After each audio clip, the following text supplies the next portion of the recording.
So, I believe we just had a little crash situation occurring, and I couldn't reconnect my stream, so it kind of cut it out.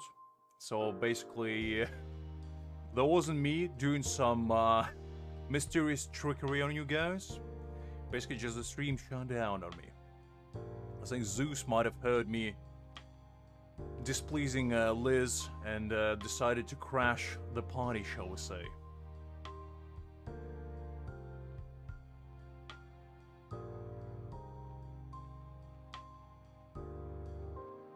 I think so, Kakarot. I think so.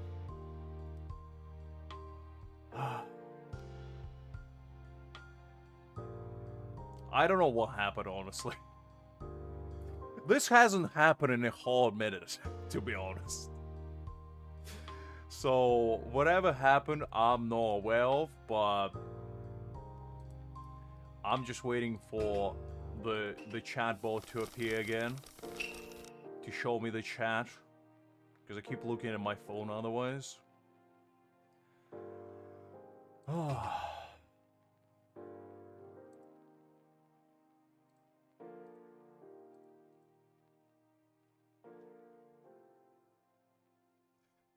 I mean, it is British weather, you're not wrong there. There he is. Finally decided to show up. So hopefully the chat will be visible for me now. But yeah, no idea what happened there. Hopefully... hopefully won't appear again. Now, the Bob message is actually not supposed to show up. That's weird how it did now. Listen, Liz, I was thinking it was your prowess that was too great. And the game decided to, you know, just freeze on me. And so did my Wi-Fi, to an extent. But that's okay, you know. Happens to the best of us. I mean, Liz, it's pitch dark outside. I don't know what kind of sun you're talking about, but you know what? I wouldn't mind.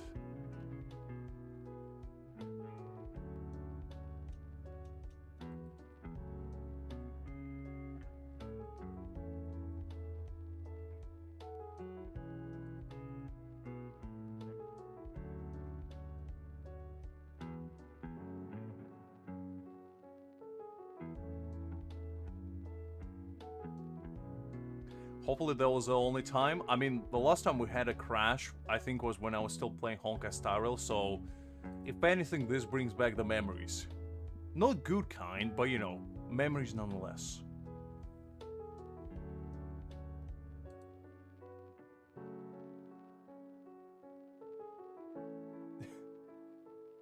Well, I do not have a son, you are correct in that regard. But I neither have a son. So, that makes it a double whammy, isn't it?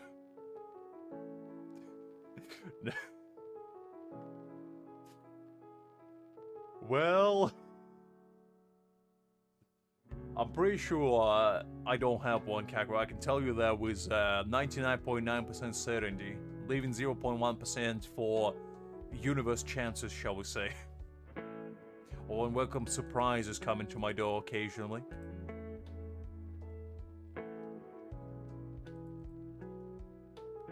Listen, what did I say? It was Kakarot, not me. Unbelievable. I get blamed for everything around here. A man can't even make a joke anymore. Alright.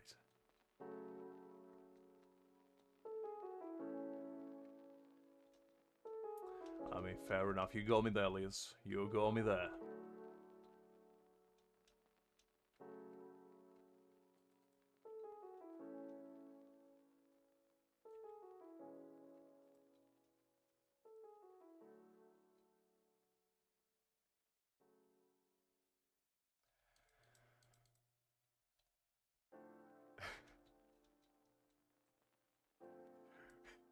No, it's a symbiotic relationship, Kakarot. She's like Venom, you know, just infiltrating my brain and making it so welcome in there. Sharing is not really within the card at that point. You ever seen the anime Parasite? Similar principle.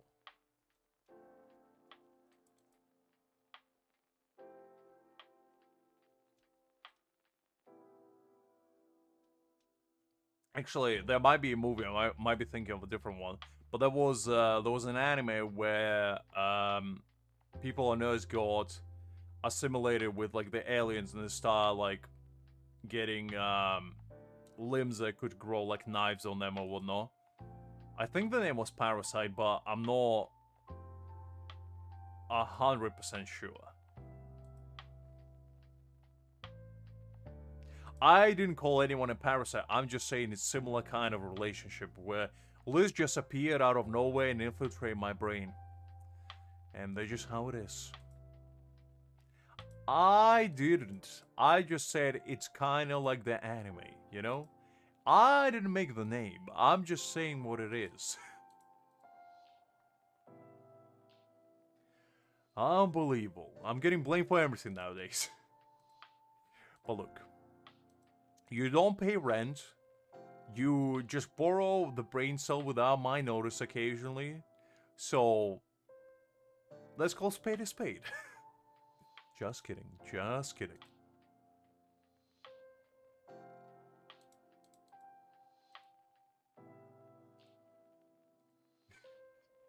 Kakura, stop fueling the flames. Unbelievable. On whose side are you? Where's my lawyer when you need him? The man would have fixed it right up. He's probably out there cooking another bulldog or something.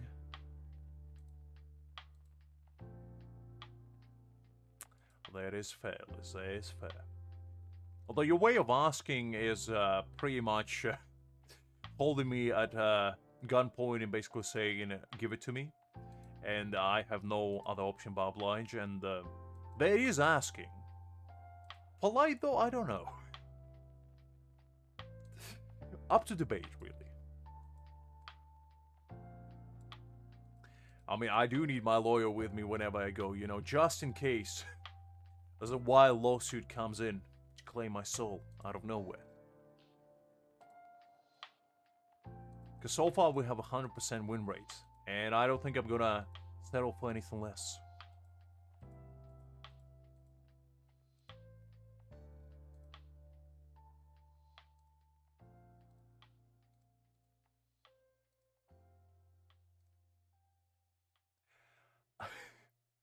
You see, Liz, when you type in all caps, it doesn't sound as convincing as you think it does. But then again, a very polite person would type in all caps. I do agree with that.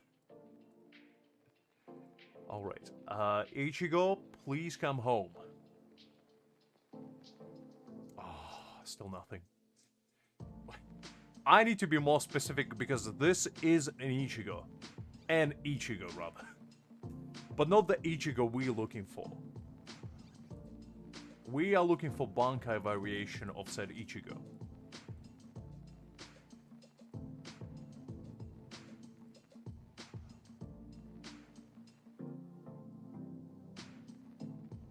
Right. Look, Liz, I didn't do nothing and I said nothing. I'm just a man who's trying to get himself an Ichigo over here, you know? Try my best.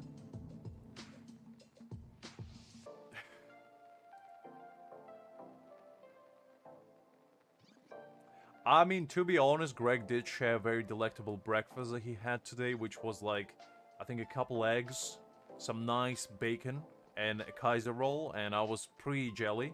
So I made myself a nice scramble as well, and I shared to that too, to, you know, compare to his unbelievable prowess that he was unleashing. Oh wait, nope, hold up. Wrong thing. I need to first go here. Keep forgetting that.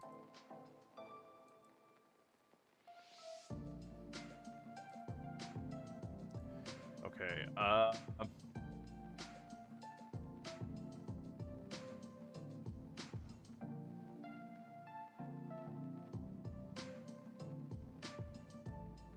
okay, this will do.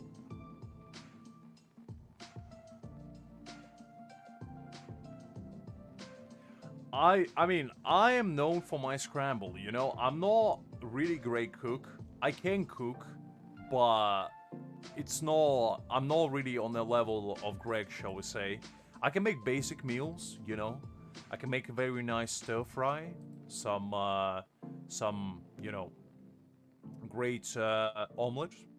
Pretty good at that, like French style. You know, with a little bit of cheese in the middle. You fold it up in a crescent moon.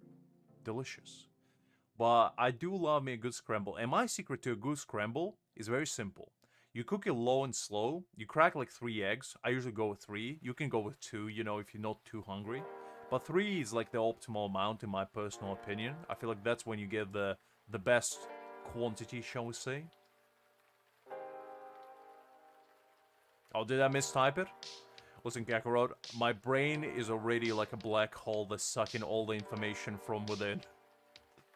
I can type to save my life. Whatever I type, that's what it is. But secret to a really good one, you crack 3 eggs and you don't whisk them within the bowl. What you do is you put a little bit of olive oil, or any oil you're using. I like olive oil because, you know, good for your heart and whatnot, especially when you fry things with it. Very healthy. But put a little bit of olive oil and then crack 3 eggs on a cold pan, and then crack the heat onto like medium low, and then start whisking. And whisk until you start getting the solids, and then continuously whisk, you know, until you get a very nice soft scramble. Then take it off the heat, put some sour cream in there, or Greek yogurt, one of the two. Something creamy. You don't want to add milk. Milk, I used to add milk before, but there's a secret. Because when you add either sour cream or Greek yogurt, it makes it way more creamy, and it also makes a very nice, luxurious, luscious taste. But milk makes it a little bit more rubbery, while sour cream actually softens up even more. So you add that, you put it back on the pan, keep stirring, and then you can add some cracked black pepper and salt if you want. I usually add a little bit of soy sauce to it instead of salt, just to, because, you know, I like my soy sauce, and a slight crack of black pepper, and then whisk it up again a little bit, not too much, and then, you know, serve immediately.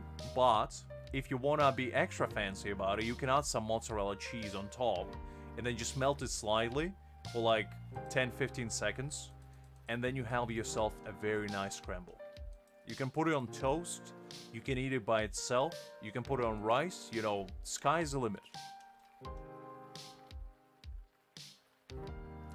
That is fair, that's a basic scramble, but I'm just saying, if you want to elevate your scramble, if you want to, you know, reach the prowess of Gordon Ramsay himself, you gotta step up your game.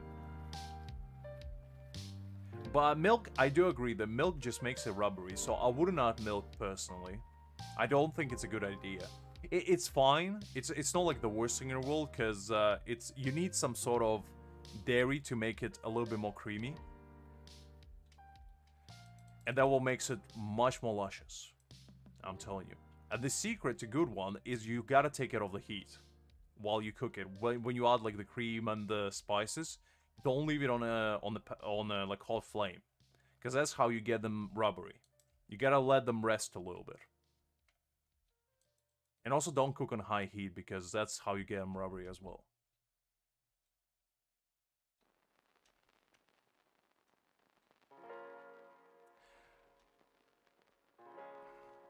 Hi there, Anime. Hopefully you're doing great. I mean, the game doesn't have PvP for now, but I think I heard that they were talking about adding some. So it might be in the works in the future. You never know. But I think it's always going to be a PvE-focused game, to be honest, from the design of it. But we'll see. There might be some nice co-op at least coming in the future.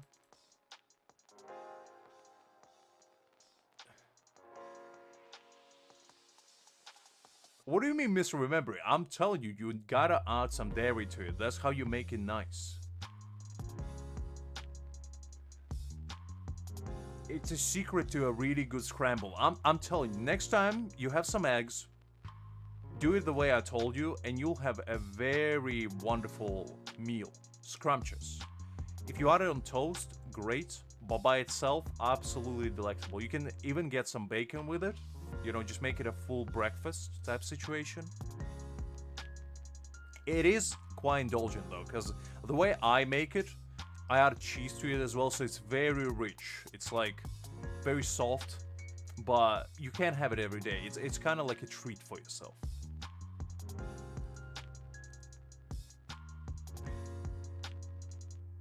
Look, I'm not making it sweet. I'm just saying I just like my scramble nice and luxurious. Because I'm a luxurious man.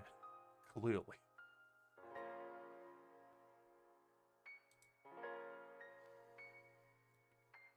I mean, to be honest, PvP wouldn't make or break the game, I feel like. The bigger problem is the stamina system, I think, because if people got nothing to do, that's more likely what's gonna cause the game to stagnate a bit. So as long as they add content for people to play, I feel like that's the main part.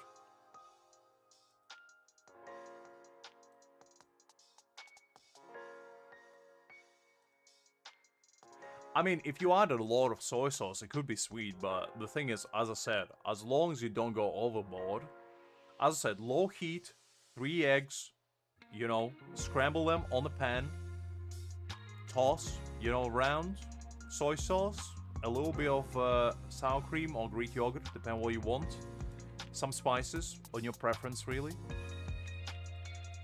olive oil, obviously, and just time.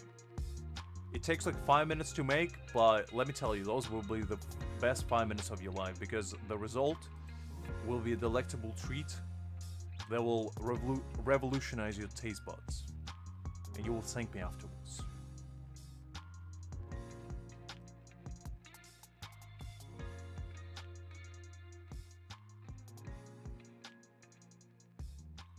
I mean, to be honest, if you don't want any sweetness, just don't add soy sauce and instead just add salt. And you'll be absolutely fine. Because to be honest, I just get low, like, sodium soy sauce, so it barely has any sweetness to it. And I just like the little umami flavor that it brings to the table. And also what you can do, and this is like a little life hack for you. You can add some sauteed onions to it if you want to make it extremely luxurious. But that's you know, that's a little bit harder process, because you gotta saute your onions first, you know, get them nice and sweat them out, and then you add them to scramble. But that's a long-winded process, you know. I'm giving you the simple version. Because you can go with like onions, you can even saute some mushrooms together with it, make like a mushroom type scramble. I mean, possibilities are endless. You can add some chicken to it. I mean, it's like quesadilla, you know? You get your bread, you get your cheese, and then you can just add whatever your heart desires to it. It's a similar thing with scramble. It's a canvas for your ingenuity and creativity.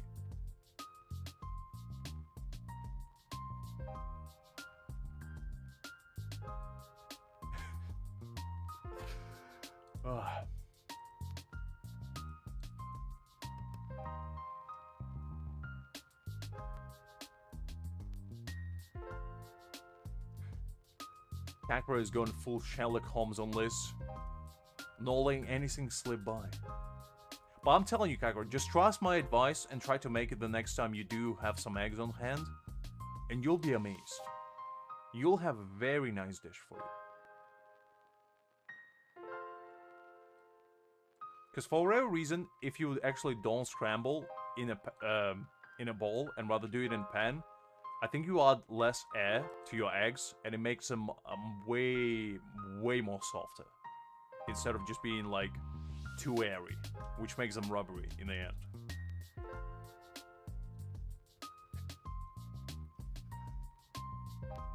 Slander is being thrown left, right, and center. I didn't tell you to add butter. I literally told you to add sour cream. How is that butter? I don't like butter in scrambled eggs either, to be honest. I much prefer with olive oil, because it makes them way lighter. Butter is too heavy, you know, it's too much, it overpowers a good scramble. You want it nice and balanced. It's all about the good ingredients, letting them shine and speak for themselves when it comes to cooking. If there's one thing Gordon taught me, is that presentation is key.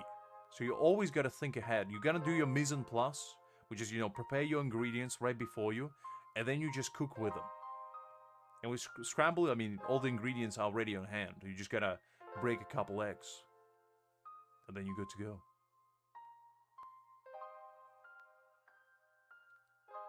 That's too high profile thinking for Kakarot, Liz.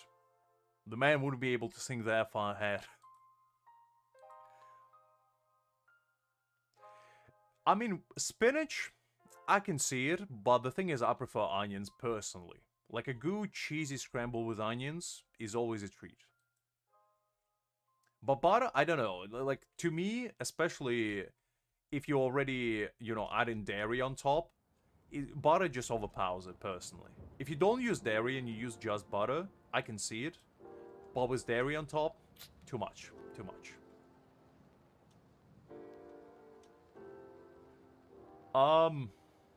I mean, depends what kind of cookies, because if it's like one of those like plain oat cakes or something, then maybe. But if it's like, Oreos or something, then that's a bit weird. But then again, and Liz can attest to that, because they have, like, chicken mole, which is, like, chicken covered in chocolate. So, it is a thing. Basically having, like, savory meats and sweet chocolate. So that might be what they're tapping into, just unknowingly. I'm not justifying it, I'm just saying there is a dish, and Liz can attest to it, called chicken mole, which is like a very smoky, chocolatey sauce. I know it's not just chocolate, but I'm just saying, it's chocolate with meat. And that's a premise. Come on, Liz.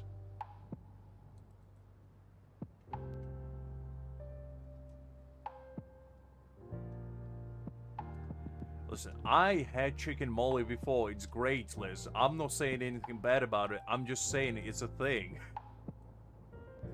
Unbelievable.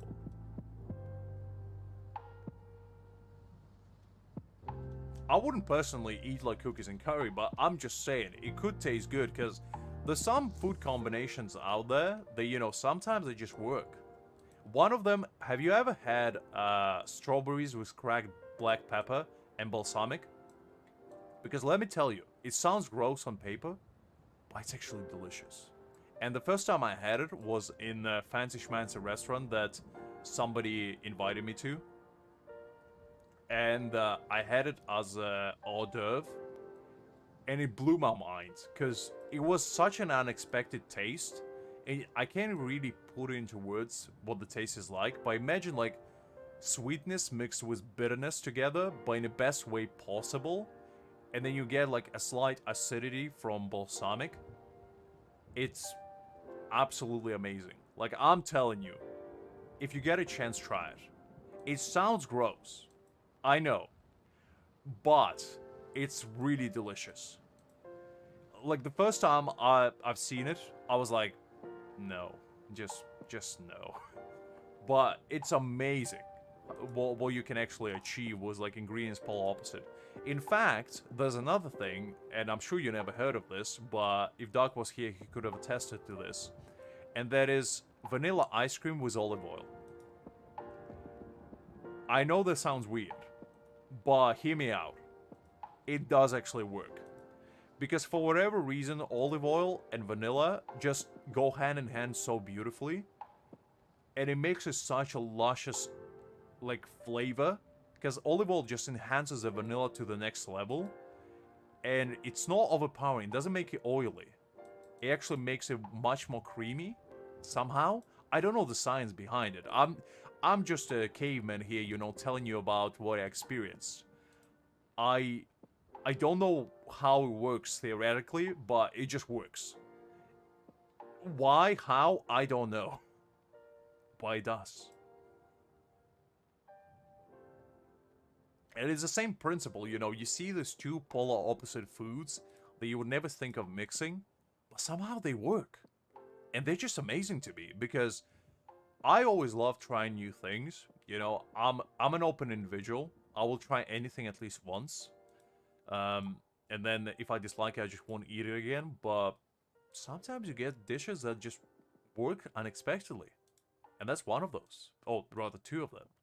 So, on your next agenda, whenever you know, trying to impress somebody, strawberries, cracked black pepper, balsamic, and vanilla ice cream with olive oil. I'm telling you. The people around you will be amazed. Oh, is Liz gonna bust out the science book on me, telling me about molecules bond into each other, and how the olive oil enhances the vanilla ice cream on the cellular level? Alright, go on, Liz. I'm listening.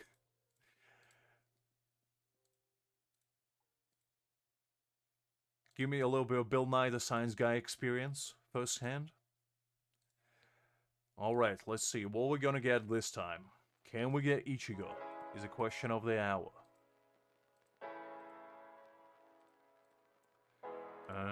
Alright. Ichigo, come on. I believe. Oh, nothing. Well, there is Ichigo's card of it. I gotta be more clear, because I'm clearly asking for Ichigo in the game given to me, but not in the right kind. Or form, rather. I need the drip Ichigo, not the standard one. Not the dripless one.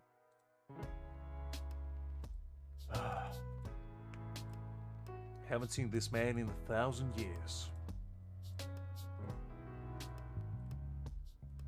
We know what we're looking for. Okay, well, back to the re-rolling we go.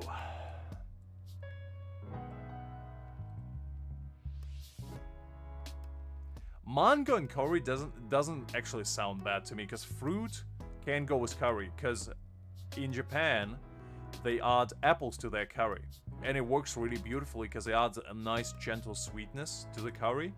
So I can see like actual fruit working with savory dishes, because that's not a foreign concept. That has been done a lot in Asian and even Western cuisine. You know, there's plenty. Like I know the polarizing one. There's obviously on the nose is pineapple on pizza, but that's alright. You know, it's not a crime against humanity, but I know that a lot of people don't really like it.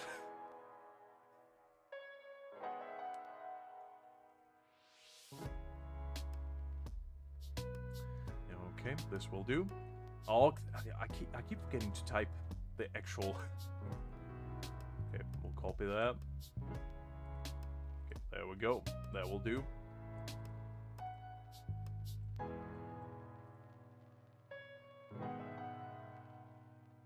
Listen, Doc has, you know, strong opinions because he's Italian. But let's be real.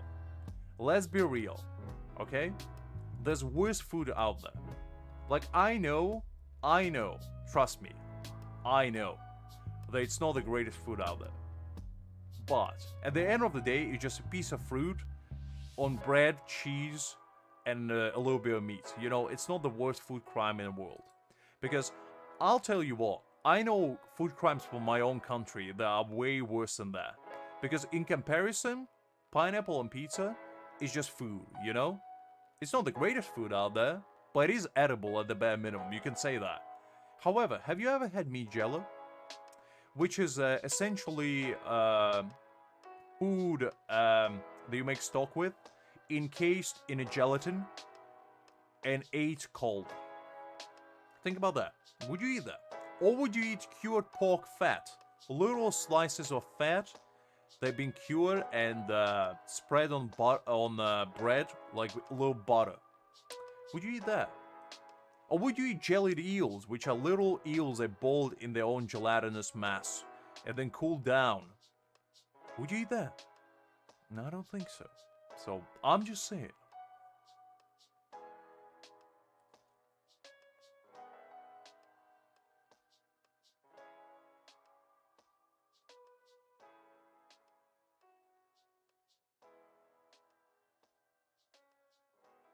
I see Liz busted out the Google Dictionary on me.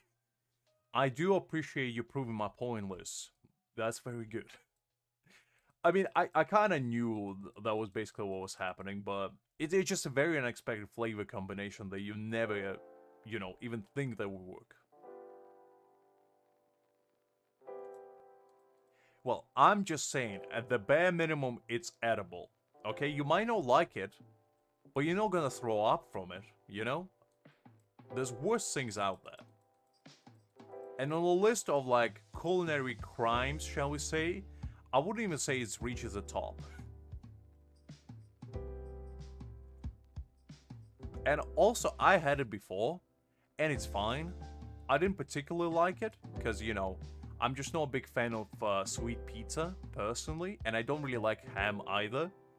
I like pineapple by itself, but ham is just not my thing, personally, so ham was more of a deterrent to me, personally.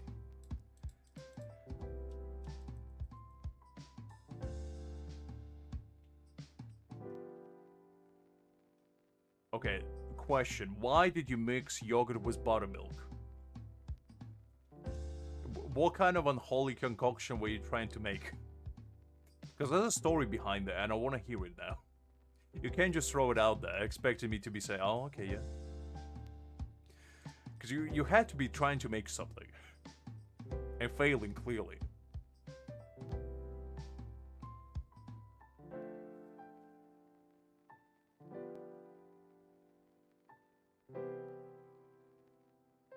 Also, you had them just at the same time, rather. I mean, I guess... Well, no, because it's all dairy. I wouldn't think it would churn your stomach, but... Because I know that some people get, like, issue with dairy mixing with, like, fish or whatnot, and it gives them, like, an upset stomach. But... milk and yogurt should be okay, I think. Well, I think you're just lactose intolerant, Kakarot, but I think that's just the crux of the issue. Because the thing is, if you're lactose intolerant, that's absolutely fine to not like dairy, because, you know, there is a strong reason there for it.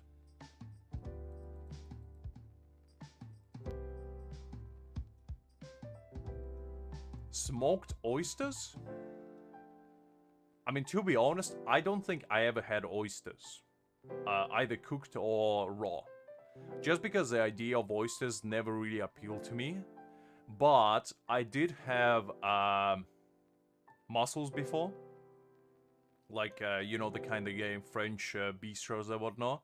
Because in Ukraine we used to, like, when we go to seaside, you would catch a bunch of those. And you would steam them in a giant pot. And you would just eat them while sprinkle a little bit of lemon juice on top. And you would just eat them like that. And they were quite delicious.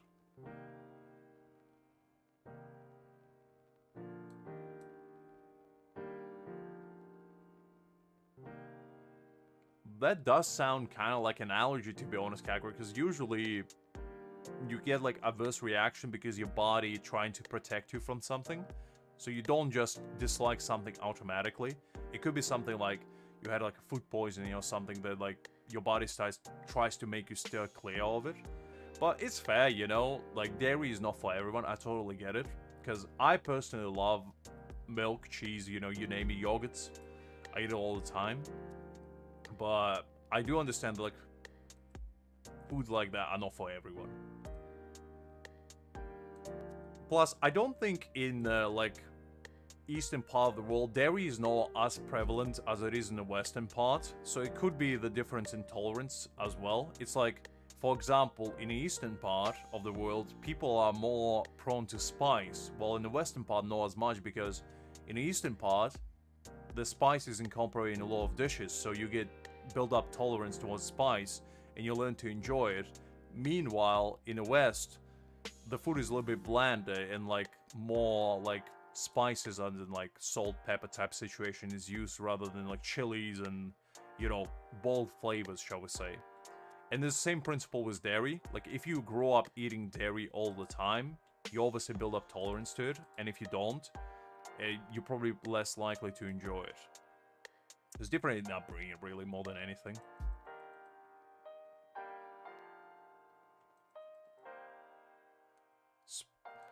The thing is, You had me at like crackers with cream cheese, but putting oysters on top, that's a little bit interesting. 'Cause I don't know how cream cheese with oysters would mix, especially smoked oysters.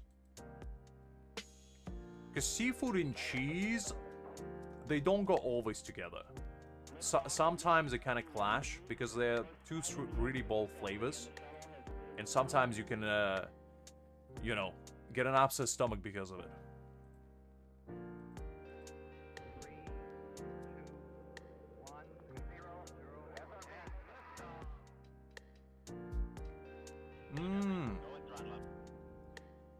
I mean, it could be that, you know, our taste buds change as we grow older, so you might have loved something as a kid, and then you realized, oh, this is not actually good. For me, personally. Because I had the same thing with, like, sweets. I used to love sugary treats as a kid. I used to eat, like, cookies, candy, you know... I really enjoy sweet tea as well. I used to add sugar to my tea as a kid. But nowadays, I'm completely different where I don't really like sugary stuff. I don't like sugar in almost anything. Tea, I like plain, you know, just plain green tea. My desserts, I like fruity and creamy rather than like super chocolatey and sweet. So, I guess our taste bud changes as we grow older. Just how it is.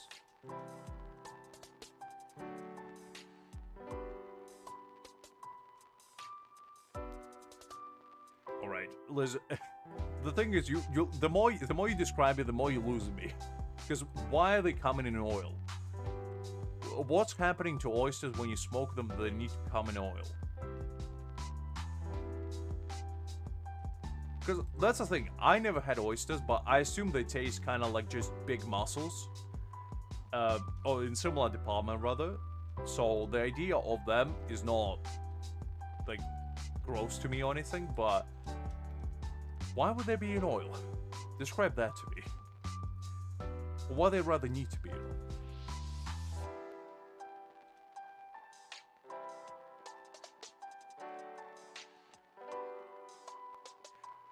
Well, usually the way you smoke food is you basically put it on the one of those like industrial smokers, and you pipe in smoke into them, and you rub them like in foil, and it basically infuses all the like woody flavors into the food.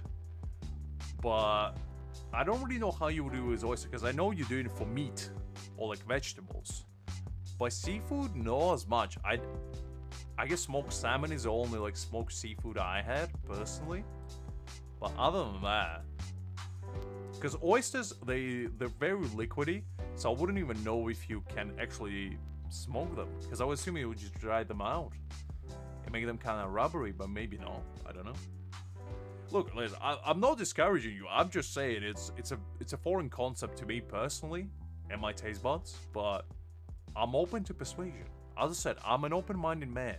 I'll never judge anyone for their likings until I try it myself, and if I don't like it, then I will judge you fully. But if I never had it, I'm open to suggestions. It's like when you told me to put chili powder on like pieces of fruit. I never had that, and my first thought was, why would you do that? But at the same time, I was like, okay, maybe it's good, you know? And the same concept I apply to everything in life. This may or may not kill me, but what if it's good?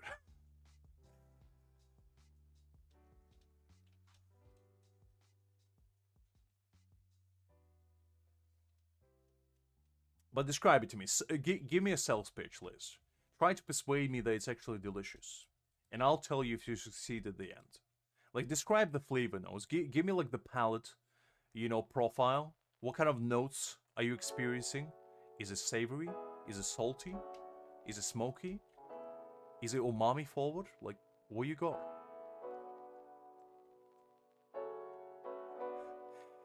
Hi there, AJ. Thanks for showing up again. No, my stream crashed, unfortunately, during very intense debate, shall we say, and Zeus himself smitted my connection, unfortunately, so I had to restart because the stream crashed, so didn't really have a choice to reconnect.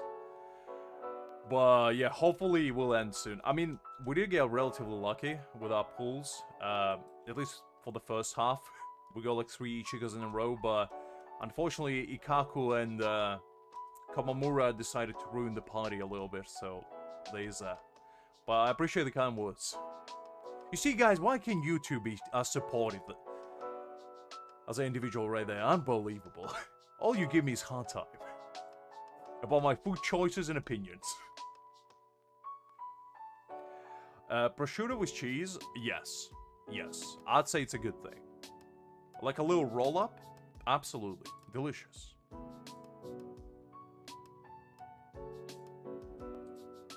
I mean, chili on fruits, I can see it as well, but it's like, it's just a foreign concept, you know? As somebody that grew up on, like, mashed potatoes and minced meat, you know, for half of my meals in my prepubescent life, it was a hard concept to wrap around my mind.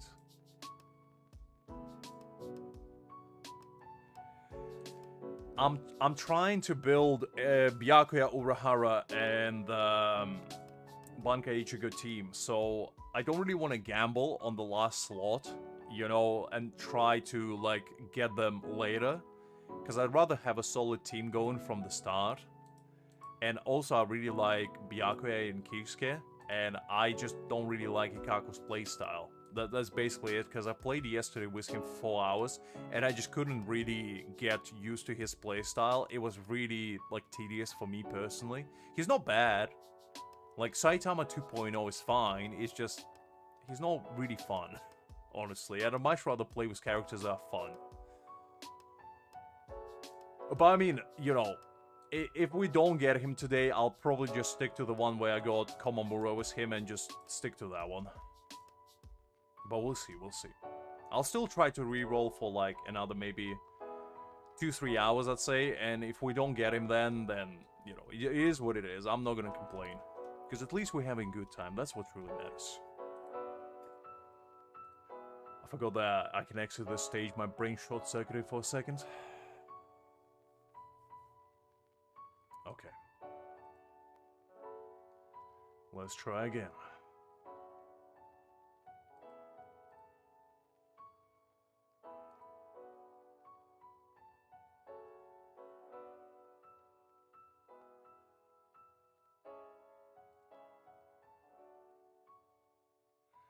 Yes, I am. I'm a Mr. Streamer now. I stream 4 times a week, I'll let you know, Kakarot. I have a schedule and everything. Can you believe it? Because I surely can't.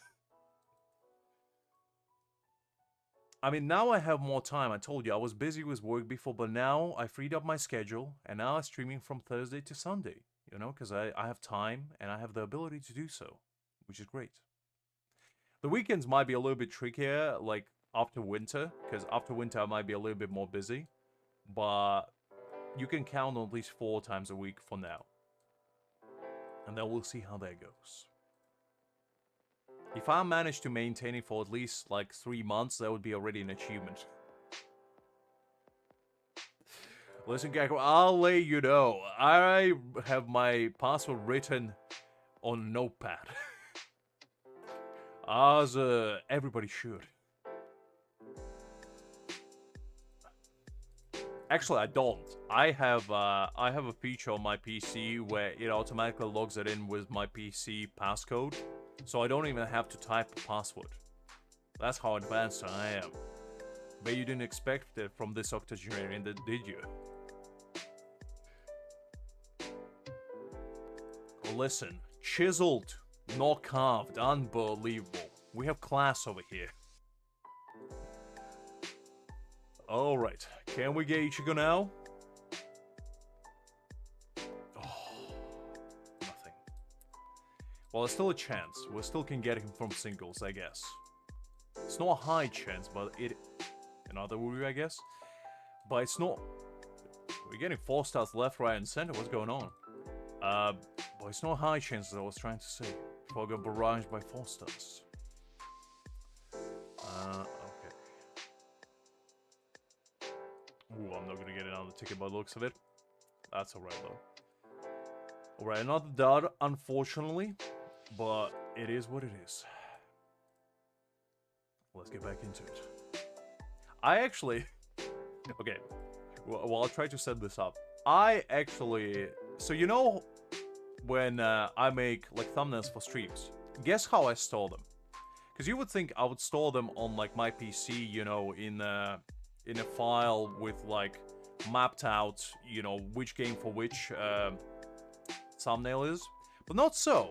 The way I store it is very unique in that I send it into my own email. And I keep it titled like DNA V2 or like BSR V1, you know? And then whenever streaming time rolls around, I go to my emails and I'm like, okay, which thumbnail am I using today? Let me check quickly. And I keep forgetting to actually download them. Because I usually make them when I'm not home, right? When I have like some spare time. And I keep sending them instead of like putting them on USB drive or no. And I keep forgetting to actually keep them where I know exactly what I have. So what happened before is I had some thumbnails that I pre-made like ages and ages ago that I just discovered out of nowhere. And I think I have like 5 or 6 that I just never used because I forgot they're even there. But you know.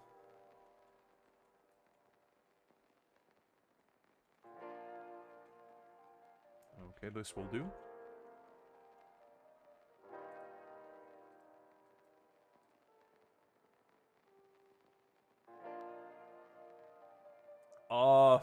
That's a good question, NJ. Probably, I'd say about 20, somewhere there. Give or take. I didn't count exactly, but it feels like I did 100. I'm gonna be real with you. And I also did some after stream yesterday. So, probably altogether about 50 in total. So, a lot, but, you know. I find rerolling actually very calming, personally, because I used to do it a lot before, and it's just, I feel like it's a good time to just, you know, relax, chat about, like, whatever comes to my mind, argue about food preferences, and whatever else these two heathens decide to berate me about. Isn't it right, Liz Kakra? Speak up. But yeah, it's just a good time to me personally, because I enjoy rerolling, and it's kind of like, it's that little gambling demon that I have inside of me that gets satiated whenever I do a little rerolling, shall we say. It makes the demons at bay, shall we say.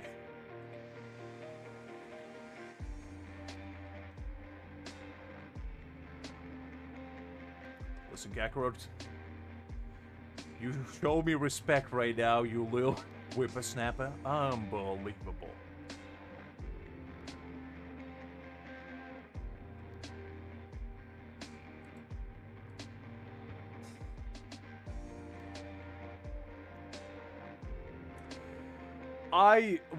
I don't regret it in the sense that I wish to go back, but I might be regretting it in the sense that I could have ended my rerolling session probably like 3 hours ago and just be satisfied with that. I mean, look at Jay, it is what it is. As I said, if I don't get anything until I stop streaming, I'll just probably come back to one of those previous accounts and just settle with those. Because, you know, it's not the end of the world if I don't get the best characters. I'm not that bothered. I just like to make it, you know, into a bit that I'm actually upset, but in reality, it is what it is. I just enjoy, you know, pulling for characters. And if I get somebody good, you know, that's great. If not, tough luck.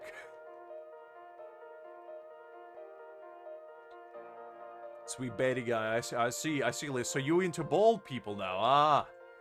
That Saitama Lu finally worked his charm on you. I mean, Ikaku is a beautiful man, you know? The bald head do be shining like a little disco ball. So whenever you go on a nice discoteca, shall we say, you get your entertainment bringing with you, shall we say.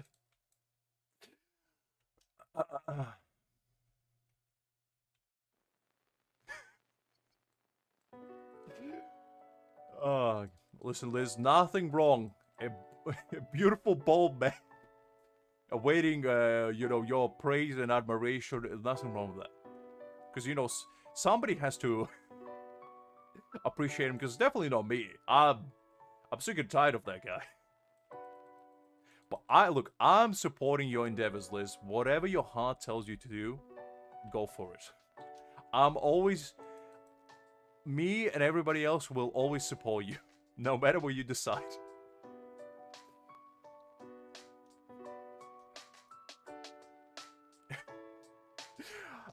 Look, if I get 6 Ikakus on this account, I might keep it, If I max him out, I might change my mind about him. Maybe that's my destiny, have the strongest Ikaku on the West. Nobody will reach my prowess. I'm gonna be bolting it up left, right, and center. Look, that's what you do for me, so don't you dare judge me, Kakarot. Unbelievable.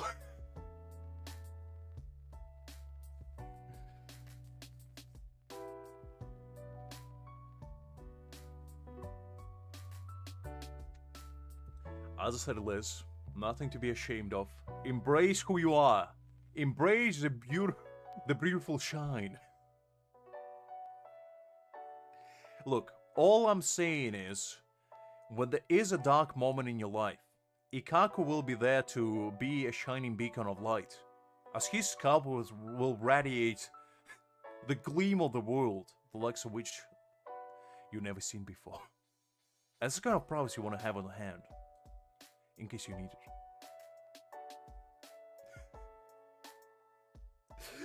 It's like, with each constellation you get for Ikaku, his head radiates more until he becomes Buddha himself. And assimilates with the sun, becomes the sun of our universe.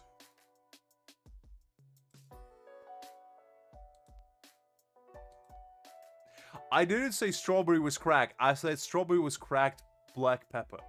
Okay? So don't you dare slander me like that, Kakarot. Unbelievable.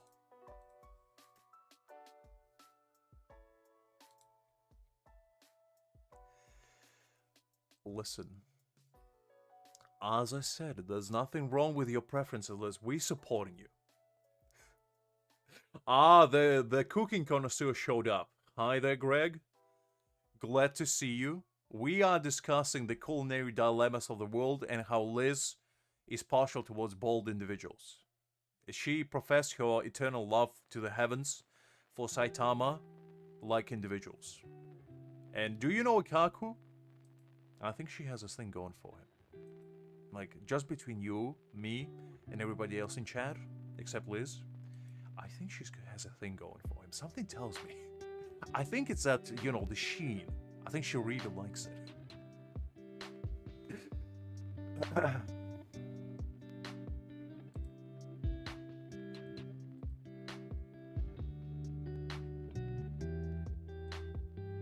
How you doing, big man? How's the Saturday been treating you? Listen, nothing wrong with it, Greg. Don't you slander Liz. It's absolutely acceptable.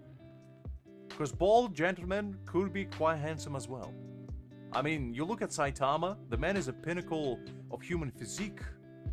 They don't call him One Punch Man for nothing,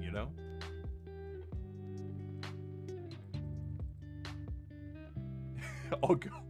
Look, I ain't judging either.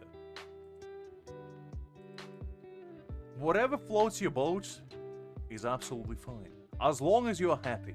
That's all that matters.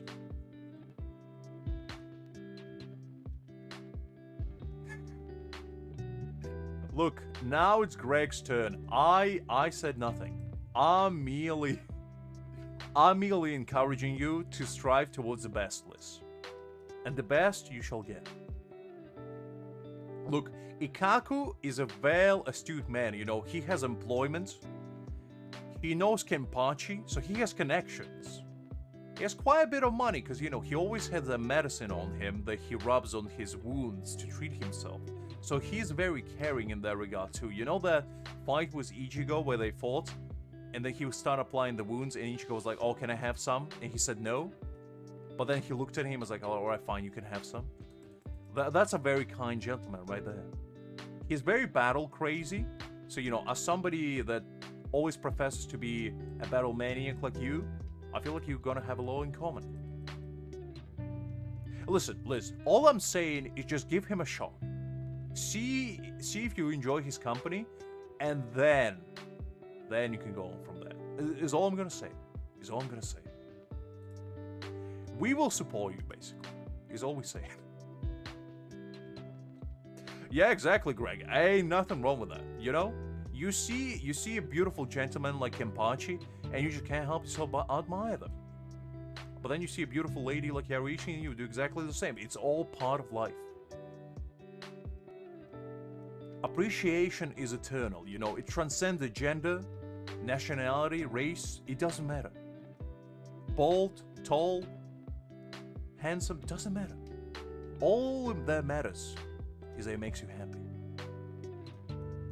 And as such, let's strive for the moon. And even if you don't make it, you're gonna be among the stars. As you know what stars do? They shine. And you know what else shines? I think we can figure out from there. There is a Gaku's head, just in case you're wondering. What do you have against Gaku, Liz? Like, what has a man did to you? Come on. He's a beautiful man, as I say, astute, well-behaved, very reliable.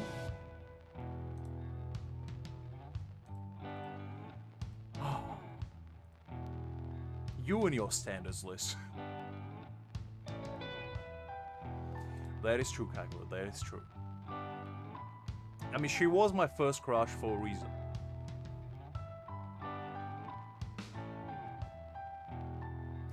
Can we get a hair check? Hair looking good. Hair looking good. Still there. I just looked in the mirror, still there. So I think we're looking good. For now. Until Liz sneaks into my room under the cover of darkness with a pair of scissors and a hedge trimmer. It goes to town. I'll wake up tomorrow, no hair in sight. And a little cryptic message laying under my pillow. You know what you did. And this is the price you paid for it. I know, Greg, but like, look, I have a mirror right next to me, and hair check was pretty good. I'm just saying, that's why I have it there for. What do you think? I'm staring at myself? No, gotta do hair check occasionally. So you never know when a wild Liz will strike.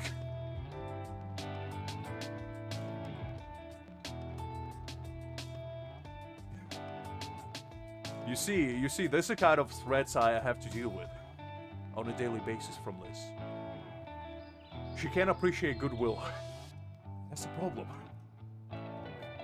Trying to set her up as a good man, with the good morals, good job, you know, responsibility, and she just doesn't want it.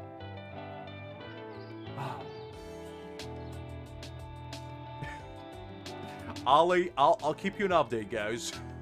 We'll do a hair check every morning, you know, just to make sure. The list hasn't been perusing around, shall we say.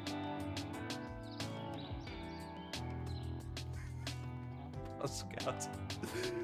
I mean, to be honest, American White Girl does sound quite plausible. I'll give you that much.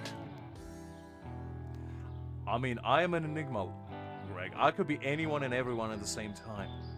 Ever heard of shape-shifting? What if this was an elaborate scam call that I just been luring you guys for 3 years already? Trying to get you join my pyramid scheme. And Kakuro is finally caught on to me.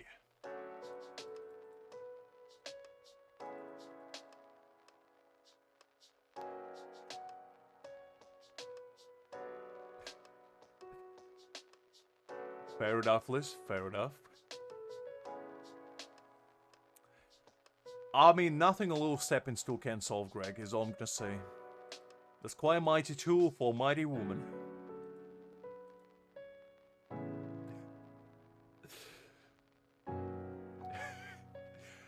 I mean, Greg, why do you think you are my lawyer? You are part of this. Any crime I commit, you automatically become an accomplice. It's basically the agreement we have. And the same the other way around. You know, if you commit a crime, I'm technically involved, but not really, because there's a little clause at the bottom of our contract which basically says Lux is absolved of any accomplice measurements in case of said parties, either other parties committing crime. Only the individual A would be responsible, and that would be you, Greg. But that's okay, you know, that clause was only there as a preventative measure. I will never abandon you, Greg. We're gonna go through thick and thin together, through, you know, through good and bad, until the law-abiding department gets a wind of what we're doing. And then, every man for himself. But until then, we are one team. Good, Greg. That's what I like to hear, you know? We're getting more connections on hand. Well, that's what we need.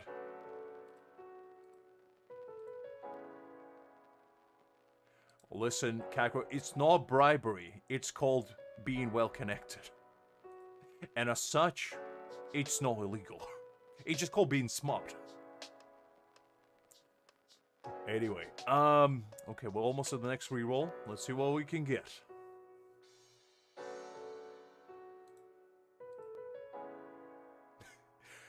Exactly. Ever heard of power of friendship? It's the strongest power of them all, especially if you have a friend within law-abiding department. Either a police officer or a judge, you know. Then the power of friendship multiplies its prowess by a factor of 10. And that's the kind of power of friendship we're looking for, you know?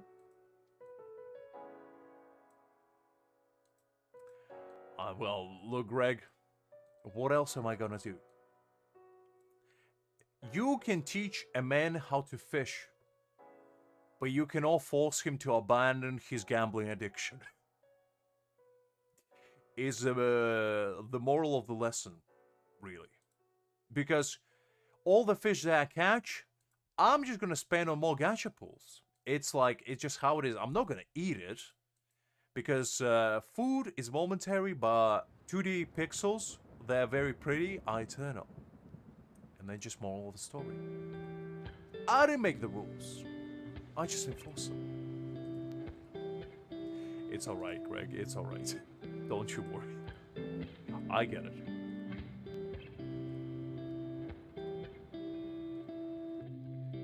I mean, I've been rerolling for like 6 hours already, so you know. I'm already slightly losing it.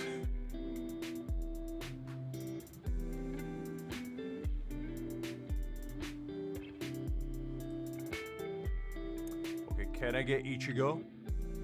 No. Ooh, Rukia though. Rukia's goated. You know, if we can get Ichigo, that would be fire, but... Oh wait, hold up. The music stopped for a second.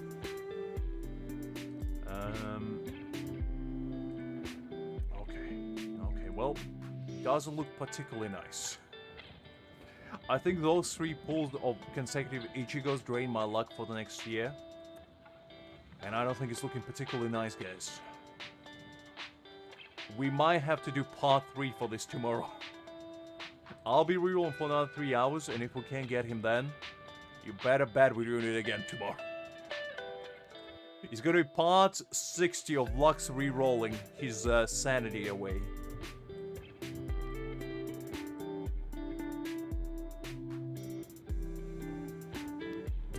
Listen, Kakarot. I will never run out. My supply of copium is as endless as my enlightenment.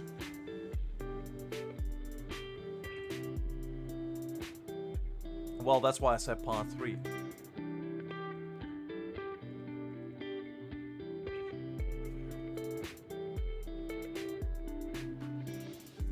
Okay, I feel like this is a fitting female right there. I know you will, Greg, but that's the thing. No, I go Ichigo. That's not the problem. The problem is that I'm rerolling not just for Ichigo. I'm rerolling for Ichigo and either Kisuke or Byakuya. But so far we haven't gotten 2. So it's a little bit tricky in that regard. It's not real. It's not real email. It's salted one. On Crunchyroll, you can basically set up a random Gmail account. You don't need to actually make it. You can literally type anything you want, and it will accept it because you don't need to confirm your email. So it's not a real Gmail account, you know. And then basically when you re-roll, you can unbind it later and like bind it to an actual one if you want, or just bind it to a Google account, one of the two. Listen, it's okay, Liz. Some people don't get it. They think that I'm being a little bit of a smooth brain and showing my Gmails. But that's not the case. I am just smooth brain, but I'm not showing the emails. That's the difference. Very important distinction. But I think it's only happening with Crunchyroll. I don't think you can actually do it anywhere else. Because Crunchyroll clearly doesn't care about hosting fees for server data with all the accounts they're making. I'm probably already responsible half of their traffic today to their website, but you know, gotta keep the company afloat one way or another.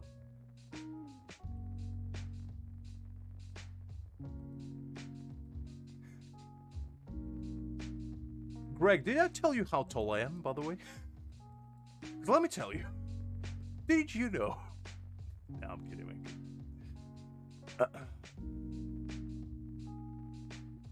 I didn't call Greg Smoothbrain, I call myself Smoothbrain Kakarot. Unbelievable, this man can help himself by slander.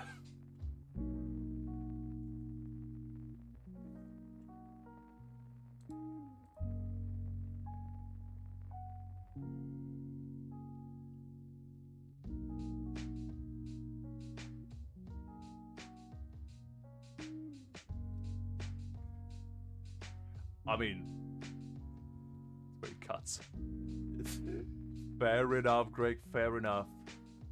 I mean, not everybody can get a big wrinkle, you know? It's not quite for everybody. Sometimes you gotta get it smooth. It's like, you know, it's like construction material. Sometimes you gotta smooth it out in order for it to work. Can't have it rigid all the time.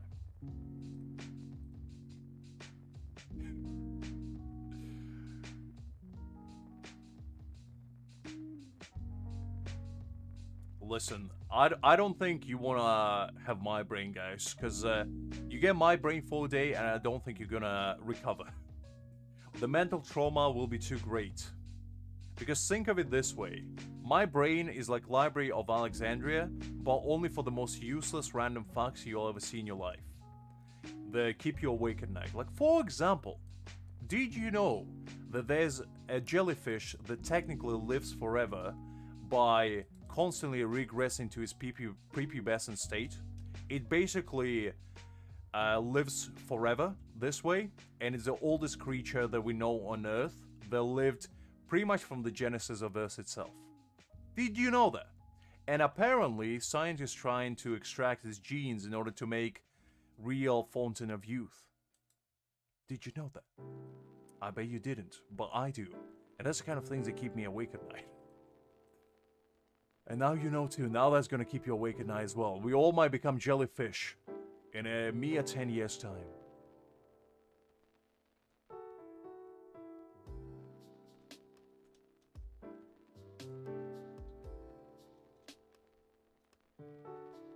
Prepubescent state.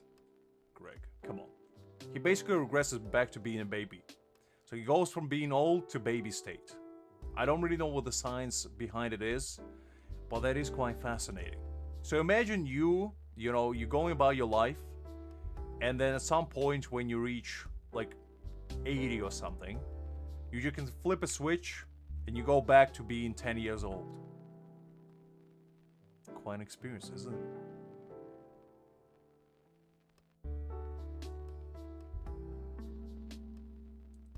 I think you're just being naughty, Liz, and Father YouTube doesn't allow naughty things. That is true, Greg. I only know the principle, and that's as much as I need to know.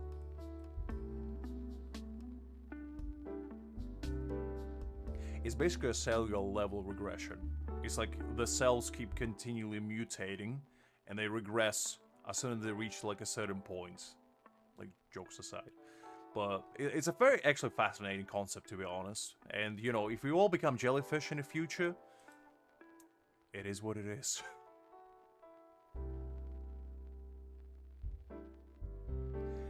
Did you know, Liz? I don't know about that.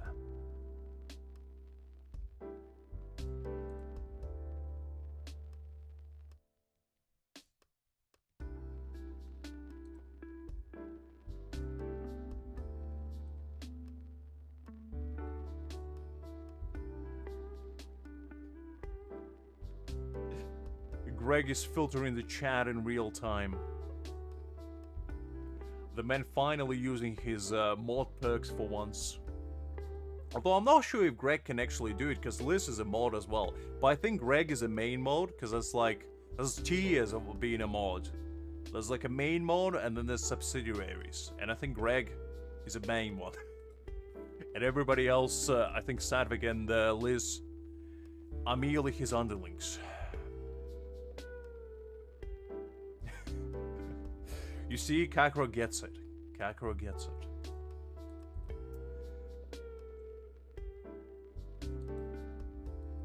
Oh, you eating your bulldog yet again at like 10 p.m? Very nice. I'm surprised how your stomach is even functioning when you're eating like bulldog every day. Because I tried it before, and that stuff is spicy. Even like the base level one is like putting your mouth ablaze. In a good way. Because it's pretty tasty, but... Ooh, I still wouldn't be able to eat it every day like you. That's quite a commitment.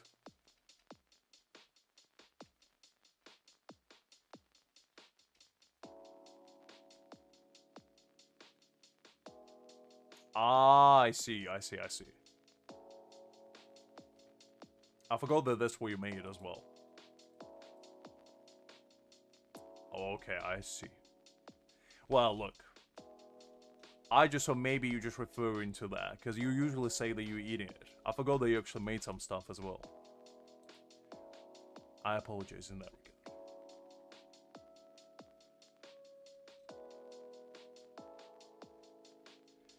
regard. Kakura, I would ask how do you know that, but I'm pretty sure I know how you know that. So do share if you would like. How you were eating rocks as a child? Well, you're saying that, but I do remember hearing that dogs actually digest rocks whenever they have an upset stomach, like tiny little rocks, because it helps them with digestion, and then they, you know, they just get rid of them later. But that could be the same concept, I guess. Although I'm not sure how effective that would be for humans.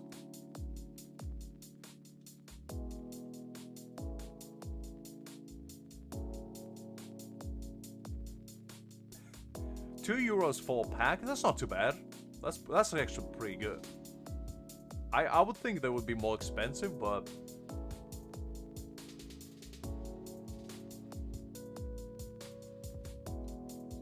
No. I know they do with grass as well to make themselves sick, but I'm pretty sure they also do with rocks sometimes. Like, not ginormous ones, like tiny ones.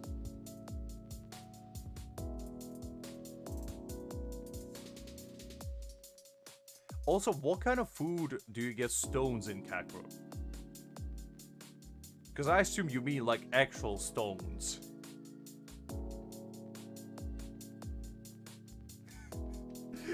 The man is gonna just go to, like, some restricted zone in Hungary and just be like, gentlemen, could you please procure me some uranium? I would like to give it a sample. I'll tell you how delectable it is after I'm done.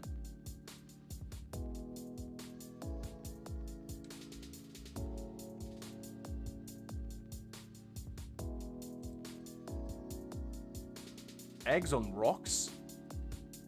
I mean, I know that, like, in Scandinavian countries, they bake, like, volcanic bread, where they put bread dough in, like, tin foil, and they bury it under, like, volcanic region and cook bread that way. So, I know about that. By actually cooking eggs on it, that's a bit different.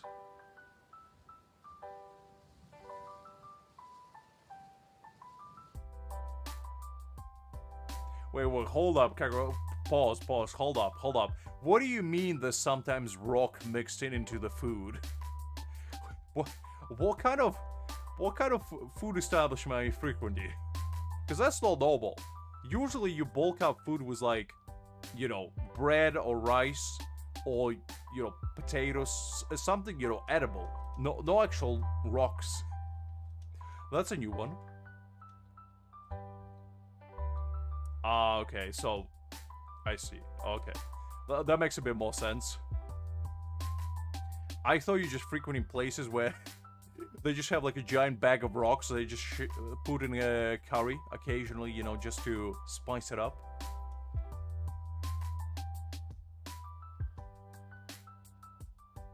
I mean, that's still a rock, Kagura. It doesn't matter how small it is, I would still not want to have rock in my food. Unless we're talking about Dwayne Johnson, you know? Because if he prepares my meals, I mean, I don't mind it as much.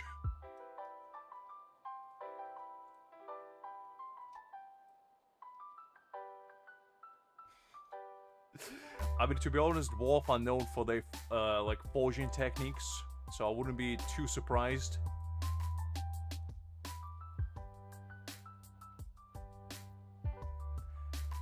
I mean, that is pretty crazy, because to be honest, I've had some bad meals in my time, but I don't think I'd ever had a meal where I just seen a stone inside of it. I had, like, hair before, and I've had, unfortunately, a couple meals where there was, like, a nail trimming in there, and needless to say, I didn't come back. But that was, like, the grossest things I ever experienced. Not an actual rock. If I saw a rock in my meal, that's like... That would make me question my entire life choices up to that point, because I don't even know, can you digest rocks?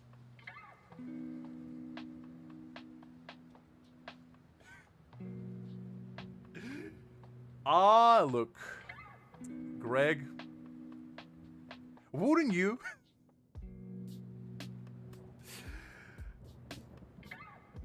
Oh, thank you so much, Hugo. I appreciate the kind words.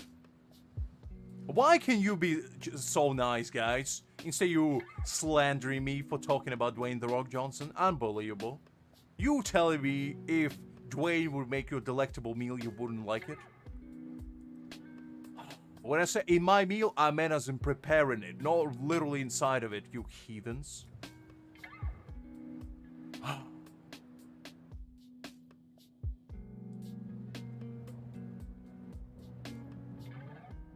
I know this, and you know it. I just appreciate people.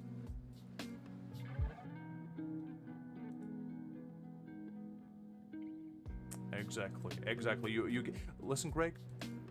You're forgetting something. You are my lawyer, so in fact you should be on my side. I believe. What kind of slander are you pulling here? What do I not pay you for, huh? Do you think you're not getting big bucks for nothing?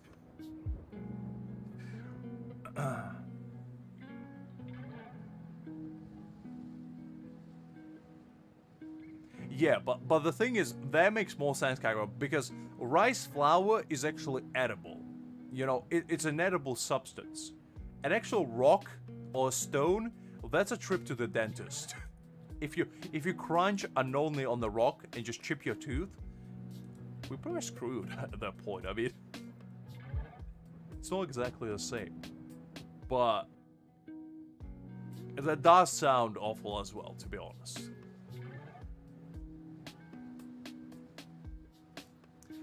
I mean, you do have a point. You can eat anything with enough determination. I agree with that, but there's certain lines that you shouldn't cross. And stones is one of them. And please add something edible, because it's a pretty common thing to bulk up dishes with, like, either carbs or, you know, low quality ingredients. But at least make them edible.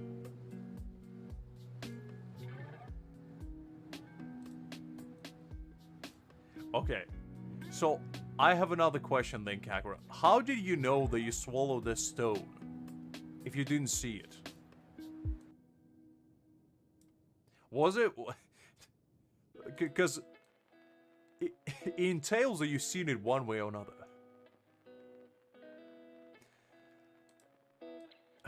I would never stoop so low, Kakarot. How dare you even assume that? I mean, to be fair, to Kakarot's credit, if it's a very tiny rock... Listen, Greg, that's what I was implying, but I was doing it more politely, you heathen. Unbelievable. I understand how digestive tract works. I think. But then again, if there's stones involved, maybe I don't. Because there might be some different sorcery going on there.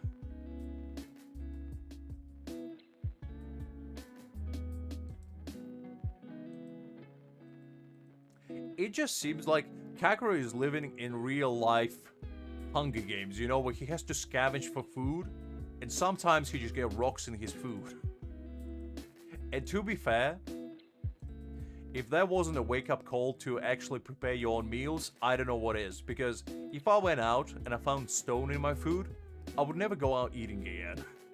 I just wouldn't. That would be the end of it. No 5-star. I keep getting Ichigo, but it's not the right Ichigo. I need a different one.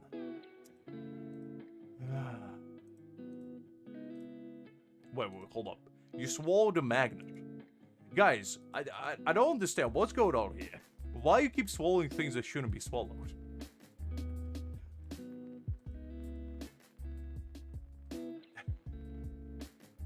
Okay, Greg, expand.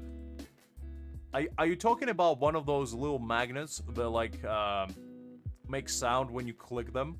They usually come in, like, a oblong shape. And if you throw them in, like, air, they magnetize each other and, like, make crackling sounds? Because if that's the one you're talking about, I maybe can see it. Otherwise, I don't know how you swallow a magnet.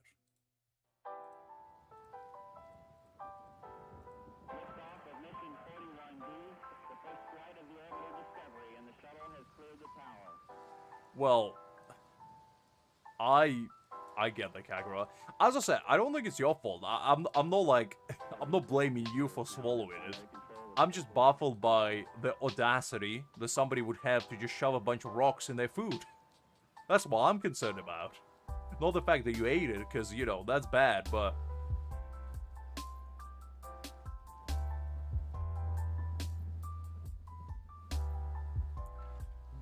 Okay.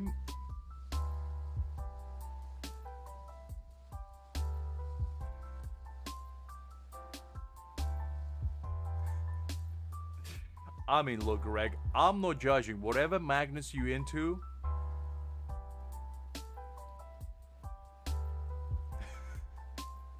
Is this like a confession time where I realize that you guys try to eat anything and everything that's not edible?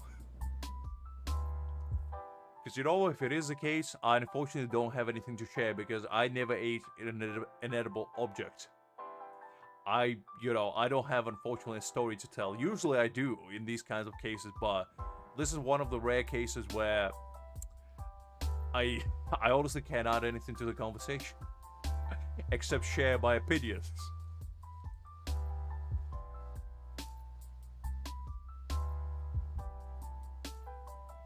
Yeah, I know, NJ. That would have made it so much easier, but unfortunately you can delete it in this game. And, you know, it is what it is.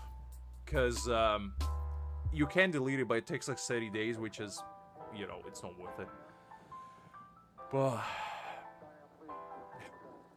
Men into other stuff, huh? What is said other stuff, though?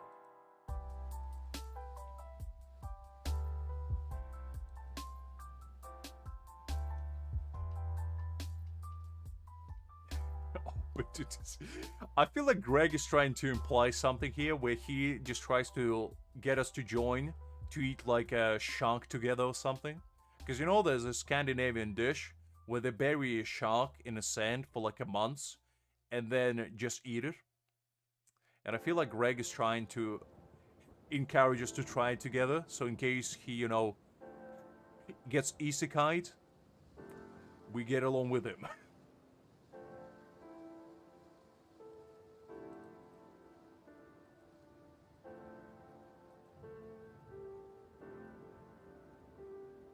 Oh, is it not? Okay, fair enough. I still, I guess, have food on my brain.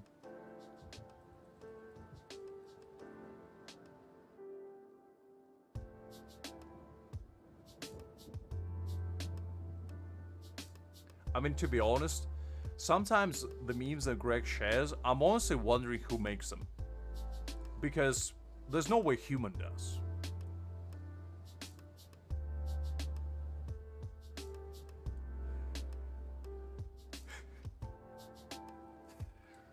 I feel like this is where we discover who we truly are. Not just as individuals, but as humans.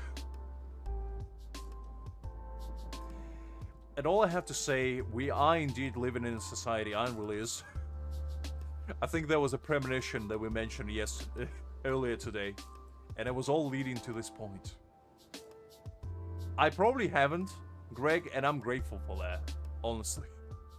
Because I don't think my old eyes would be able to bear such acts, shall we say.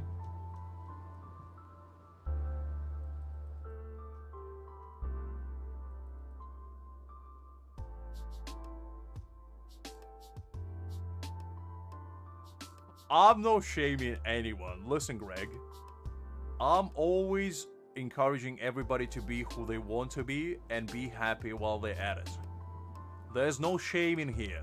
In fact, only encouragement. Whatever you're into, that's absolutely fine. I'll support you no matter what.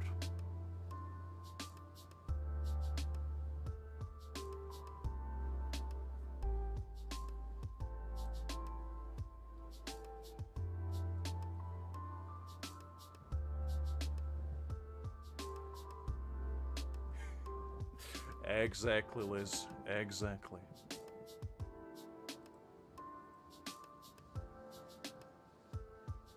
Soul Society, that is, though. Because that's where we are now.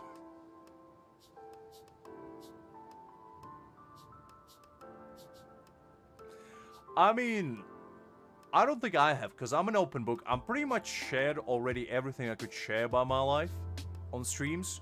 I don't think I have a single, like, secret that I keep. Like, I'm pretty sure I said all the shameful things that I was involved to in the past. And it's like, you know, I'm always open towards using my experiences as a moral journey to share with the world.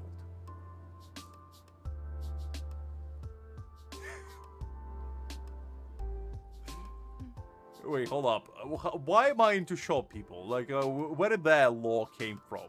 The other two I understand, but the former is a little bit of an eyebrow raiser.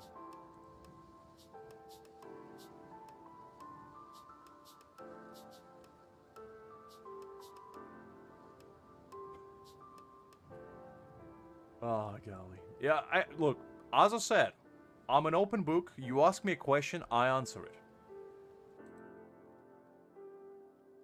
Because I have nothing to be ashamed of, only things to be proud of.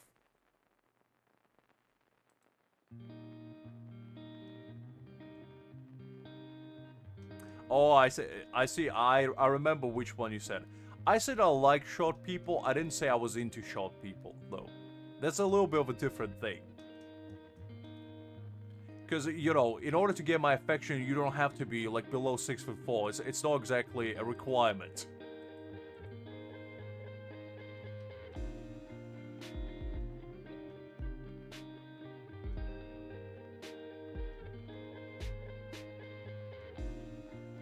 I'm not defending it. I'm just saying, I like everybody equally. Short, tall, small, big, you know, doesn't matter to me. Everybody deserves appreciation equally.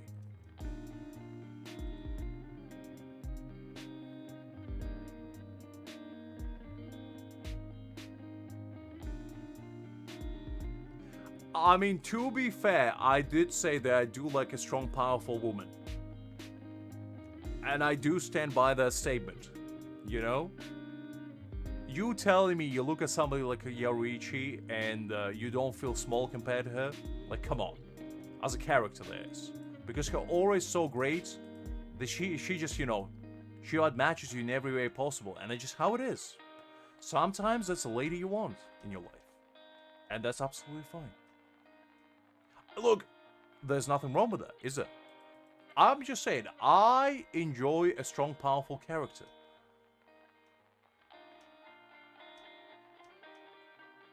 I like my appreciation targets with personality and charisma, okay? And if they can, you know, do so in a very dominating manner, then so be it. Nothing wrong with that. Exactly. You see, you're learning, guys.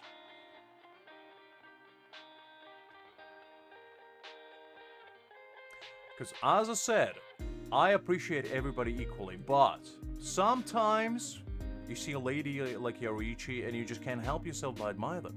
And then you see a gentleman like Byakuya and you're like, well, I wouldn't mind, you know, if he challenged me to a duel of death for our honor. And, you know, Omae wa na shinderu'd me in 0.5 seconds. It's okay, is basically what I'm saying. And that's just life for you.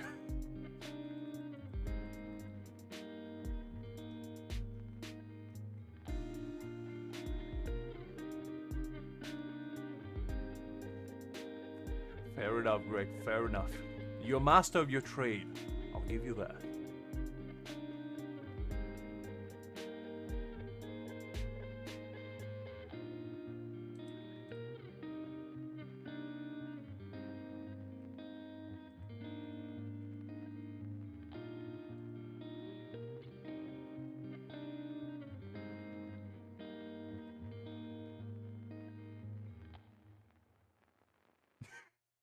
Exactly, NJ. I'm glad you brought it back. That's for Liz, though. That's not for me. I see a beautiful bald man, and I'm like, it's a shiny head.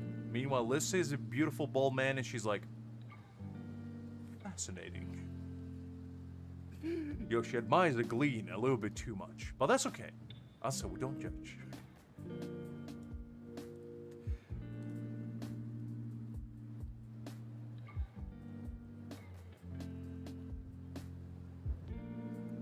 Well, as you see,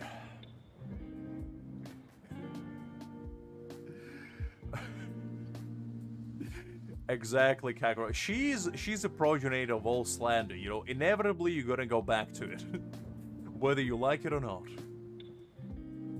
They're just life for you. Well, Liz, about that, there was a viral meme of Zhongli being bald. So technically, canonically, he is bald in a certain universe known as Meme Land. And if you take the universe as canon, then Zhongli is indeed bald.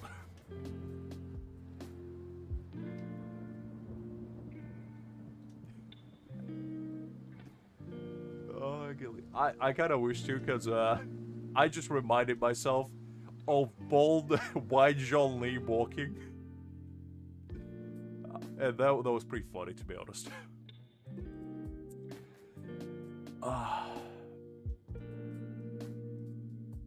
Listen, Liz. We live in a society. And in such society, bald people exist. And that's okay. And that's okay. You don't need to be ashamed of appreciating them. As everybody should.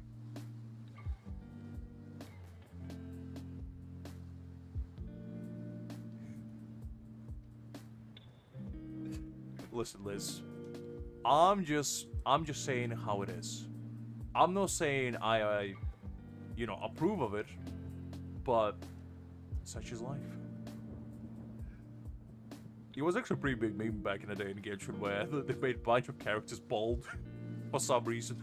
I don't know why or what led to that point in our society, but that was just a thing. And Zhongli was one of them. And if you ever seen the gif of white Zhongli walking, they made the exact same one, but it was a bald Zhongli. And it looks terrifying, honestly. But in the best way possible. Listen, I'm not slandering anyone or anything. I'm merely projecting, okay? I'm merely giving you a piece of my mind. Yep, exactly, in our society.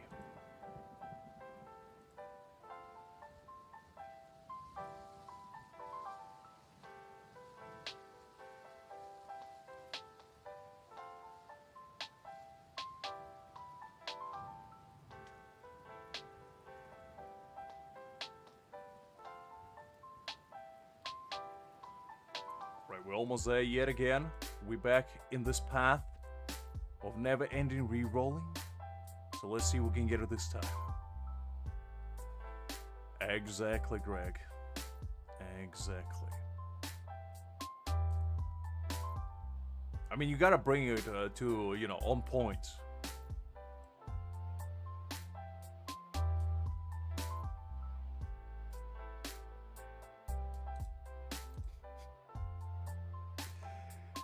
Kagura, I'm pretty sure that's a sign for you to run, because whenever list types your name in full capital letters, that's never a good sign.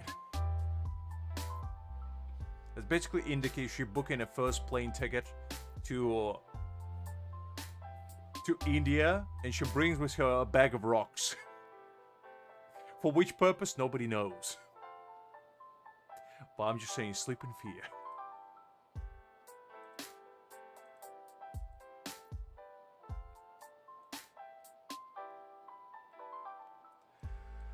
Alrighty, let's see if this time will be the one.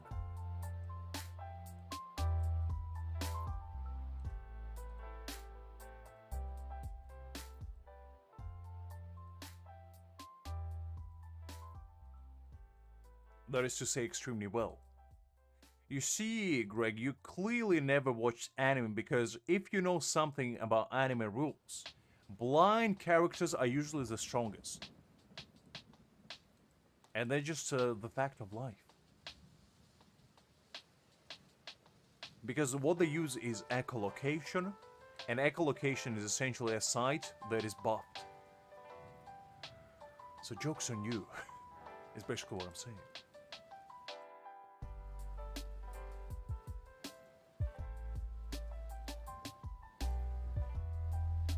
Okay, can I get Ichigo this time? Nothing unfortunate. However, still a chance. There still be a gleam of hope that may or may not dissipate soon enough, just like my sanity. Okay, 2 extra pulls.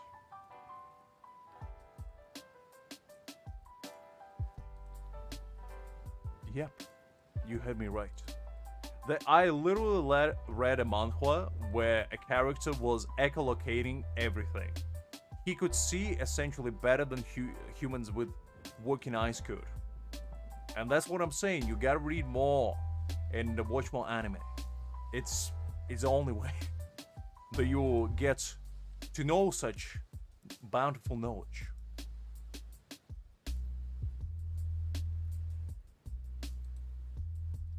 I'm just saying, I literally saw a manhwa where character read with echolocation. I'm not joking.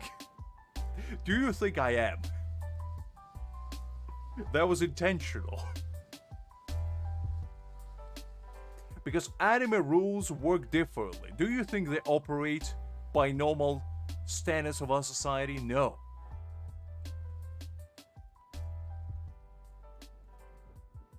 Okay. This is a good one.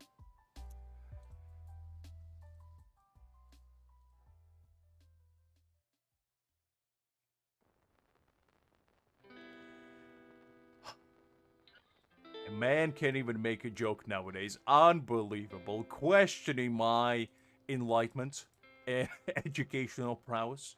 I'll let you know. The echolocation could work not just for sound, but also for senses.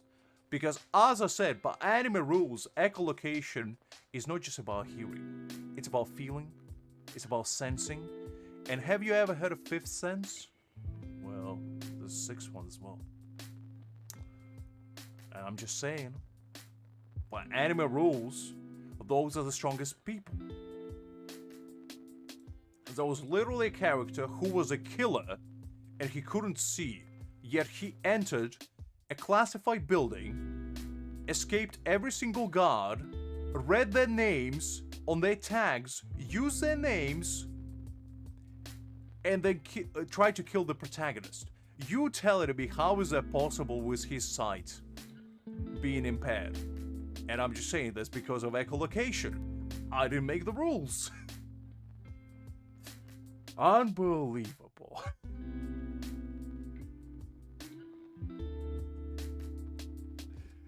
I know, NJ, I know. I'm a man of many talents, and being Crunchyroll supporter at this point is one of them. Because I'm clearly giving them traffic unlike any.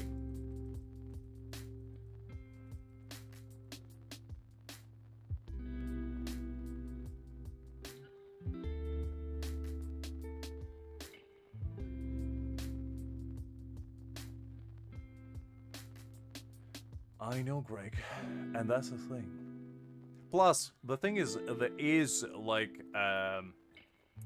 jokes aside, isn't there for blind people, like, the special books where they can read based on, like, touching them? I don't remember what they call exactly, but they basically, like, little, bumps that they can feel and actually read that way.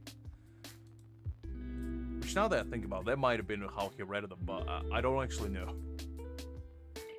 I think so, Kakura, I think so. I forgot the name off the top of my head, but yeah.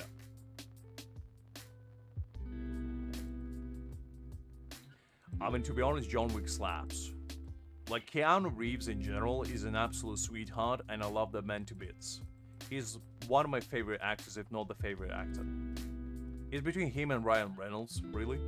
I love both of them. All their movies, great.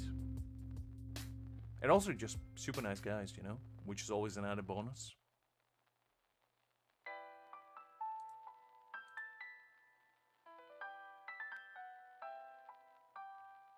Yeah, thanks for helping me out with that one, guys. As I said, sometimes I just, I forget the names of things. I know, Greg. I know. K-pop Demon Hands.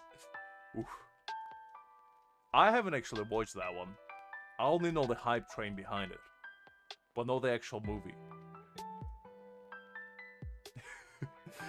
You spoke the forbidden words in front of Greg. The man is about to tell you how it's super overrated.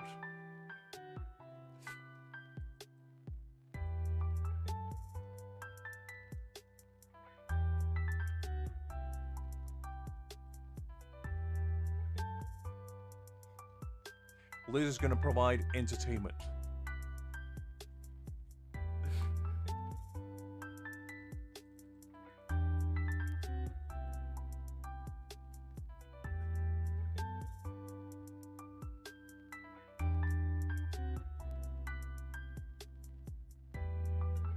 Alright, that's sorted.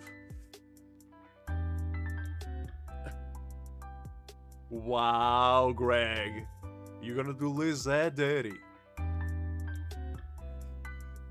Oof, Liz, are you gonna take that?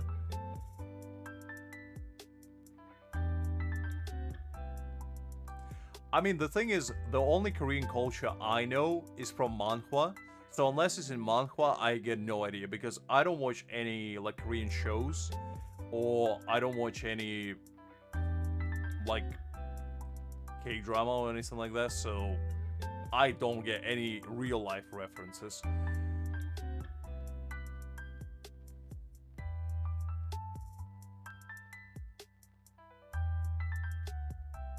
I see, Greg, I see, sorry. That's absolutely fine, though.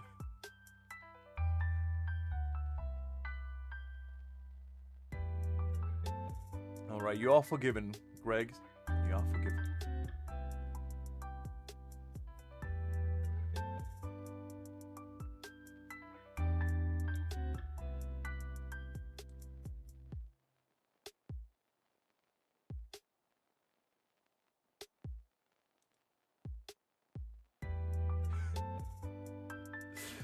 Yeah, Liz, let it slide. The man misspoke. It's okay. He has a headache. Easily done mistake. Don't worry, Greg, I got you. As your client, I got you back.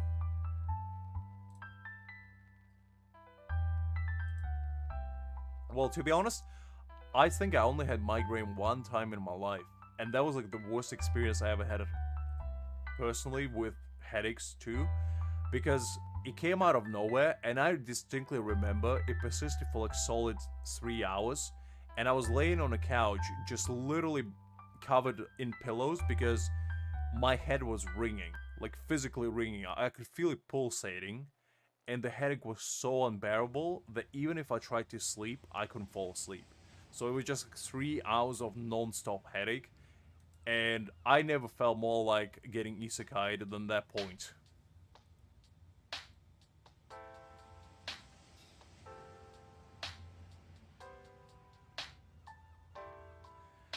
Listen. I can't sing right now. You kidding me? After 7 hours of rerolling, the last thing I can do is sing. My voice is almost gone. Actually, I need some water now that I said that. I need to rehydrate myself.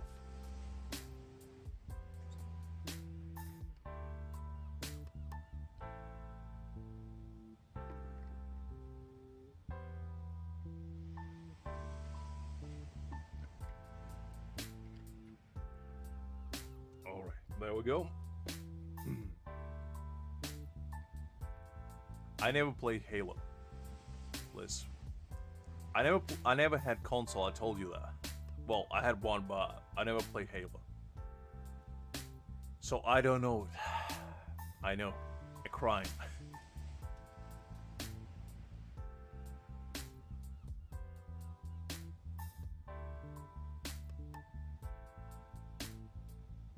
I don't. I never heard the song. I know about it, but I never heard the song. You see, I told you before, I'm a man who only played RPG games when I was a kid. I never experienced a single Nintendo game. I never experienced, like, any fighting type games like Mortal Kombat or Tekken. Never played shooting games. I was an RPG boy.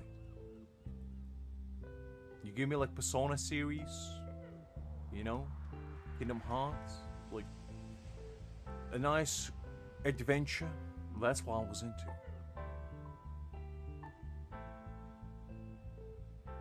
None taken, Kakarot. None taken. I'm not the greatest singer out there. I can sing slightly, but I'm not like amazing at it. So none offense taken there. I totally agree.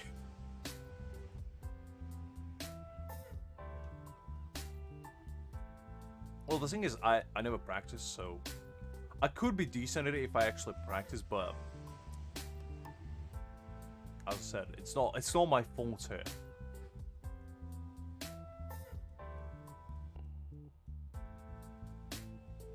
Because like singing and doing VA stuff is a bit different because you're using your vocal cords in a different manner, and continuously like keeping the same like notes is kind of difficult for me, especially high notes. My voice just doesn't go that high. If you ever heard me try to do female characters, you know exactly what I mean.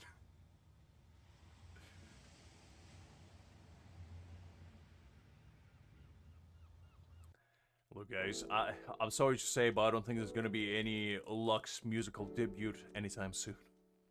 At least for now. Maybe in the future. Maybe. But for now, I'll stick to what I know. And that is, gambling all my time and lively possessions away.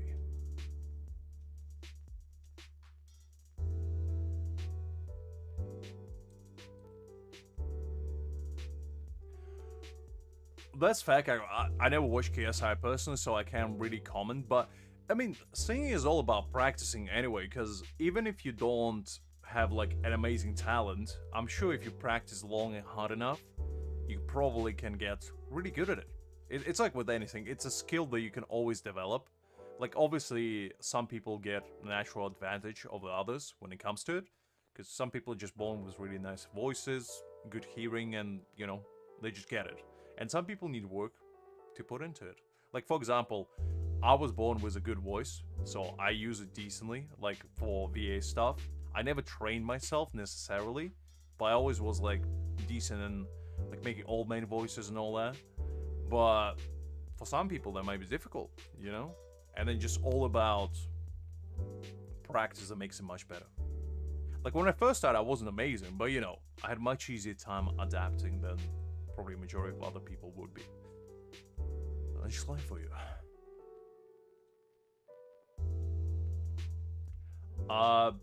Did we?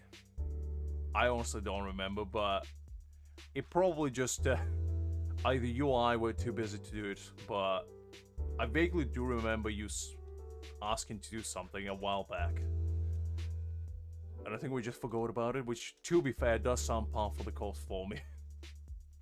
Because I always say that I'm gonna do something like an epic project of some kind, and then just forget about it.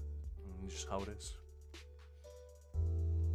My brain has a limited capacity storage. It's like a USB drive that's always continual at 99.9% full, and the 0.1% ain't doing much good. Oh yeah, I do remember. It was, I think, after we played like Bellabog arc, and we heard the Camellia boss battle theme, like the Wild Heart or whatever it's called. I forgot. I think you mentioned that, but I think at the time either you or I were pretty busy, so we never managed to do it. Wildfire, yeah, that's one. That's one.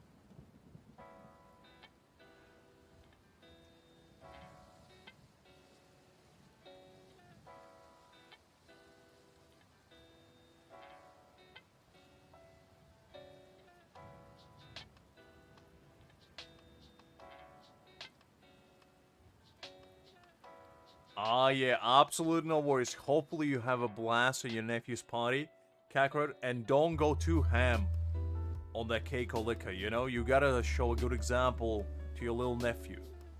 Show him the prowess of enlightenment. Absolutely no worries, Kakarot. It was a pleasure seeing you as always. Have a good night in you. Hopefully everything goes well tomorrow. Yeah, get your nephew a console that you'll give him on his 18th birthday. You know, you're gonna keep it for 18 years, and then finally, when he reaches adulthood, you're gonna give it to him as his coming-of-age present. I think Liz is onto something.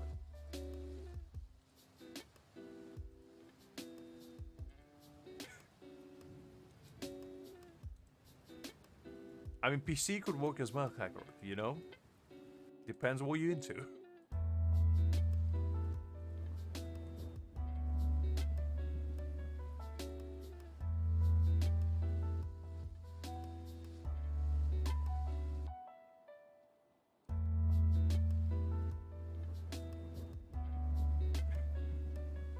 Don't we all?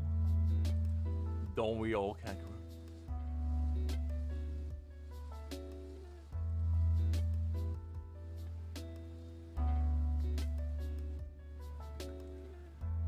Alright, we're almost at the time yet again. Back in the Thunderdome.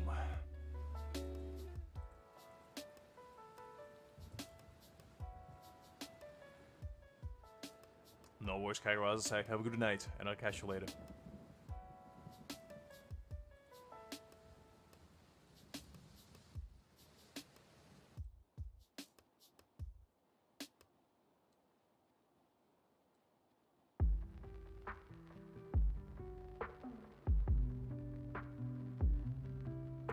Alrighty, let's see what we can get this time.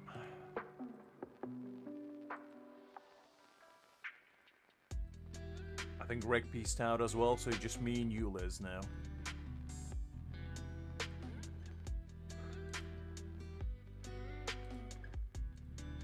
Okay, we go Asado.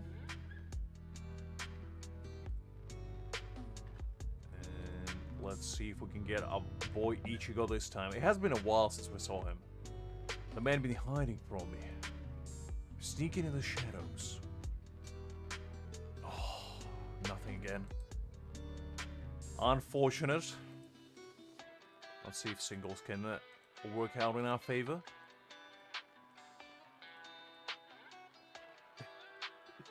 Go on, Liz. I'll listen.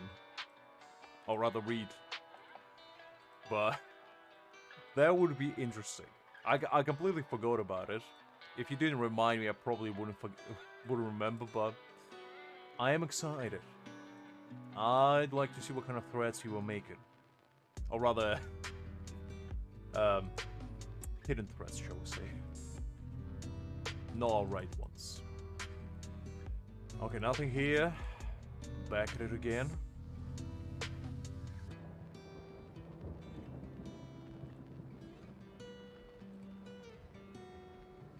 Oh wait, hold on. I keep forgetting.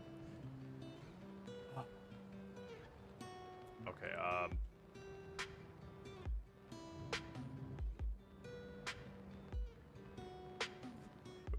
Alright, this is part for the course.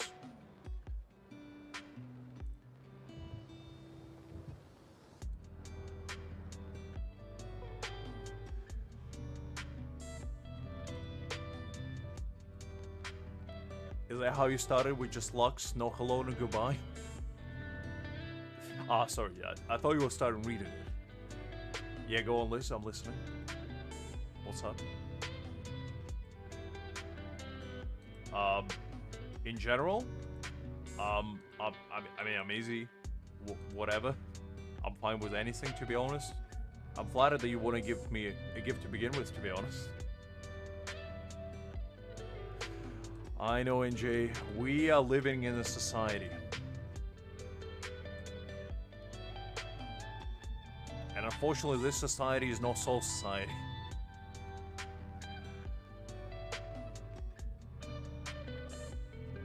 The man showed up 3 times in a row and then decided, you know what? I've had enough. We haven't seen him for like 15 tries already. But that's alright, we still got about 2 hours at least in me, I'd say.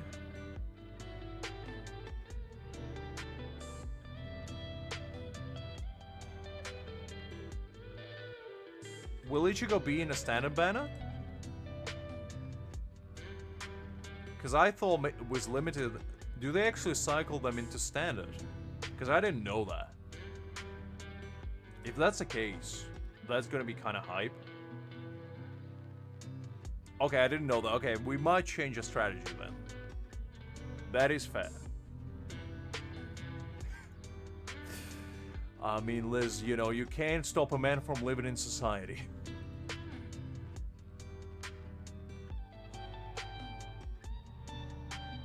But yeah, I'll give it a shot, yo. We'll see how that works. Because the thing is, the only reason why I want Ichigo is because he's like the best DPS right now, and Byakuya and Kisuke are basically his best supports for now. But Ichigo will probably get outclassed at some point anyway, because usually DPSs are very short-lived in these kinds of games. Because every new DPS is pretty much outclasses the old one. Not always, but in a lot of cases, that usually is true.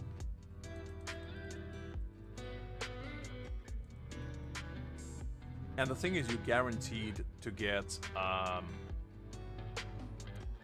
who is it?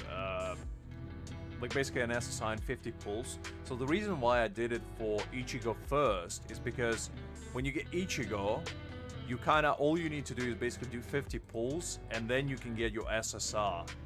So that way, you're basically guaranteeing yourself limited character, and then you're just hoping to get a good non-limited character. While if you get non-limited character, and then you go for limited, you only have 1 10 pull to get them. So it's not as sufficient, but we'll try it both ways, just to see what we can get. Because to be honest, I mean, I did get him 3 times. It's just, it was a while back. And I'm sure some people rerolled way longer than me and probably didn't get him at all, so just luck for you. I'm not complaining too much though, because as I say, I do enjoy rerolling. It's partially fun. The keyword is partially. Because usually whenever I reroll in like my spare time, if I like play a new game or whatever, I usually just put something in the background and just mindlessly kind of do it, because it helps with my ADHD a little bit, while I just get into the zone of like doing the same task over and over again, where to the point where I kind of blank out almost and don't even realize what I'm doing. If you ever watch Kuroko no Basket, it's kind of the same principle as a zone. You just get into the zone of doing the task, and until you complete it, you don't even really realize what you're doing. This scene of the fishman just running sporadically always cracks me up.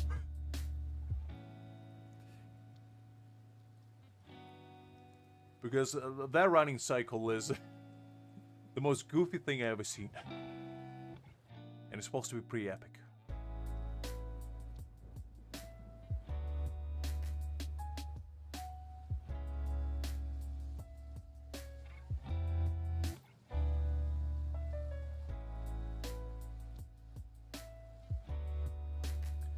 Kisuke's leg, very nice. I've probably seen the leg at least 50 times at this point. Not that I'm complaining, but you know. It would need to see like his hat or something, you know, just for a change. Or like just a lonely cane in the corner, just to mix it up a little bit.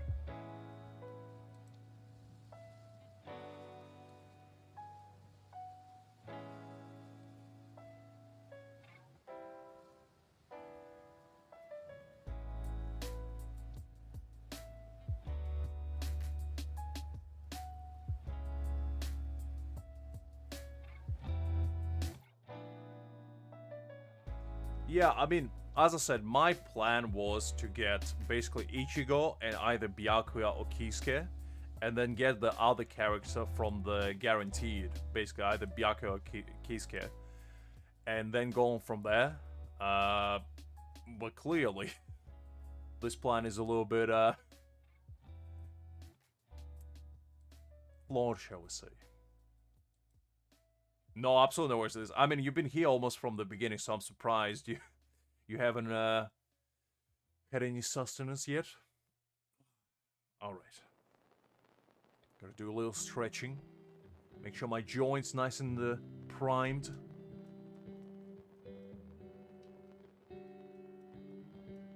But the thing is, Byakuya is probably my favorite character in this game, just from animations alone, and I just like Byakuya in general. But Kisuke definitely is second close. Because the little, like, dupe shadow clone, shall we say, with a little inflatable doll is kind of cute. Not gonna lie. I completely forgot he did it in anime as well, which is kind of like a nice touch. Gives back memories.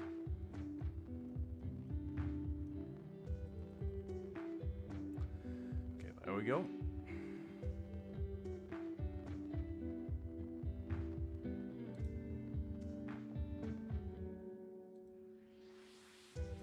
I mean, he is. Urahara is pretty much one of the most goated characters in Bleach. Because the man literally showed up to Aizen fight, you know, popped a couple Kido and just peaced out. Didn't even remove his hat, you know? That's how you know the man is aura farming to the max.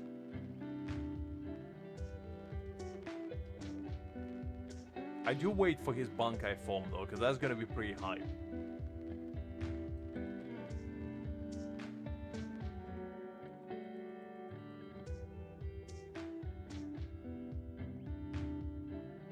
Alright, I'll give it a shot and see how that goes.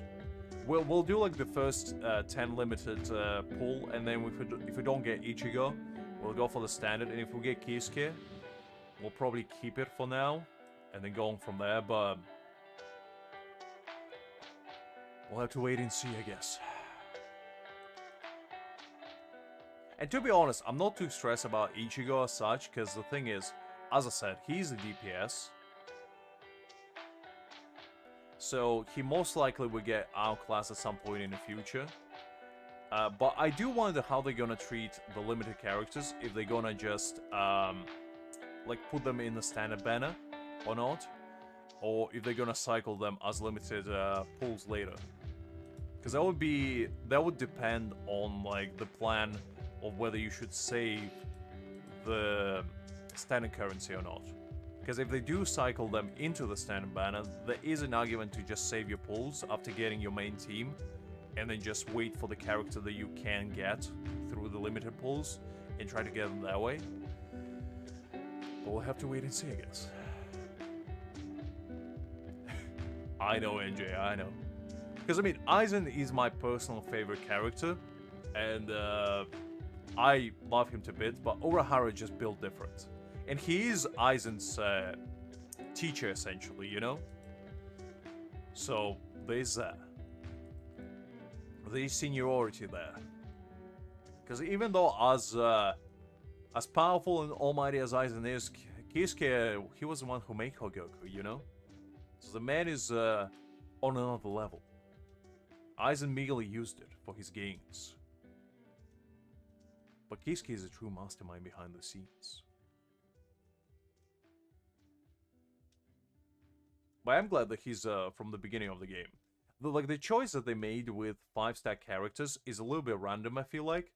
Because the thing is, they put like Tosen and Komamura, who appear pretty early in the story, but I wouldn't really think they would be like the most anticipated regular 5 stars. Byakuya makes sense because, you know, he's like the first, I guess, antagonist, technically, the Ichigo faces. And Kisuke makes sense with Yariichi because, you know, they were the Ichigo's, like, first senseis, essentially. So that makes sense. But Kisuke and Tosen, they're kind of random. And also Bankai Ikaku is, like, out of nowhere. You know, it doesn't really make sense because he hasn't even unleashed his Bankai yet. But it is what it is. Absolutely. Absolutely, NJ. I mean, Aizen is just going to be an absolute unit. I can feel it. And I'm going to be probably saving for him. Just because, you know, I gotta put some respect on my boy's name. And that's just how it is.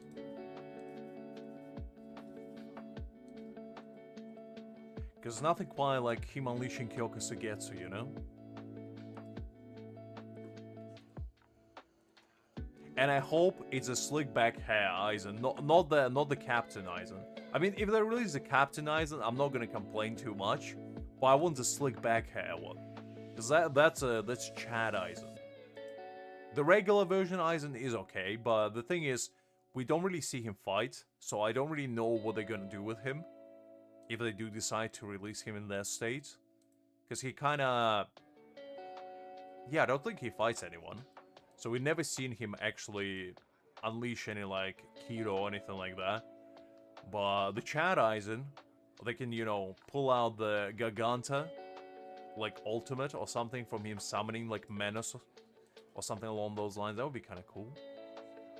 And so far, the animations for, like, ultimates are pretty amazing, to be honest, on every single character.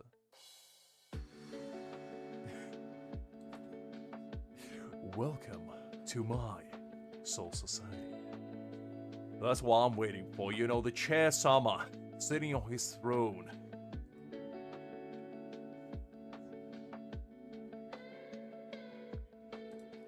Because that's gonna be pretty goated.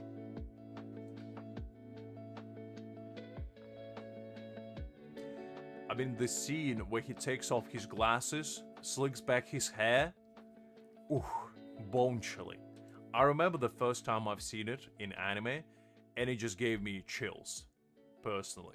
I was granted like 12 at the time, so, you know, there was that. If I watched it now, I probably wouldn't as much.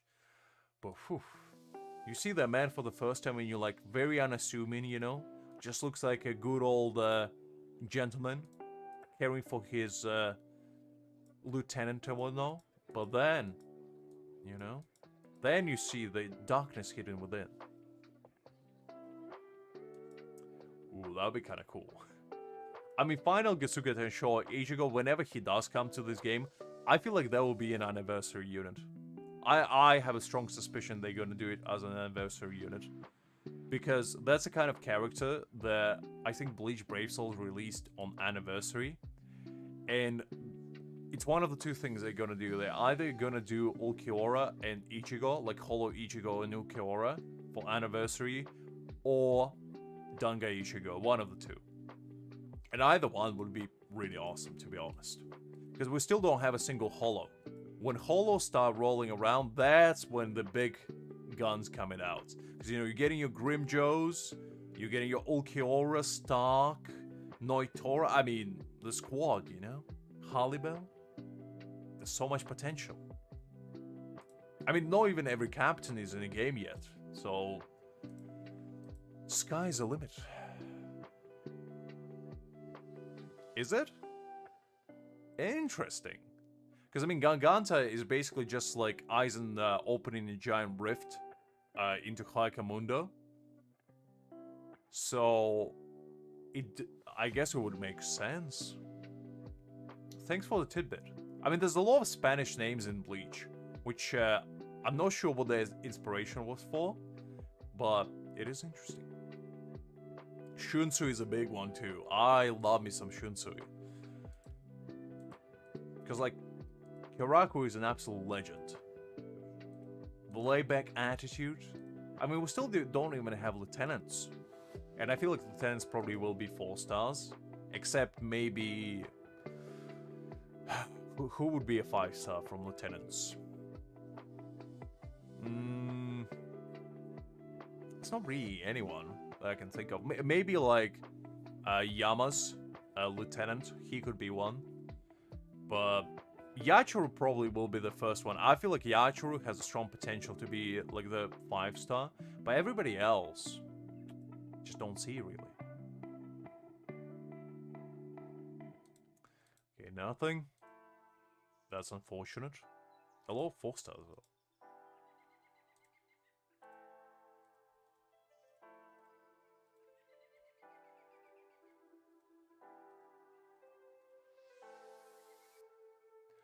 But my most anticipated character besides Aizen would probably be the old man Yama.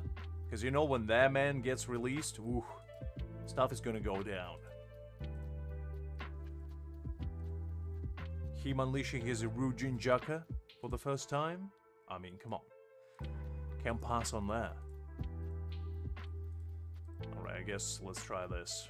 See if I can get anything.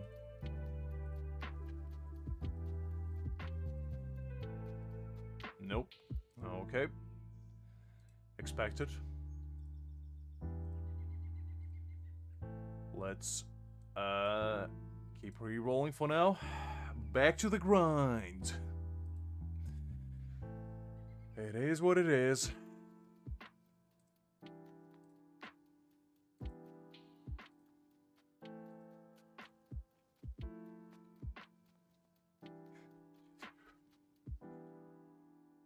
Okay, I use that one. Okay. Well, let's go with that one. If I can't do no more, we're gonna settle with that one. It's alright. As I said, I'm not too butthurt about it. It is what it is. At the end of the day, if I don't get him, I don't get him. I'm not gonna cry about it. It's one of those things, because I have an account with Dangai, rather Holo Ichigo, so I can still use it. It's just not ideal account, you know? But that's fine. As I said, you win some, you lose some.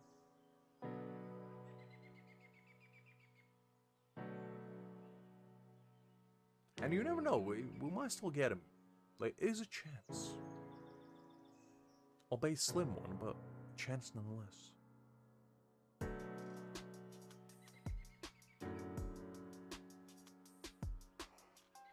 Plus, this gave me like a good time to actually practice my dodging, counters, and all that kind of stuff, you know? So I take it as a training arc, if anything.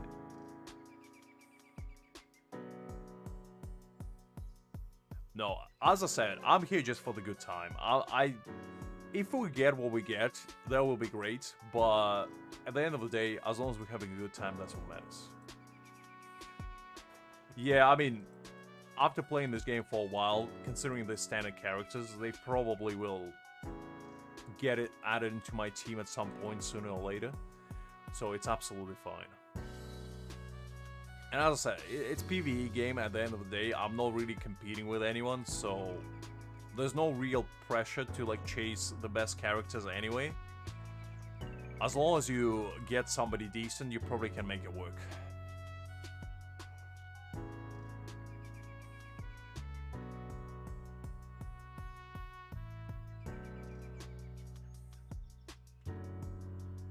Oof. Didn't quite work out.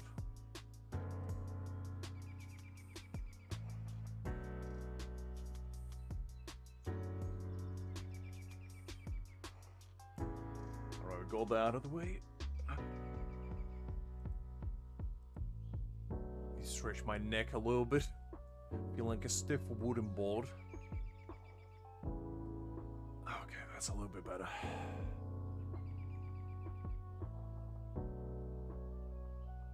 I'm surprised that Ichigo doesn't have shoulder pain after carrying his blade all the time like that. Because my shoulders would be knackered. You have to carry a honking metal sword like that.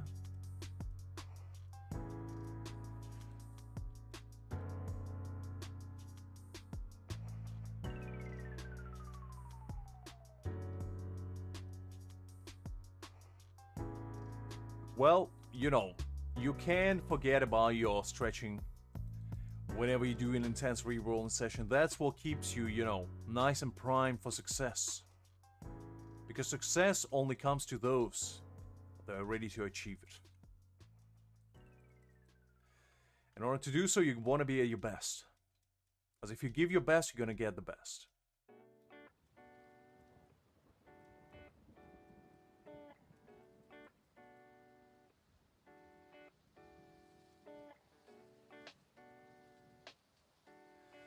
Alright, there we go.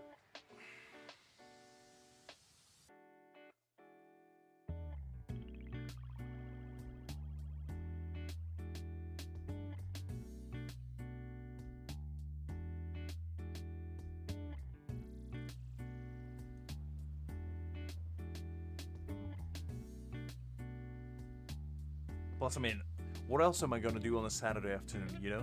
It's dark outside at like 3 p.m. I might as well just spend my evening rerolling, you know? Do something proactive. Not productive, and I want to make it very clear, proactive. Very big difference.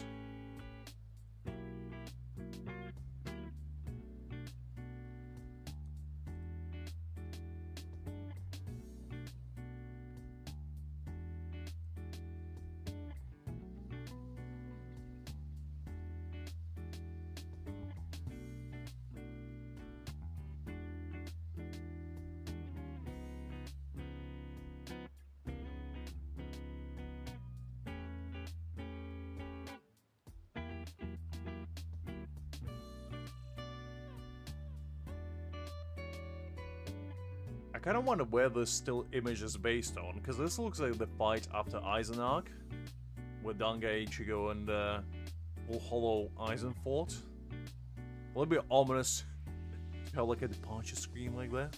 No nice flowery Karakura town.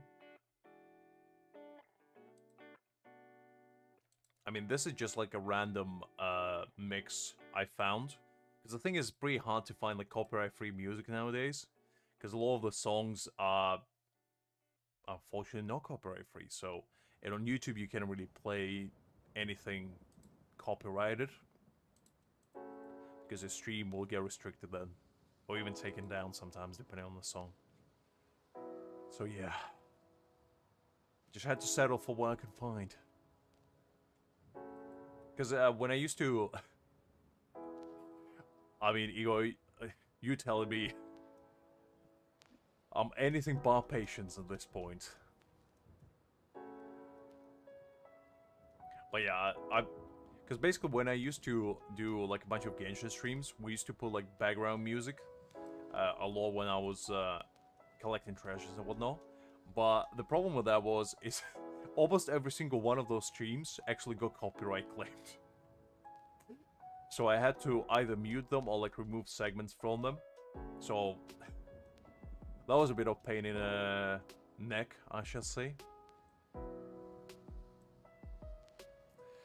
Well, would non-patient man re-roll in Genshin Impact for 185 times just to get one character? I don't think so. Would a non-patient man spend months of his life slaving away for the hopes of getting pretty 2D pixels? I don't think so. But I mean, the thing is, I used to re-roll for almost every single game I ever played. Like, I think there's very few exceptions where I played a game for longer than months and I haven't re-rolled in it. And I think they're just the mentality I built over the years, especially with gacha games, where I just aim towards getting a character or like a team, depending on how many pulls you obviously get, for characters that I enjoy playing with, and then basically saving for whoever I want in the future. That has always been my mentality with these kinds of games, because a good start gets you far, in not just in gacha games, but in games in general. Because there's a big difference between starting with, 4 stars and starting with a good setup of 5 stars. It just makes the game more enjoyable for me personally, I'd say. And also, just makes it more, I don't know, exciting to play, I guess, and more fun. Because you're obviously playing with characters you want to play as, rather than who you have. I know, trust me. I'll get hydrated after I'm done dealing with this gentleman right here. I try to stay hydrated, you know? I try to ensure that my vocal cords are nice and primed. Okay, there we go. Take a quick water break.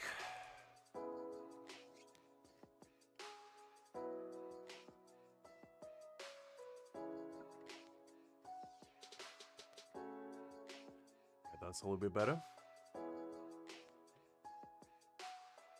Let's keep going.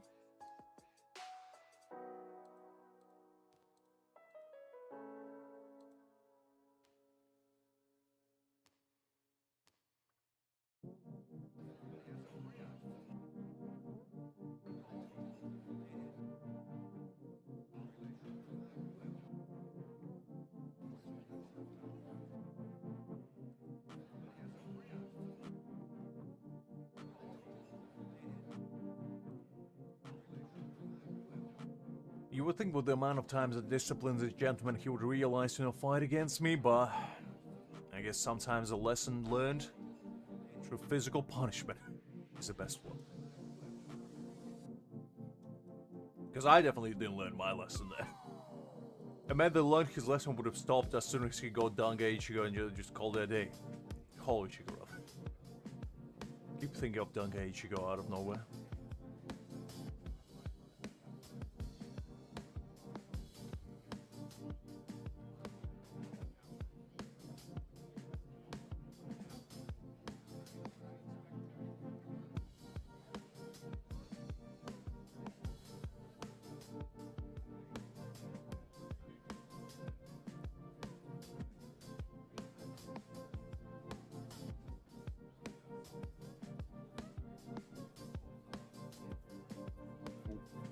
Okay, nice. You would think I would get pretty good at dodges at this point, but unfortunately not the case. Well, that's okay. Can't win them all.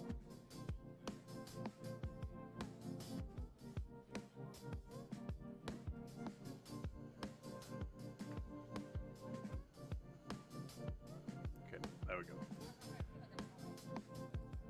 Almost there yet again.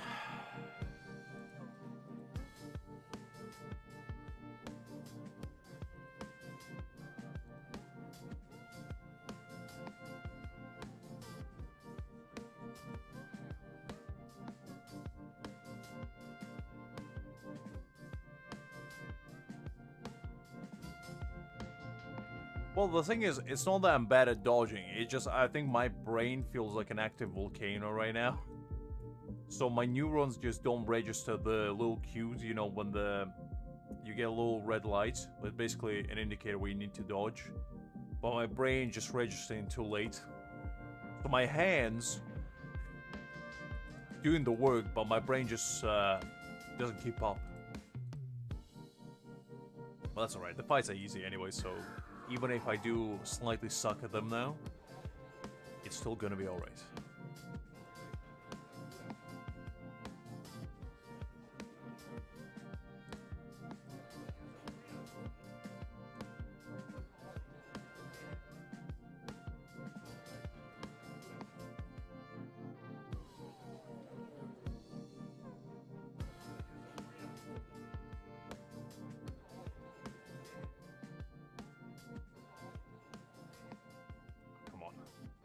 Like, this little bit is probably the most annoying one, because it just feels like a waste of time, to be fair.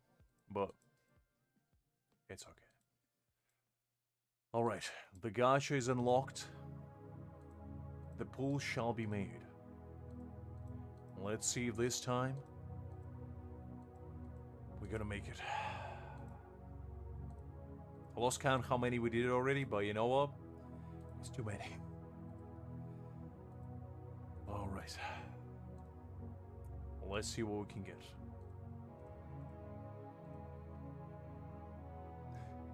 Thank you, NJ. I appreciate the enthusiasm. Let's see.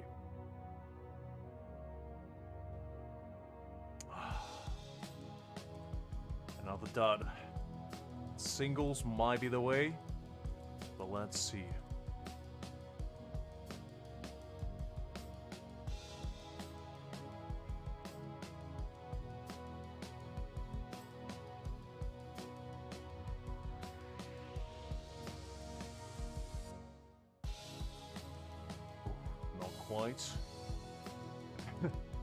It's alright, as I said, if we don't get it, we don't get it. I'm not gonna cry about it. Alright, nothing quite here. That's okay.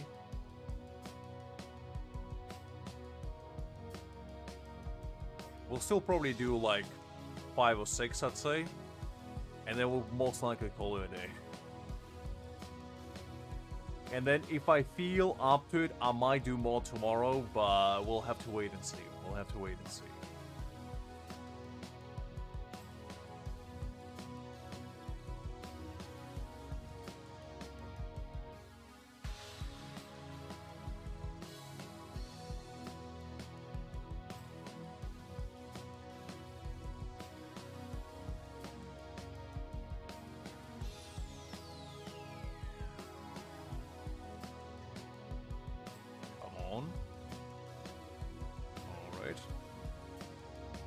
Let's get back into the grind.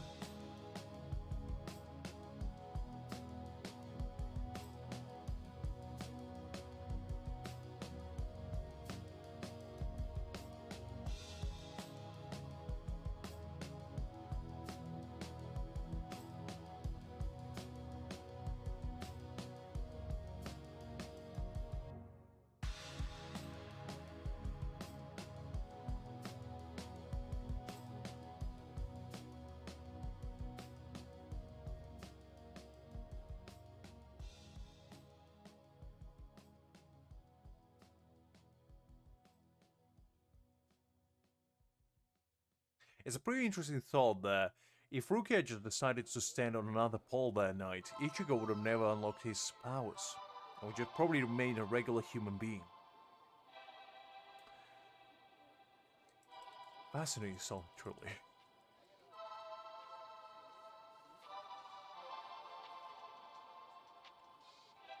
Listen, Liz, I would never cry over unsuccessful re-rolling. What kind of man do you take me for? I have integrity. A little of it, but still integrity nonetheless.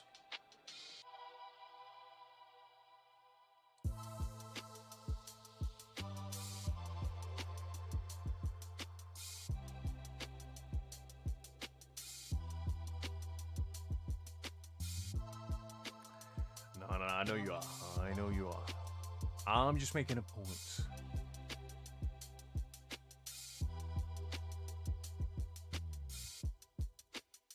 I mean, luckily the reroll process is pretty streamlined. Like, there's no any hoops you kind of have to jump in. It's just basically, you know, hack and slash. And it's relatively quickly. It's like, what, 15 minutes or so? So it's not too bad. And you know, the gameplay is kind of fun, so there is that as well.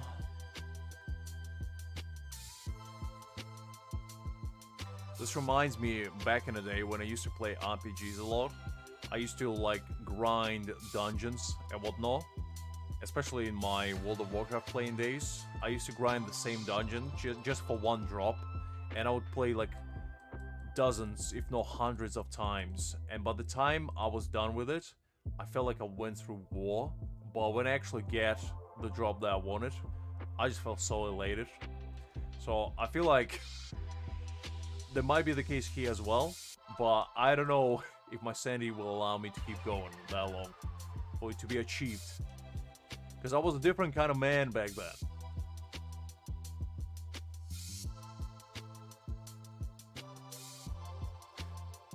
I wouldn't call it cool, Liz. It was more like bordering on the edge of insanity, but, you know.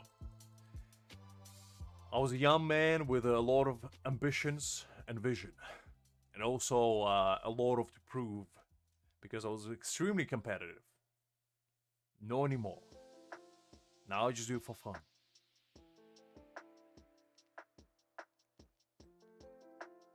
But I don't know, always like in games, whenever there's like a monotonous task that could be fun if done in the right way, I always appreciated those. I don't know why.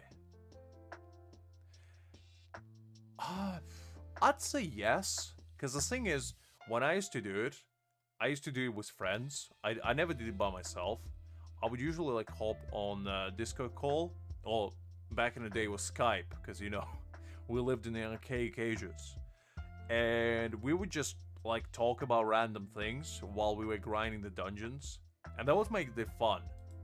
I feel like the actual social interaction, because the actual loop of doing the stuff is not what made it enjoyable for me personally. It's the social interaction involved. And it was also the excitement of like, if somebody in our group got the loot that they were hoping for, we'd be like, oh, great work, man. Congrats. Wish it was me. Anyway, let's keep going. You know, stuff like that. And that what kind of made it a little bit more enjoyable. I guess so, Liz. I guess so. But it's just, it's one of those things that a lot of people wouldn't be as thrilled to do those kinds of tasks. Like, rerolling for a lot of people is just tedious. And I totally get it, if you know, if you have that perspective, because it's not fun. It could be enjoyable, but it's definitely not fun. Unless you enjoy it. Because if you enjoy it, it could be fun. But if you just see it as a, like, if you just see the goal and not the process, then you most likely don't want to do it. And granted, in some games, rerolling is extremely tedious. So in those cases, even I don't enjoy it. Absolutely understandable. As I said, Liz, it's not for everyone, and it's definitely could be quite draining if done too much in excess. But if done in like small quantities, and you know, you like have an evening, because for example, what I used to do is I would set an evening aside, like, I don't know, 5 hours or so, and I would hop on the game and start rerolling for like a new account or new gear, whatever I was doing.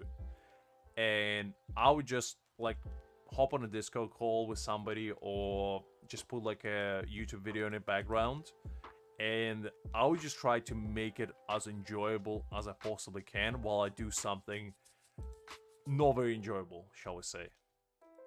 And that way I feel like it's way more tolerable. Because even it was like Duet Night Abyss, when I started that game, I didn't reroll, but then I decided to, and I did over the weekends. And I quite enjoyed it because I just watched like a bunch of like YouTube videos that I meant to watch for a while and I didn't have time. So, you know, I made it more fun for myself. But the actual process, I totally get it. It's not what you really want to be doing. Because do you really want to be playing the same like 5 stages for 50 times? Probably not. Let's be real. Probably not.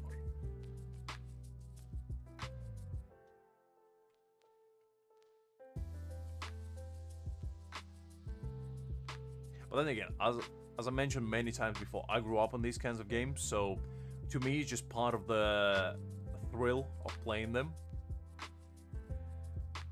And I guess you get used to anything if you do long enough. Which I know I make it sound like a torture rather than a willing act of doing it, but trust me, it could be fun if done the right way.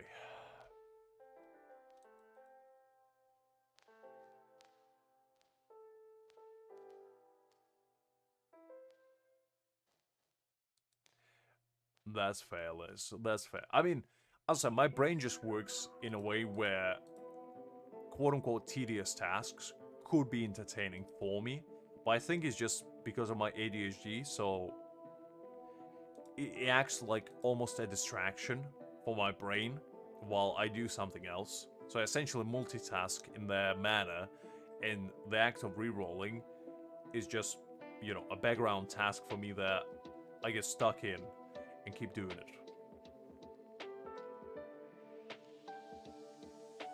No.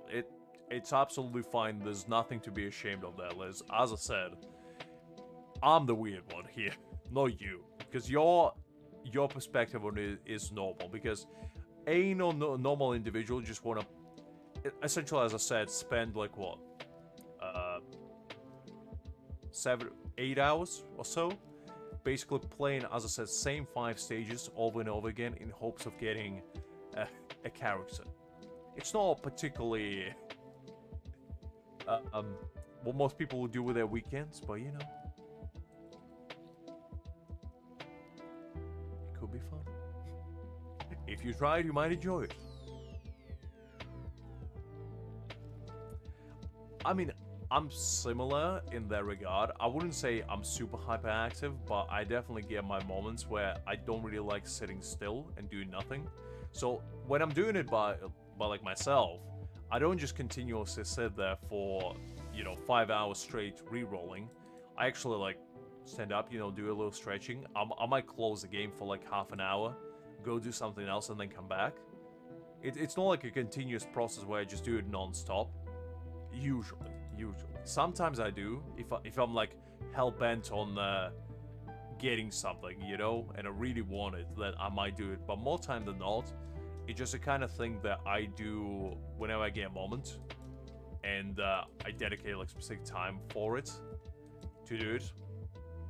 Sometimes I'm even looking forward to it, not gonna lie. Because it's all about like the promise of getting the desired outcome, and the thrill of like working towards it is quite enticing. Because, you know, you're feeding your gambling addiction in a way, but in a healthy way, without wasting your actual money or, you know, sanity, showing. Well, that's actually not true. Sanity is the one you're wasting, but that is part of the course.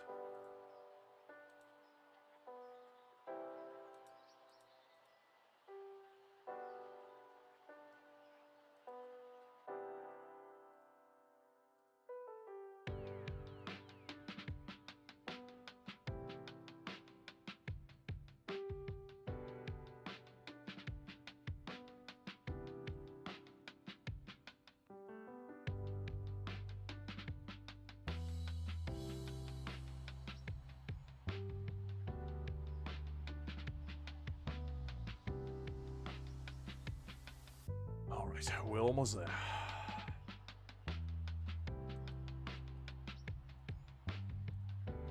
Should do a couple talking, and we'll be right back to rerolling.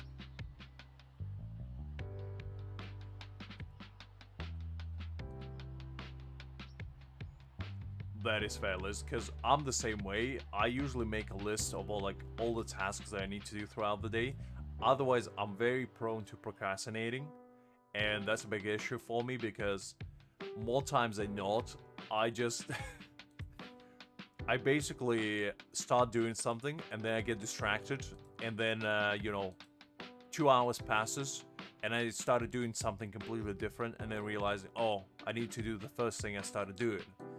And unless I make a list for myself, that's just how it is. And I could blame ADHD for it, but I feel like that's only part of it.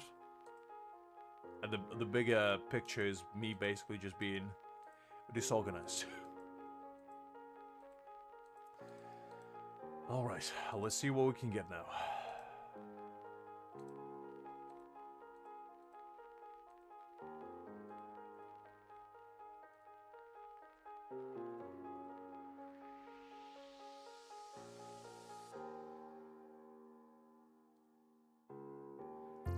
Can I get Ichigo? No. Oh. Get Toru though. Not what I'm looking for. It's okay, Liz. As I said, we're just doing it for fun. And if we get him, we'll get him. If you're not, so be it. Pretty much, Ego. Pretty much.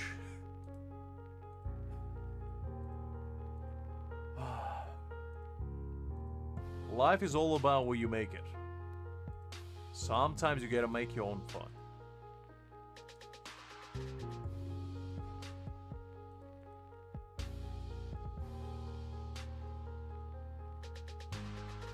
Okay, nothing bad, unfortunately. That's okay, though. That's okay.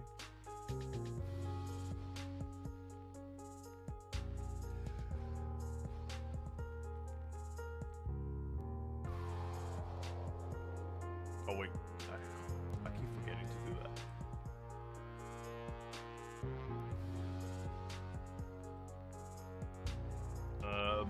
I don't know.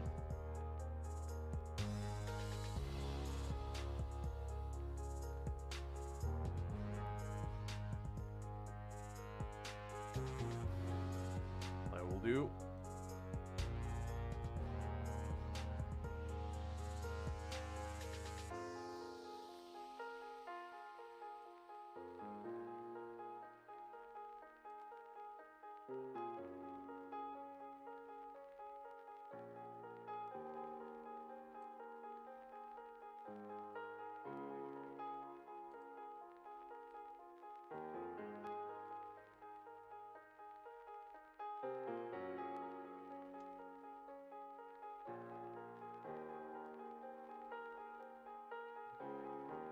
Alright. Let's get back to it. A little stretching out of the way, gotta crack my knuckles a little bit. Get primed for the greatest pull I'm about to witness. Most likely not. But you know, man can hope.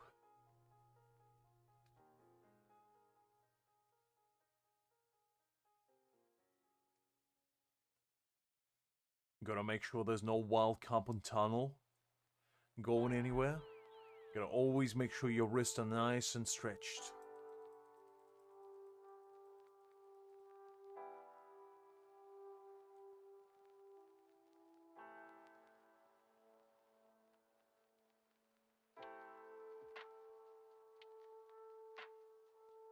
I appreciate the enthusiasm, Liz. I do appreciate it.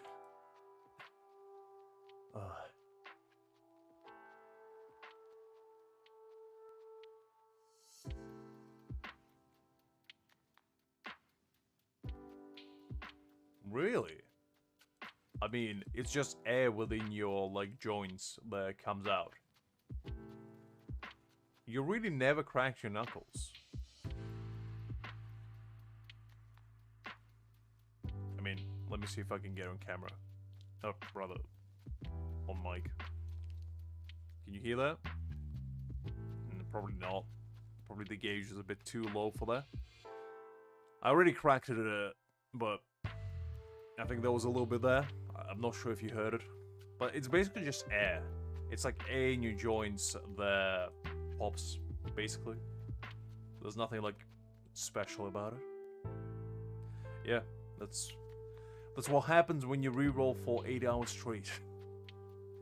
I mean, I always stretch them as well. Like, every morning I do my stretches. And, you know, I do a bit of what I call bridge. Which is basically where you put your hands together, fingers out. And then you kind of, like, just twist them in a circular motion. And it kind of stretches your fingers. And also your wrists. That's what we used to do in, like, judo practices before you start, like, sparring sessions. And it helps to basically alleviate any tension you might have in your fingers. so you can grab much easier. A little tidbit there for you. So if you ever want to grab something very hard, remember to stretch first.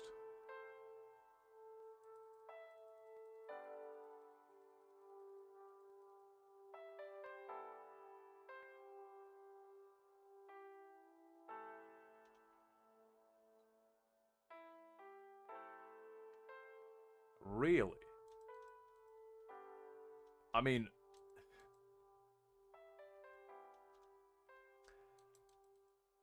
all you need to do is basically just take your arm and just twist your fingers inwards a little bit, but not too hard. Obviously, you don't want to break your fingers, but that is quite unusual because I never heard somebody not being able to do it. Oh, I mean, whenever I do sit-ups, my knees crack all the time. Because the thing is, the taller you are, the more, like, air in your joints you have, obviously. So, my body every morning, as soon as I stand up, I'm like a walking Pinocchio, you know, just crackling left, right, and center. It feels like my body's made of timber, basically. And that's no ideal. No ideal. That's why I have to stretch so much. Otherwise, I feel stiff as a wooden board. That's not what you want to be.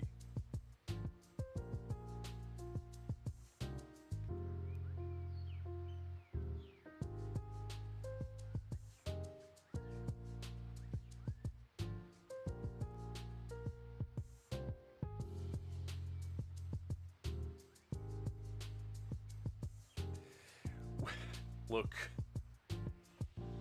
It's only when I'm doing sit-ups, I don't know what to tell you. They just crack by themselves. I can't help it, you know? I have a lot of air in my joints. What do you want me to say? Always gotta, you know, every morning I wake up, I do 50 sit-ups. Because, you know, I can't quite pull out 100 like Saitama. I mean, I could, but that's too much work first thing in the morning. I do my push-ups, you know, a little bit stretching here and there. And I go for a little run for half an hour, come back, have my meal. That's on the weekends, though. And, you know, do what I have to do. And then the rest is history, really. But the thing is, I used to have, like, very difficult time sleeping, mostly because my back was, like, killing me all the time. So I had to, like, take up yoga in order to fix it. You see, I'm not alone, Ego. You understand that no matter how old you are, the knees, they just do be cracking. I mean, I don't think they crack when I walk. It's just whenever I sit up for whatever reason, and I'm not sure if that's, like, my posture. But, yeah, it's weird like that. I had to actually change my bedding to, like, 100% cotton. Because my back used to, like, killing me. And I used to have, like, 50%, 50 polyester. And that one was really good because it was really cool. But the problem was my back just couldn't get comfortable. So I had to change to 100% cotton. And now I actually sleep better. Because it's, like, it's weighted. So it's relatively heavy. But in a good way. What do you mean old? Liz, you're older than me. What do you mean? Like, literally. Unbelievable. You're the last person I need to hear old slander from. Ah, that's okay though. That's okay. I'll forgive you.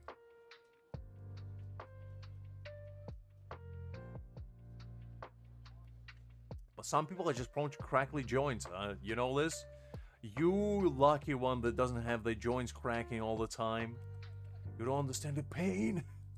The struggle.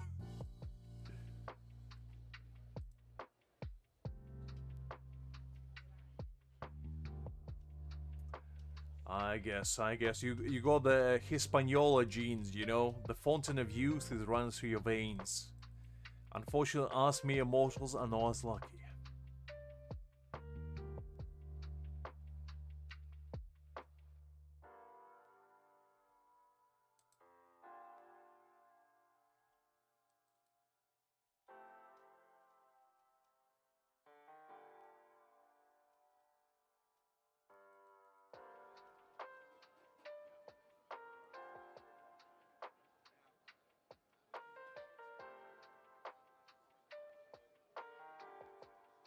Don't worry, Liz. Give it a couple more years, you'll get to our stage. You just a late bloomer, and you know, that's okay. The crackly joints will find you one way or another.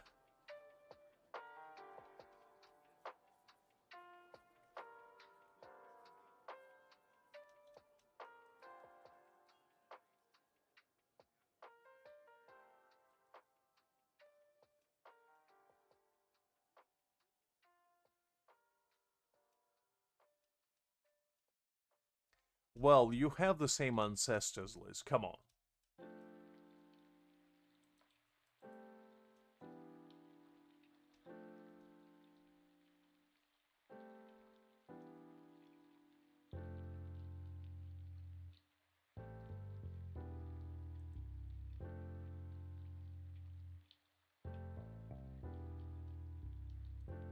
Alright, one more. We're almost there. Bakery yet again.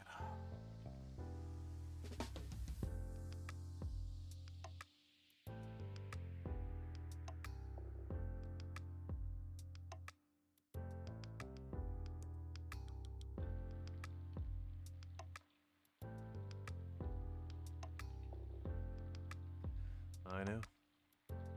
I know. Sometimes community gold comes out of, you know, unprompted. And that's one of those times.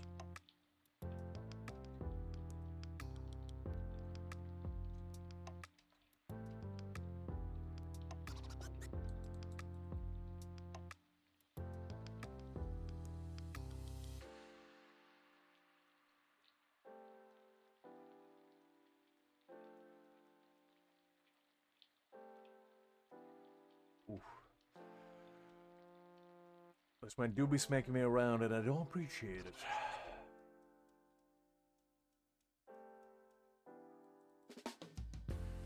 Speaking of gods, actually, I got back into like reading mythology lately, and I started listening to like ASMR where this French gentleman just whispers into my ear like ancient mythology. And yesterday, while I was re-rolling in this game, I was listening to the entire history of like Nordic gods, like how Odin ascended, you know, to the throne, how he went to Yggdrasil and hang himself to, you know, obtain the power of youth, shall we say, and get his like all-seeing eye. And that was quite fascinating, you know. I didn't think I would be as into it as I was, but I was like, you know what? Yeah, that guy. And I was like, you know what? Do tell more. It was actually quite interesting. Because I love ancient mythology. And for whatever reason, I kind of stopped getting into it as much. And what prompted me into actually getting invested into it more was God of War. When I first played it, I got really invested into like Greek mythology and learning about like Zeus and all the Olympus gods and whatnot. And just really good stories as well. It's a shame that there's not that many like games based on them. Because if there's more, I mean, you can make games on so many legends there. It's unreal. Hercules being obviously the most prominent one.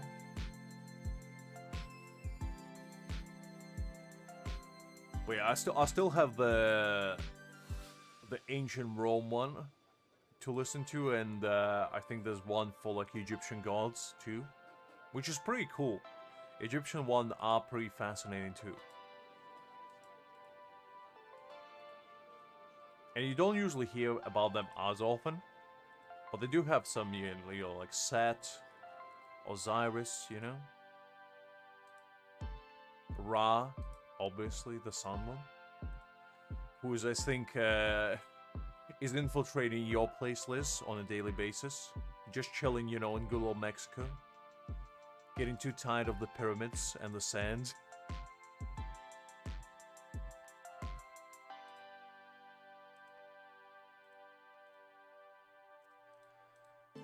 Alrighty, almost there.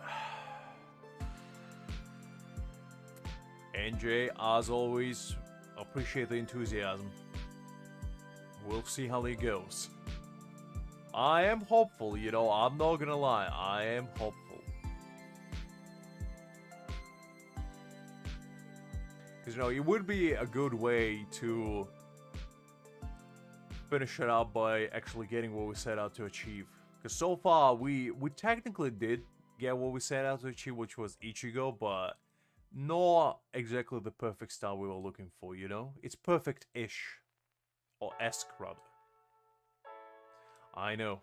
Sometimes you just need a little bit more support.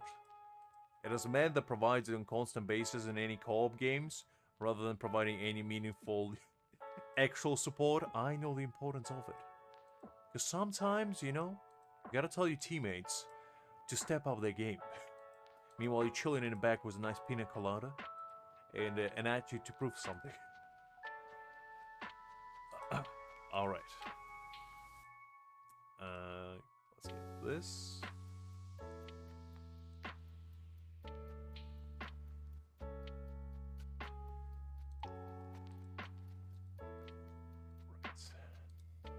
Alright, we got all those, so let's see how it goes.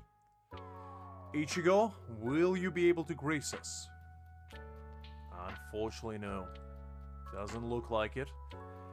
Still a few singles that we might rely on.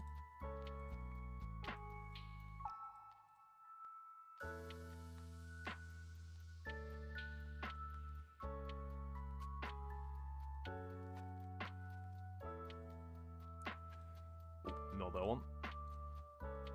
This one.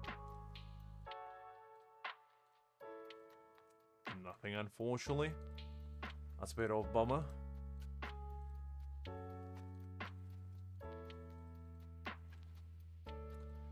And nothing there. It is what it is. We'll do another like 3-4 tries. And see how that goes. I know. The man couldn't get enough of me by showing up 3 times in a row. Baikaku's prowess was stronger than him. And he overpowered him.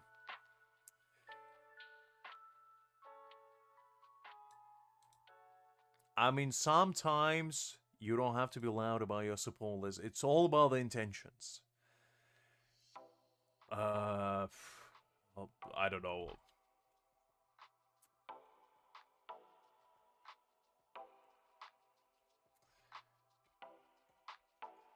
Let's go with this one. There we go.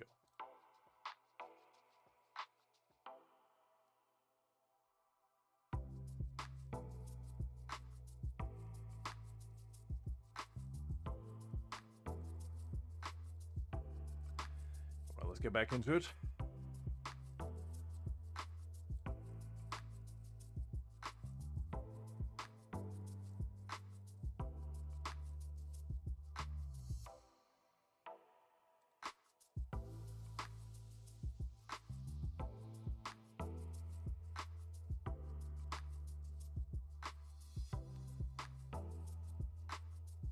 The amount of times I helped this girl already, you would think that she would learn not to put her vase in the middle of the street. Yeah, I think the lesson hasn't been taught properly yet.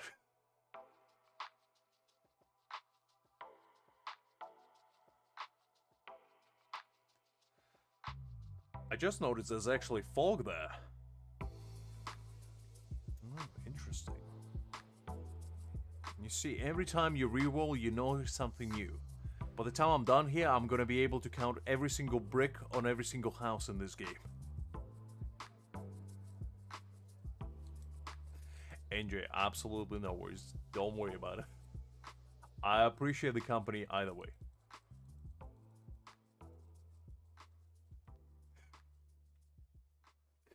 I don't think you should, because if I were to make your password, I'm pretty sure you wouldn't remember it yourself.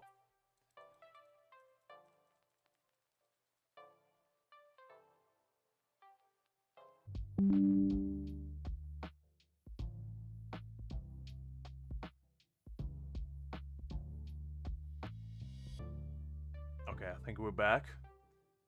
Sorry about that. The game suddenly decided to... well, rather my connection decided to peace out there for a second. And that's a bit unfortunate. I think there's actually a bit of a storm outside. That's probably why. I'll say apologies about that. A little bit of a technical difficulty.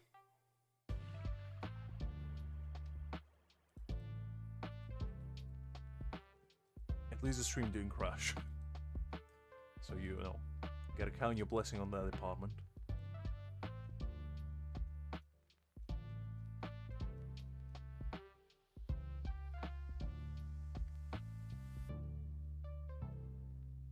I did set up one password for you, Liz. On your Wooden Waves account, I was the one that made it. Don't forget that. And that was the greatest password you probably ever seen in your life. Am I wrong? Am I right?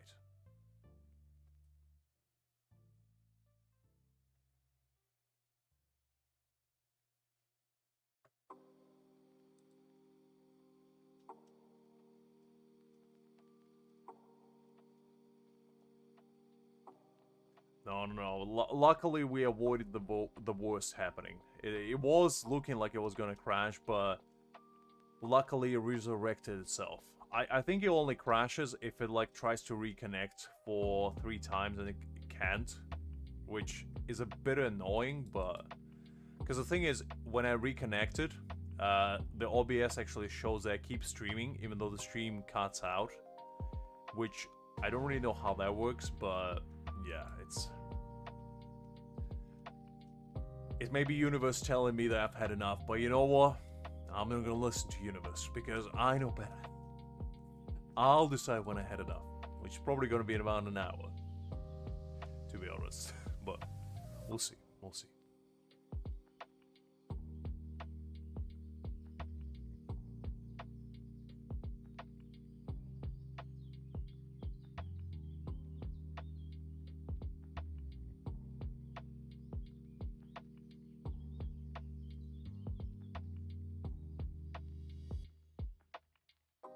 I mean, as I said, there was a little bit of a forecast for some torrential rain, shall we say. So that could be why. The Wi-Fi is being a bit buggy today.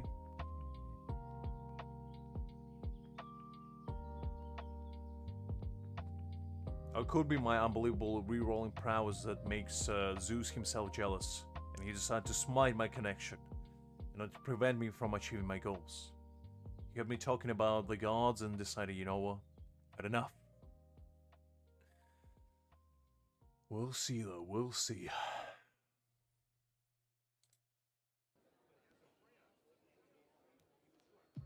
It is what it is, Liz. It is what it is.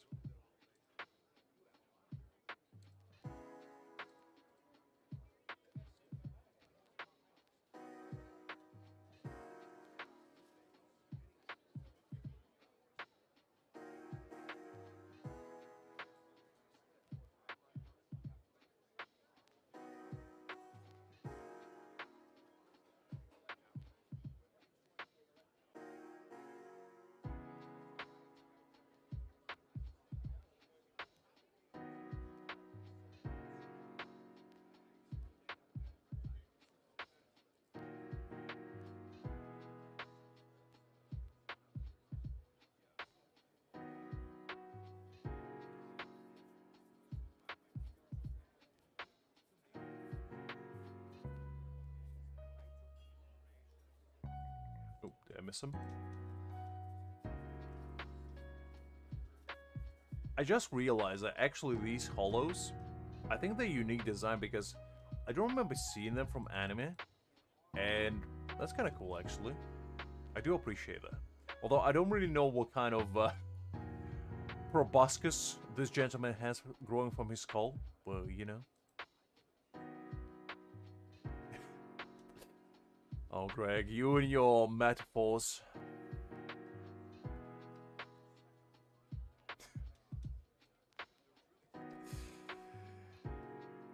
Listen, Greg, I don't think anything in the world will be able to fix your uranium-235 cravings.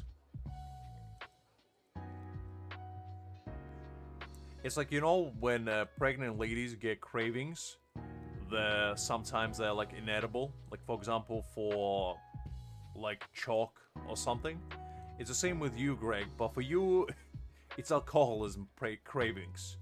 When you get a little bit too tipsy, you get cravings of uranium, and they just lie for you. Can't help yourself.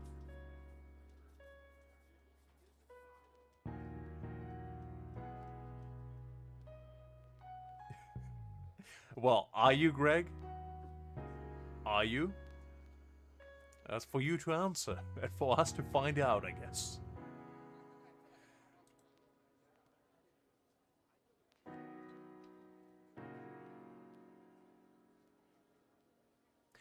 I think there's also was back in the day, carrying heavy ideas. I see, I see.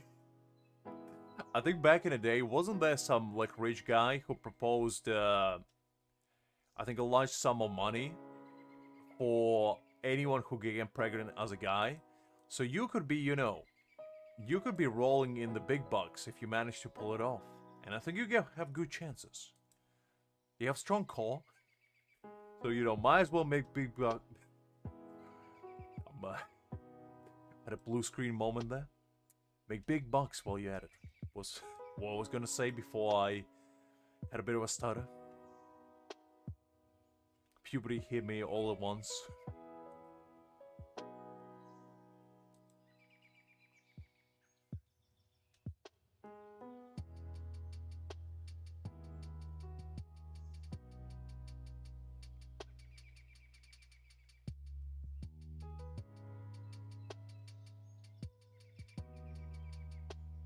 I don't know what you heard, but I said what I said and I meant what I meant.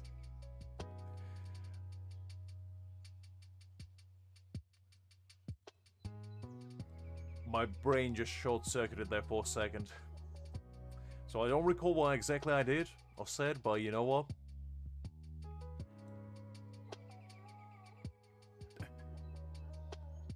Yeah, pretty much. Pretty much. I mean, look, Greg. Sometimes a man has a blue screen moment in real life. You just can't help yourself. Big hips. It's all about the attitude, Liz. If you have big enough attitude, anything's possible. Don't shame Greg for lack of big hips. It's no man's fault, you know? He's trying his best. But then again, nothing couple squads can do, you know? You gotta go follow the Saitama regiment. I agree, NJ. He is pretty annoying. And the fact that you have to fight 2 consecutively is no ideal either. Doesn't help that my brain feels like a ever-erupting volcano right now either, so I can't really register what's going on. On battle too much.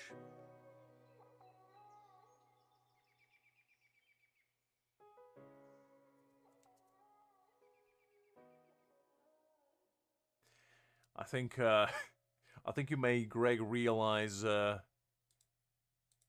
something about himself, Liz. The man been pondering for a minute.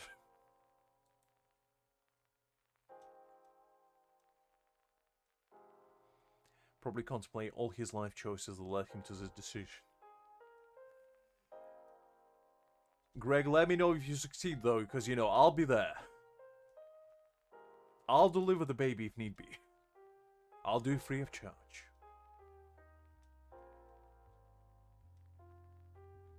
I mean, strong, I do agree. You gotta have that core strength.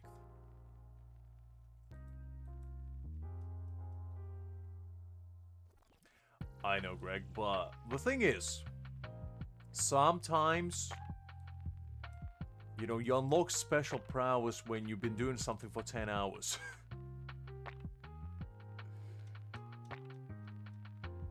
And said prowess for me is unlocking wisdom of the ancients that I may or may not impart upon you all at some point later.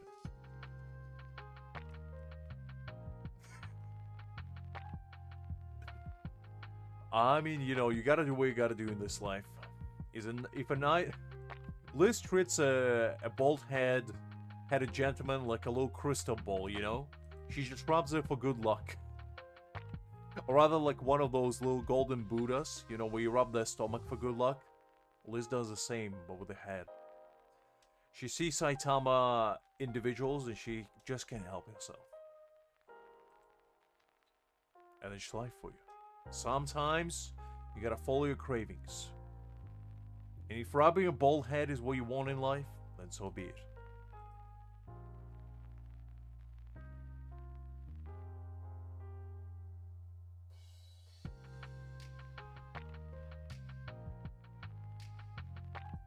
Was the music too loud?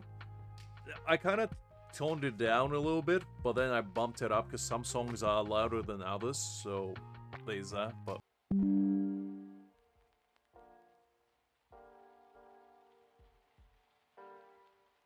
Okay, I think we're back.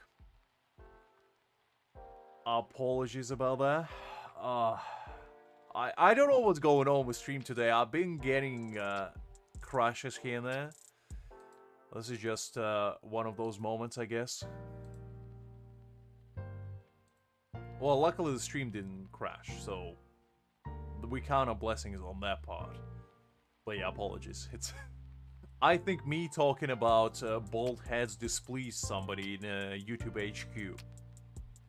I'm pretty sure I didn't piss off Zeus. I pissed off Liz, and she was a hedge cutters near my Wi-Fi box. You know, just going to town.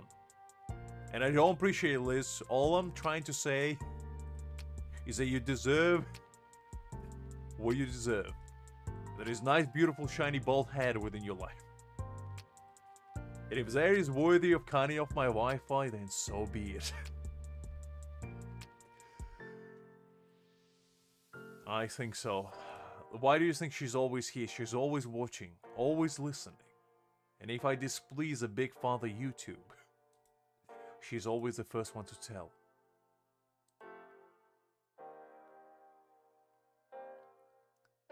Listen, Liz, there's nothing to be ashamed of, only things to be proud of. Alright, we're almost there yet again. On the path towards Rerolling. For two of the greatest men this world has to offer. That is Urahara and Byakuya. All I want is Ichigo and one of them, and I'll be a happy camper. And I feel like I deserve it. After everything I went through, re-rolling for like 9 hours, I feel like we all deserve it.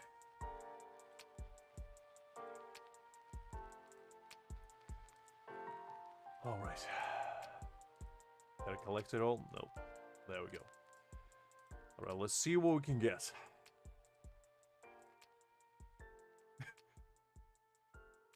I know, NJ, I know. Unfortunately, no Ichigo this run either. But we still can get him on singles.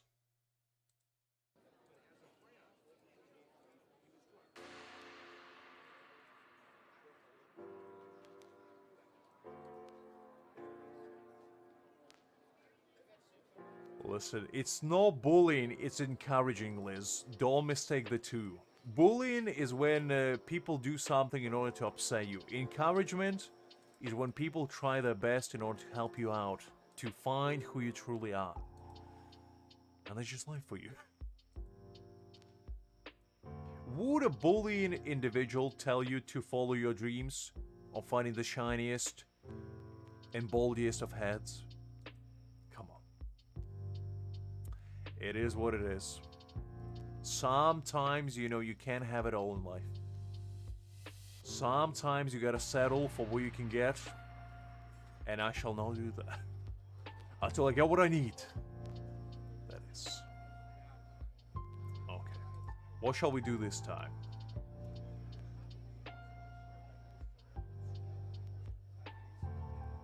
Okay, I think this is on brand now.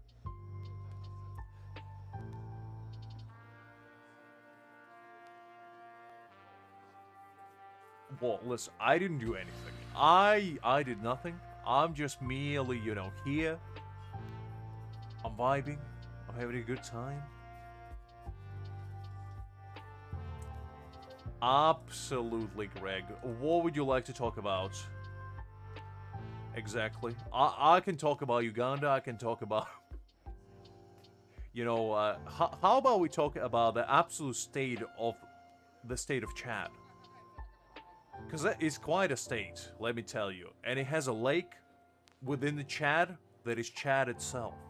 So do you think all the Chad residents arise from the Chad Lake and they drink Chad Lake in order to become the ultimate Chads of Chadtopia? Is a hard-hitting question I would like an answer for. Because you see, do you just become a Chad by being born within Chad? Or do you have to go through rigorous training of Chadtopia in order to unleash your true inner Chad? And do all Chads come from Chad? Is basically what I want to know. Is it like a prerequisite? Because I don't come from Chad, but I would like to become a Chad. So, like, what are the steps? What's the process? I need to know.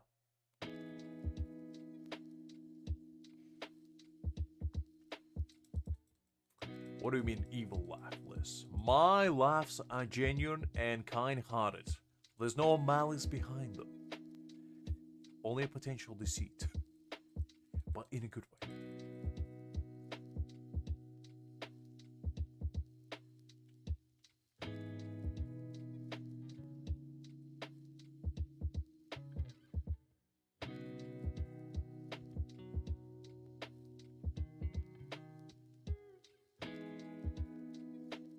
Come on, Liz. How could you say that?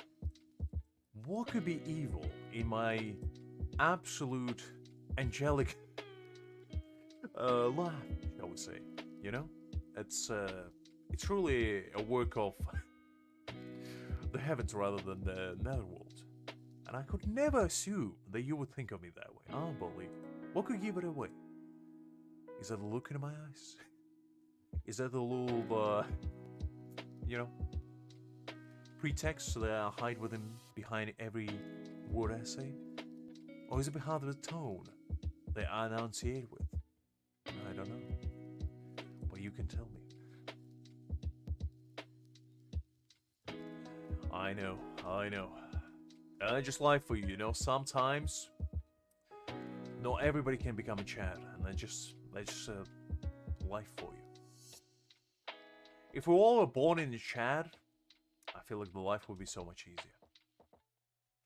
Because if everybody is a Chad, then everybody is a winner.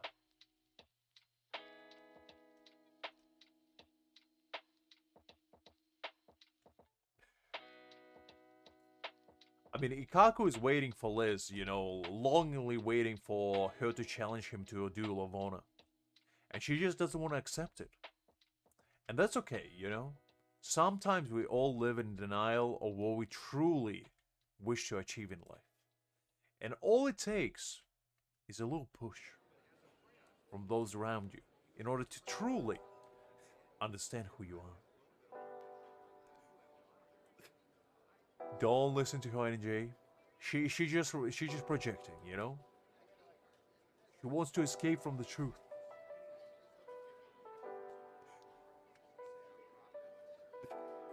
It's basically Saitama, but chrome colored. It's like different skins for him. Just chroma keys from different perspectives. And depending on her mood, when she's angry, she gets a red one. When she's sad, she gets a blue one. And when she's happy, she gets a yellow one. The true prospect of rainbow. In Bold Gentlemen. A dream, some may say. Look, I'm just saying, I'm just adding towards Greg's theory. I'm merely supporting. As I said, I'm a man of support. And I support your choices, Liz. Whatever makes you happy, I'm with you. If you don't wish for a Bold Gentleman, that's okay. But if you do, I'm just saying, we will support you. Just think about it. Oh, come on, Liz. You know that I know that you know that I know that you know. and we're just having a good time, you know? Throwing a couple bold-headed jokes here and there, you know? Just having a hoot and a holler. Because think about it. Like, who are the bold men of the world that are worthy of admiration? You know, you have the big one, Dwayne "The Rock" Johnson. The myth, the man, the legend. You have Jason Statham, you know, the actor of the ages, who only plays himself and nobody else. A cool gentleman indeed. Who else we have there? That's kind of it, really. I can't think of anyone else right now. Is there anybody else that's worthy of praise? Danny DeVito, I mean, whew, that's a man, you know? Not quite like fully bald, but you know, he is technically. Who else? I mean, there's so many, honestly.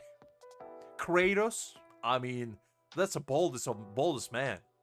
He's bold and he's bold. If you catch my drift.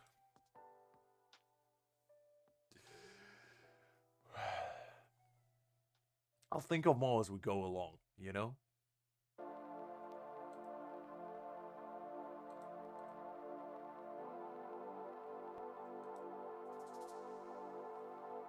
I mean, you telling me you wouldn't like Kratos by your side, Liz? Come on.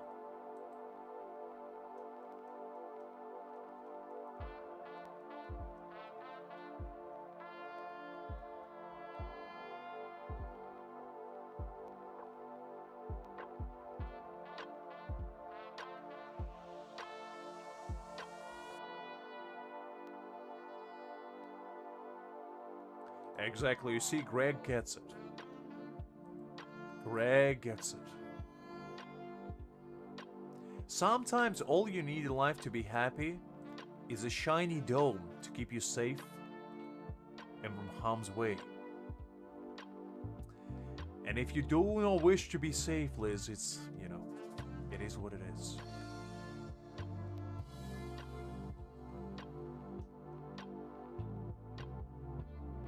Because when you are in perpetual darkness, stuck in the ways of hubris, who will be the shining beacon to resonate within your soul and guide you towards a path through happiness? I'm just saying.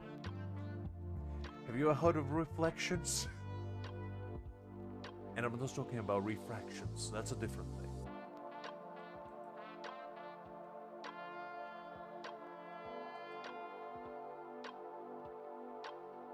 I mean, tell me I'm wrong, Liz. Just saying. Just saying.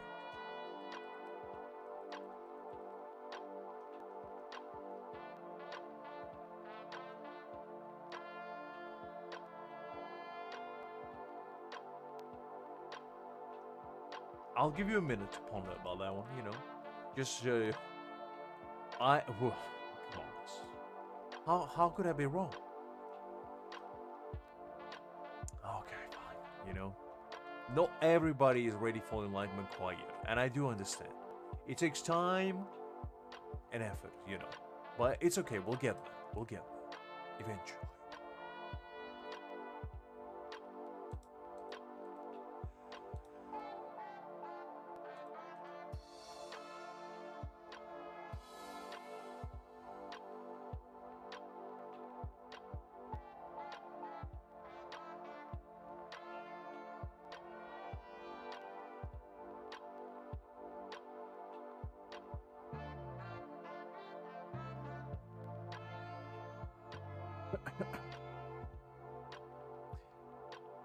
I mean, look, NJ, I'm here to support whatever Liz decides to embark upon. If the shiny head is what she wishes for, then so be it. Well, yeah, but you haven't thought about it, Liz. You see, you just said it. But I wanted you to think about it first. Just think of the prospects that, you know, you could achieve possibly if you become your true self. The one that you always wish to be. And always aspire to be. And all that's stopping you from achieving that is a shiny beacon of wisdom within your life. That you could achieve by merely wishing for it to appear. And then just a little bit of tit wisdom for you.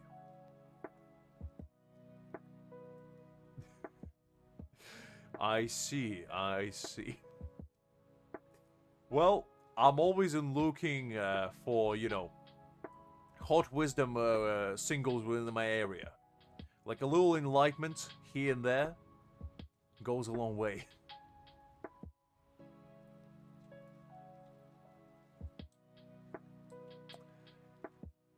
Listen, Liz, I'm sorry to say, well, I don't think I'm in a mood for, you know, a shoulder massage quite yet, Liz.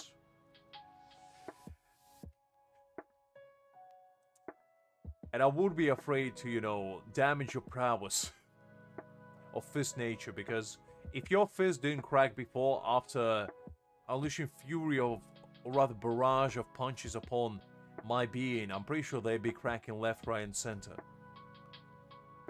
Have you ever made popcorn before? It's gonna be exactly like that. Just popping everywhere.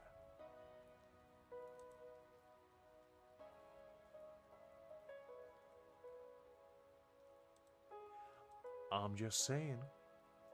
You asked and I replied.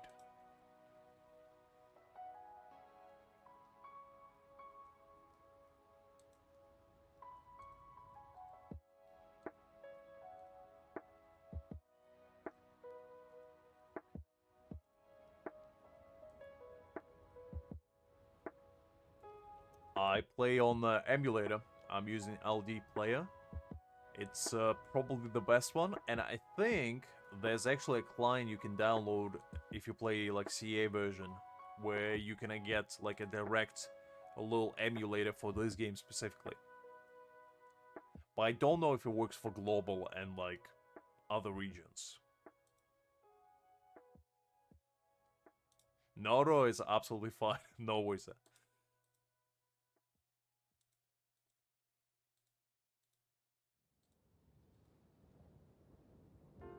Because, I mean, some games nowadays don't allow you to use emulators, so totally understand the confusion.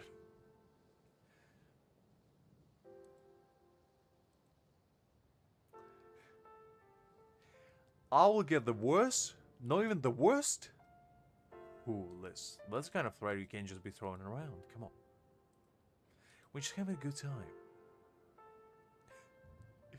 My face on the ground? Wow.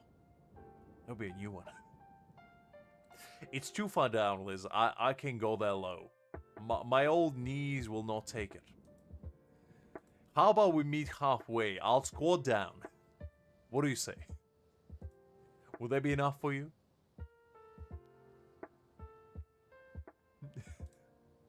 I will? Wow. That's a big talk coming from a small lady. Okay, that was uncalled for. Fine. That was uncalled for. I apologize. I just had the opportunity in front of me and I took it.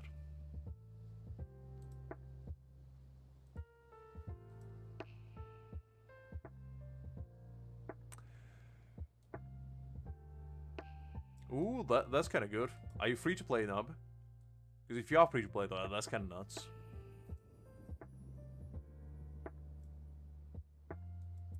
Listen, Liz, that was merely a misspeech, shall we say.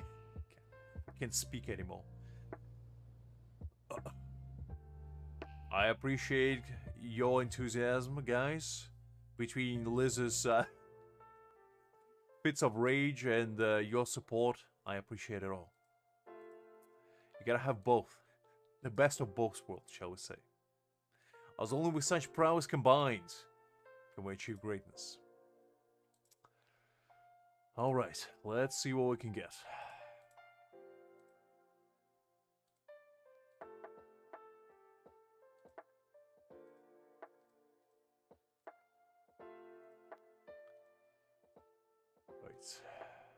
Alright, let's get going. Oh, didn't mean to do that one actually, but it's fine, I guess. Let's see, can I get Ichigo? Please. Unfortunately, no. That's not good now, is it? Still can get maybe in singles. Maybe. Let's see. Doesn't look like it, unfortunately. I don't think we're gonna make it. There's still a chance, though.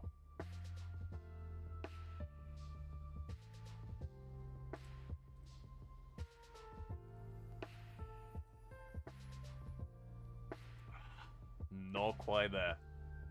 Not quite there. We'll do a couple more. We'll do a couple more. It's alright. As I said, it's fine. If we don't get him, it is what it is. I'm not gonna cry about it, but... Come on, Liz. Come on. At least root for me while I reroll. You can slander me throughout the remaining stream, but... just help me out with that. I know, Greg, trust me. I know.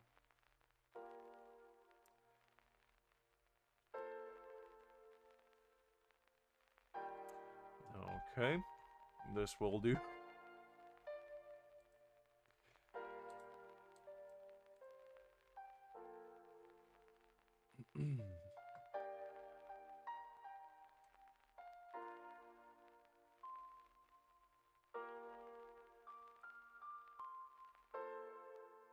I know, NJ. I mean, the last time I saw SSR was but a distant dream. I think it was about 5 hours ago. And since then, haven't seen a single one. Hi there, Kronos. Glad to see you. I mean, that's pretty lucky, to be fair. The thing is, I didn't have bad luck in the sense of not getting Ichigo. I just had a bad luck in not getting Ichigo and somebody decent afterwards, because I had Ichigo 3 times. All one after another consecutively, to be honest. But the thing is, I got Ikaku in 2 of those tries, and I just refused to play with Ikaku. Out of principle. And the third one was Kamamura, who is fine, but it's not what I'm looking for. I just want Ichigo in either Byakuya or Urahara. Literally, either one, I'll take.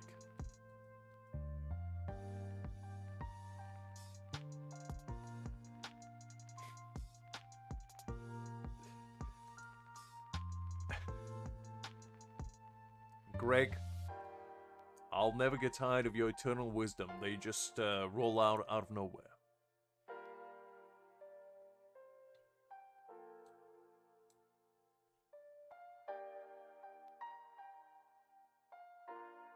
I'm surprised you already have snow, to be honest, because it's only November. It's a little bit early, isn't it? Also getting new laptop, very nice, very nice. Getting anything good?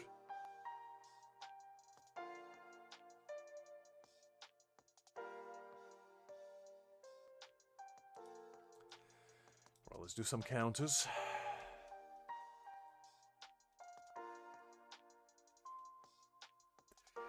Look, Liz, we all know that Greg is a special man who unleashes special wisdom upon us every once in a while.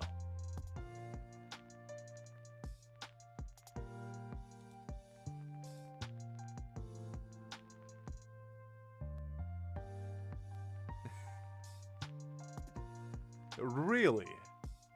Huh. I would have never guessed Greg, honestly. But the thing is, have you left it there long enough? Because maybe it was just a problem of, you know, time wasn't quite there.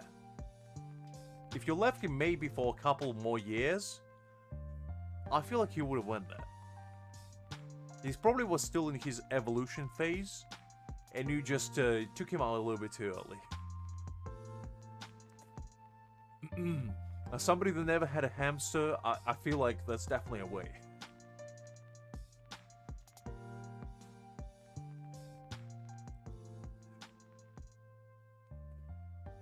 Might as well, Greg. Might as well.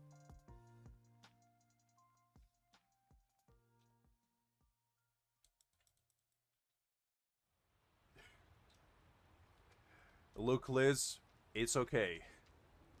I'm pretty sure in order to get hamster, you need to get through rigorous checks where they check you if you're a suitable owner for such a sacred creature.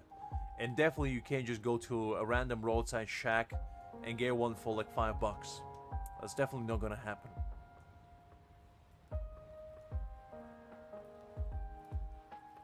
Oh, I see. Sorry to hear that, Greg. I mean, having your laptop broken is unfortunately a feeling I'm a little bit too accustomed to, because I think throughout my time I went through like 3 or 4, and every time they broke down, my heart broke with them.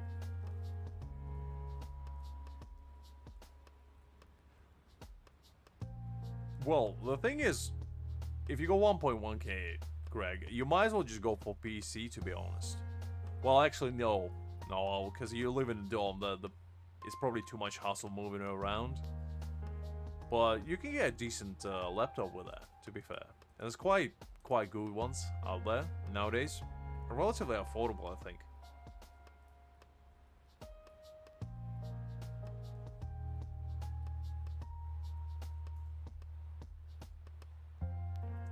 Look, Liz, I'm just a man of many things, and wisdom is one of them. As I say, you ask me a question, I answer it. It might not be the answer you're looking for, but it will be an answer.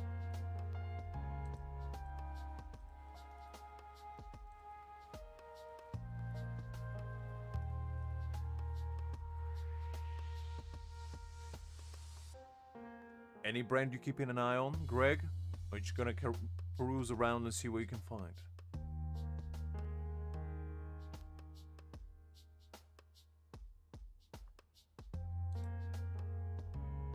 I mean, to be honest, Kronos, spending in these kinds of games is always a downward spiral. The more you spend, the less luck you usually get.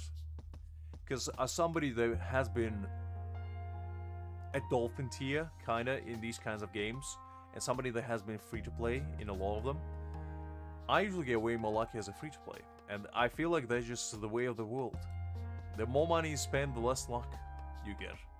Because you offset it with a credit card. The credit card has a debuff, known as being unlucky. And the more you use it, the stronger said debuff gets.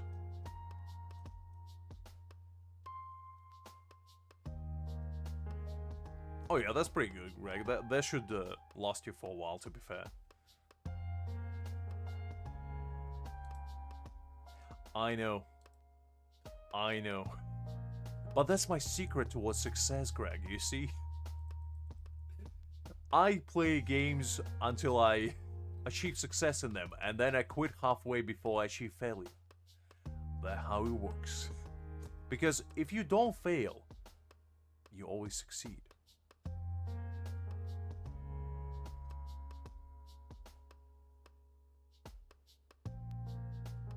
I mean, to be fair, Aizen is gonna be like probably the straw that breaks my will towards the remaining free-to-play, because if I can get that man as free-to-play, I'm probably pulling out the credit card. I'm not joking. I'm gonna sin for that man, because Aizen is a special gentleman and he deserves a special treatment. All there is to say that I'm definitely getting him, no matter what. Especially if it's a slick back hair version. If it's a captain version, I might be okay with, you know, not getting him, but if it's a slick back version, oof, then we're talking. Because that's Chad Aizen. And, you know, you gotta put respect on the man's name. And then in the future, you know, when he comes out in his full, unleashed form, and that is sitting on a chair, saying that it's his soul society, that's when this game will truly peak. And unfortunately, after that's all the way down, because when you reach perfection, you can't really peak at that point. Well, actually, the thing is, are the weapons really that important in this game? Because I know that all the like 4 stars and 5 stars are signatures, but is there actually a way to get non-signatures 5-star weapons? Because if there isn't, I guess they are pretty important. Because to be honest, I haven't even looked what it does. But I like that it's only 40 pulls, because at least if you get the character, like early, you pretty much, like if you go within the first 10 pull, for example, you can get them at like 50 pulls altogether, which is pretty good. And even if you don't, if you go like full pity, it's only 120 altogether as well, which is not too bad. Considering there's no 50-50 in this game, that's essentially like you losing your 50-50 and having to go all the way, kinda. So that's nice.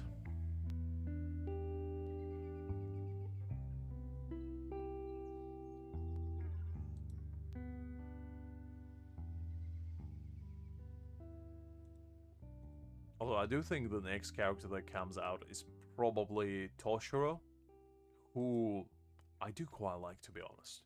Because Toshiro is one of those captains that grew on me the more I got to know him. And about his like past and whatnot. And also, if you've never seen adult Toshiro, let me tell you something. It's worth seeing.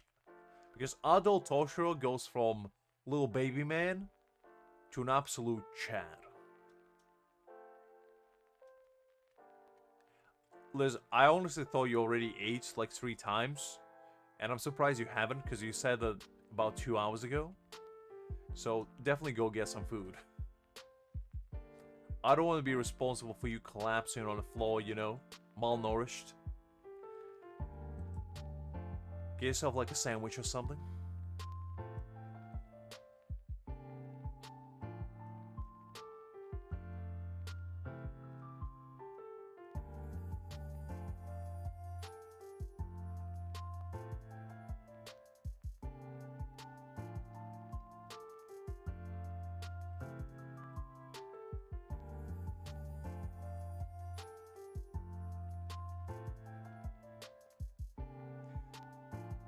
Greg, you're a man of food, you know? Whenever food is mentioned, you want it, and I appreciate that. You know what you want, and you get what you want. Fair enough, Greg. Been there, done that. Trust me. Sometimes a good meal is all you need for a quick pick-me-up.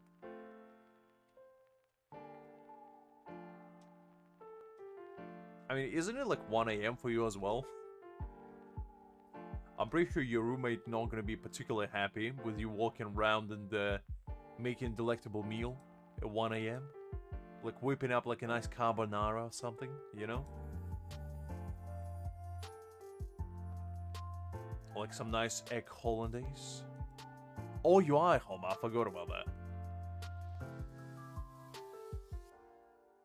Then you could go ham, I mean, you know? Might as well bake like a cake at 1 AM. Oh, that's actually pretty good. I would do the same, to be honest, because, I don't know about you, but I never lived in a dorm, but I can imagine that it's not particularly kind of place you want to stay in all the time.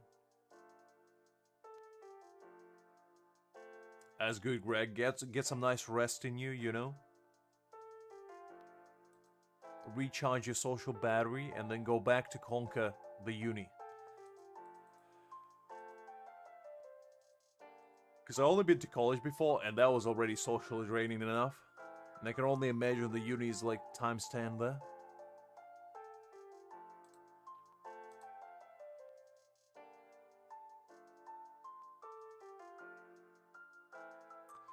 I mean, he might.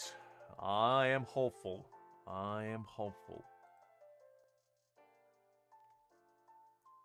That man been toying with me for the past 4 hours, evading my grasp. And I'm not gonna stand for such disrespect.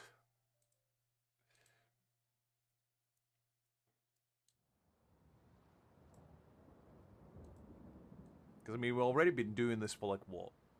9 hours or so? So it has been a minute. And I'm gonna be 100% real with you. I didn't even know we were gonna go this far, but you know what? We do now. Alright, let's see what we can get.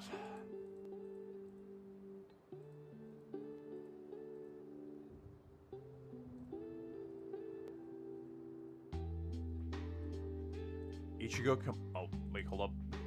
Forgot to claim the rewards. I'm getting a little bit ahead of myself. Alright. Come on, Ichigo. I believe in you. Please believe in me. Not quite. We got Ishida and his stamp. Not quite what I was looking for though. Alright, I'll try standard. I usually just go for the limited one, but we might as well, you know, mix it up a little bit.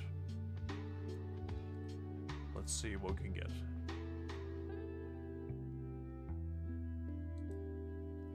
I know, Kronos, but like, that's the thing. I'd rather get the man and then worry about building him later.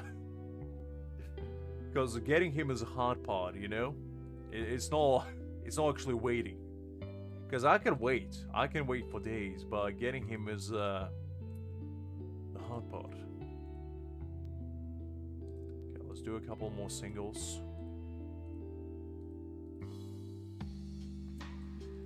Not quite there.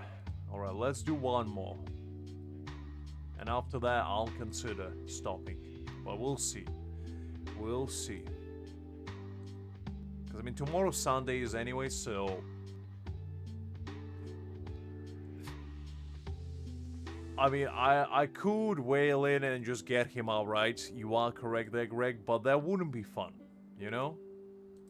Because where's the fun in just buying a character?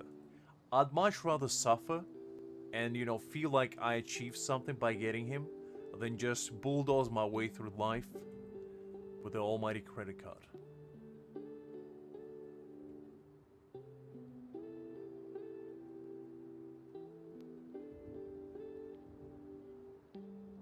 Oh, you mean with the like the pulling gachas thingy?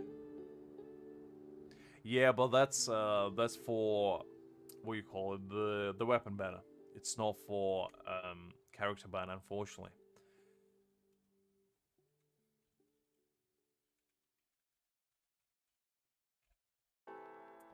Okay.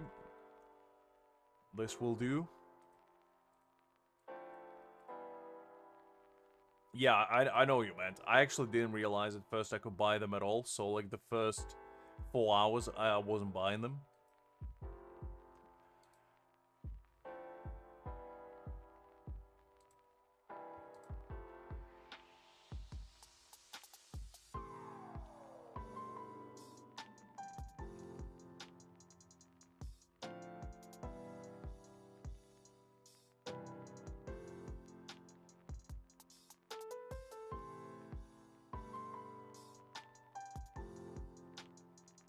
Who would have thought that getting 2 characters would be this challenging? Because this is probably my longest time I tried to reroll in a whole minute. The last time I did this was probably for, I'd say, Wuthering Waves. That was like the longest one I did in a whole minute. And that probably took me like 2 days straight. But the thing is, I didn't stream it. I did it by myself. It was a little bit different.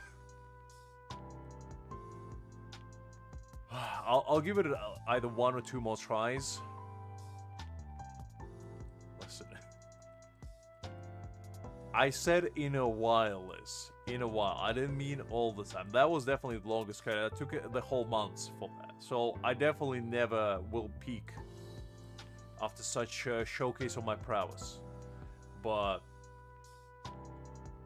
for like individual times, this is definitely the one to go in the ages, especially for continuous rerolling. Because before, as I said, I used to take like breaks in between and whatnot, recenter myself, align my chakras and whatnot.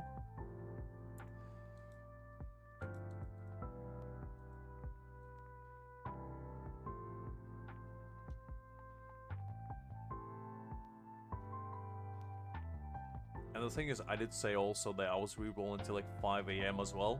after stream yesterday. As soon as the stream ended, I went to the bathroom, washed my face, you know, take a big look in the mirror, just realizing what have I done, and then I made a choice to reroll, and I rerolled for 5 hours, getting Ichigo once and getting Ikaku, and you know, that wasn't particularly fun. I know, Liz, I know. I gotta take a mental break at least. Maybe not physical, but mental one is definitely appreciated.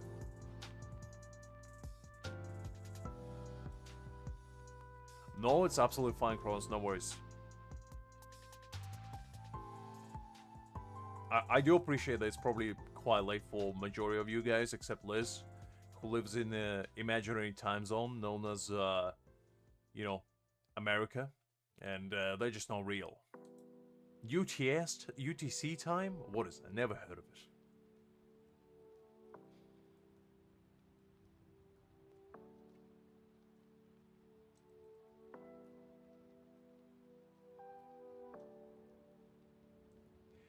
Look, Liz, I don't need you to be my punching bag. I was just trying to encourage you to be the best version of yourself. I don't like being mean to people, I only like to encourage them.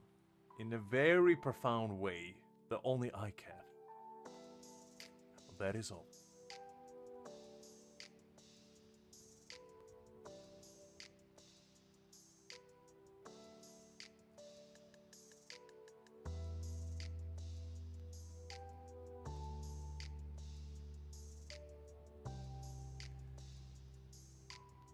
Well, you might be ethereal for all I know. You could be a ghost of my imagination. I could have already passed out and this is all a dream, you know? I don't know. Could be. That would be kind of crazy, me just falling asleep on the stream, waking up like 8 hours later. You guys still hanging around, just making your own fun. And I'm like, okay, where are we? Oh, we're still rerolling. Okay, let's go. Just reroll for a week straight. No breaks in between. Surviving on nothing but tea and copious amount of peanuts.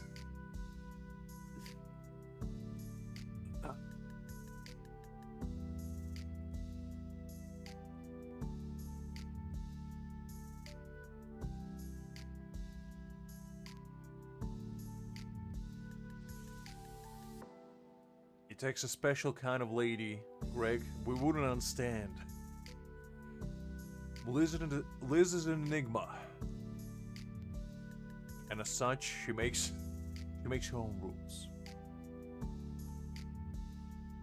She takes abbreviation to the next level. And all we have to do is understand her.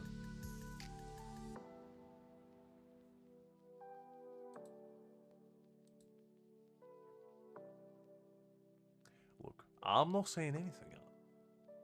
Just, you know, just making an astute observation.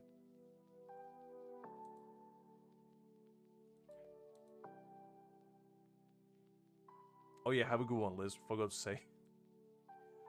As I said, my brain is melting, so I'm barely registering anything that's going on.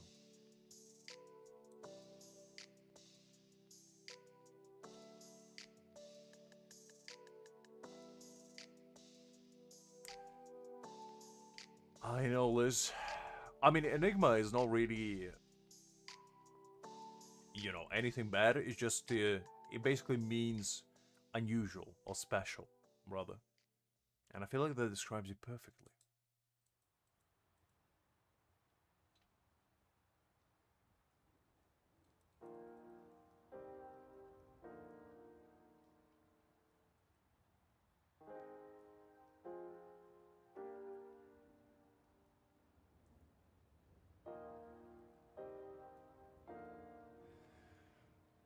A couple more stages.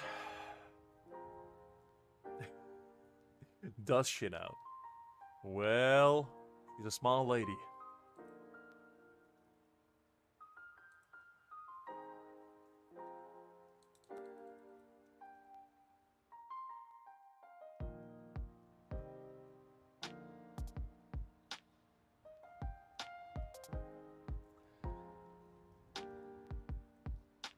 Alright, a couple more, I think. I also just noticed, this butterfly, I think in anime is supposed to be blue. So I don't know why it's purple here. Unless Byakuya himself is spying on us. You know, sending his little butterfly minions in order to check our prowess. What we up to. Because honestly, I wouldn't mind that.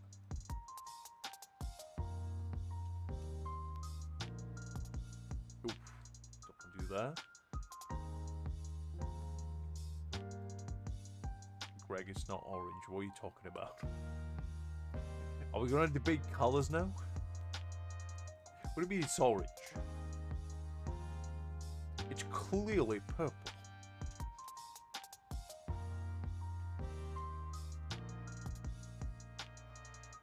This is like the pivotal moment in my life where I realize I'm colorblind to purple specifically.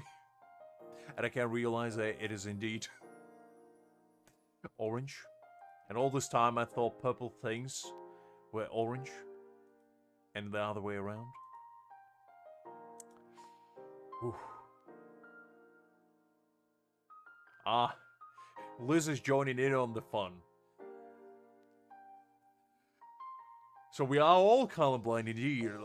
Greg sees it as orange, I see it as purple, and Liz sees it as black. So who's right in the end? Is it even there? That's a real question.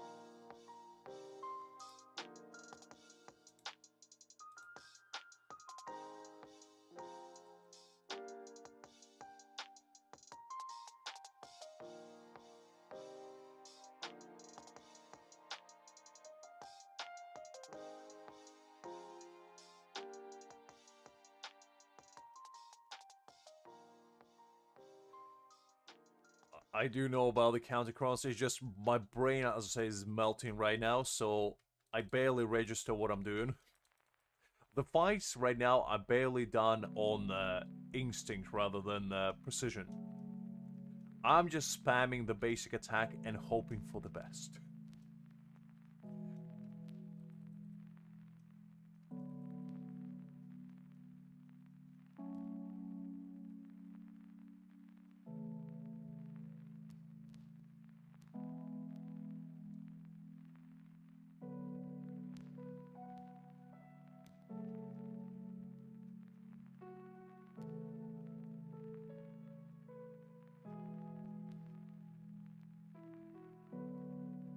Liz could sense it was echolocation, obviously, Greg. Come on. How could you be so foolish to even ask? She's a woman of many talents. Okay, there we go. That's out of the way.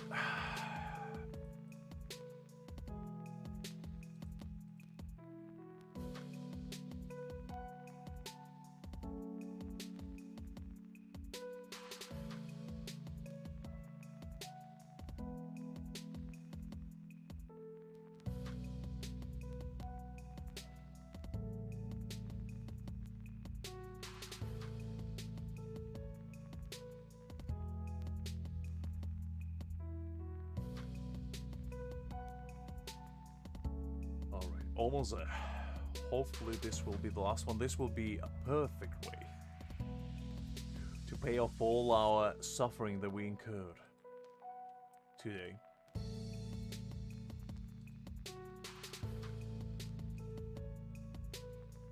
Ah, I see. So you're following on Kenpachi's footsteps by debuffing your own abilities. Very nice, very nice. Kenpachi will be proud of this. That's why I'm saying, you know, you two would get along great. He's quite a character, quite a character.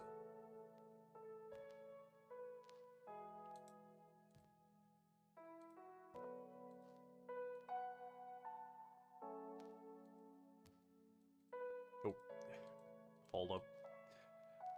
There we go. That's what I need to do.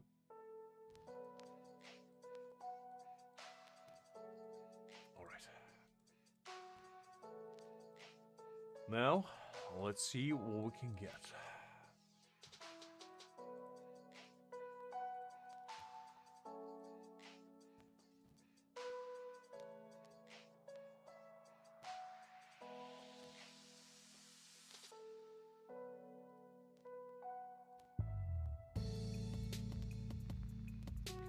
nice.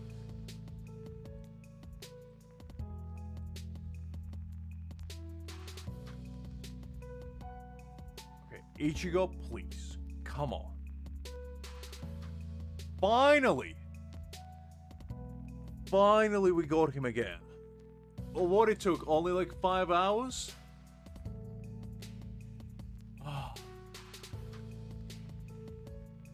We got Yashiro as well. Nice. And there he is.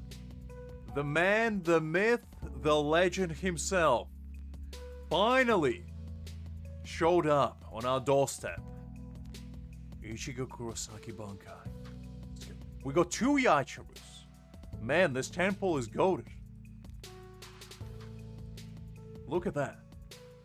3 4-stars? And Ichigo himself? I mean, you can't get much better than that. Whew. Okay. Now is a hard part. Because now we are gonna do the standards. And what we're hoping to get is either Urahara or Byakuya. If I can get either one, we will complete a quest of rerolling for 9 hours straight. We will finally achieve what we set out to achieve, and that is greatness. And with that being said, let's start. Okay, first temple, nothing. That's okay. That's okay. Let's go with the second temple. Okay, nothing either. That is okay. Good Chad. No ideal. Third temple. Okay, nothing either. Okay, I guess now we get to play a little bit until we accumulate more pulls on this account. So we're gonna try our best to accumulate a little bit more pulls and then see how we can go from there. No, Crons, I'm trying to get Byakuya on non-limited or Kisuke, one of the two. Because then I can select the other guy and just be done for life. So for now, we're just gonna play a little bit again. We're gonna, you know, play with our bankai Ichigo, get a couple more pulls going, and then finish up by actually seeing which 5-star we're gonna pull. And no matter what, no matter which 5-star we're pulling, there's gonna be a count I'm gonna play on. Because, you know, the universe itself is telling me that I've did everything I could, and if it will decide to reward me by Byakuya or Kisuke, I'll appreciate it. And if not, that's just life for you, you know? Sometimes you gotta sell for what you can get. Yeah, I know, Cronus, but the thing is, on the non-chosen one, you can get a 5-star character within 40 pulls only. So that's why I'm doing on that one.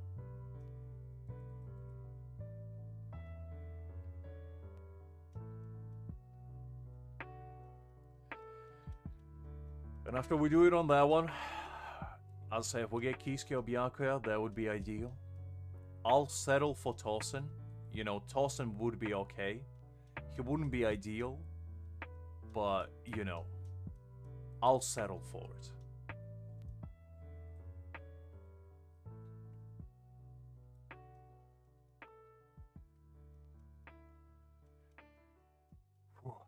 And I do need a little bit of a break from, you know, rerolling, because my brain just keeps erupting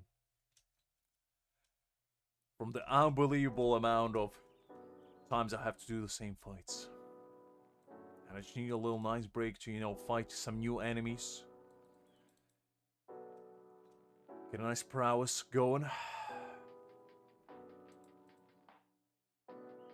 And also get to play with Ichigo a little bit more.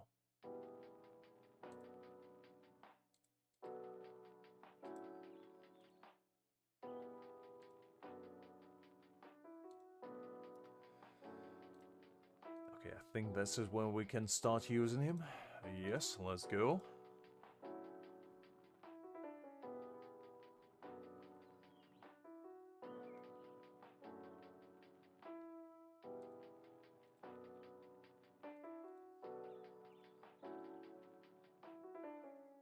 All right.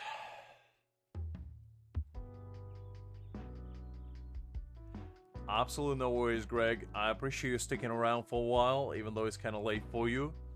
And hopefully you can have a good rest. I'll catch you hopefully tomorrow, unless I pass out. You know, for about 12 hours after this.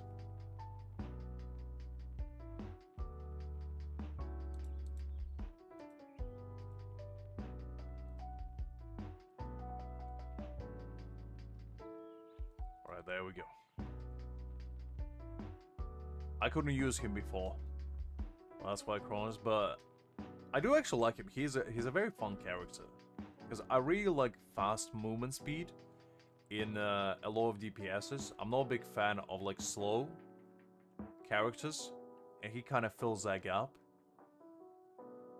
So that would be kind of nice.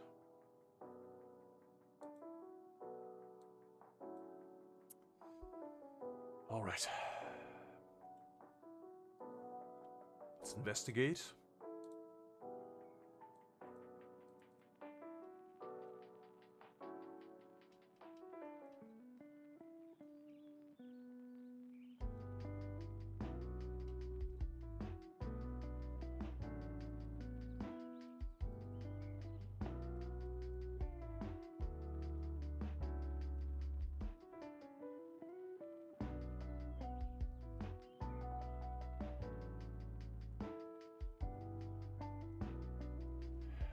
Making quick work of the enemies. Love to see that.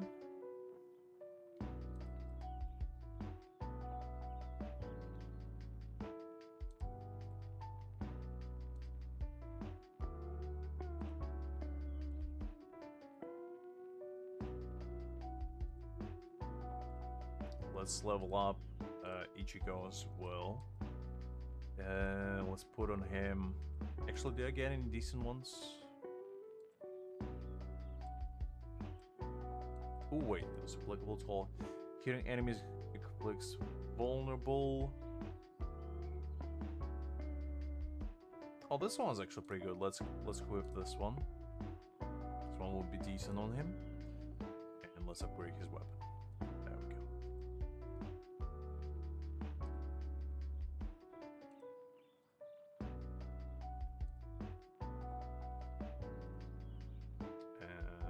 Let's put Yachuru.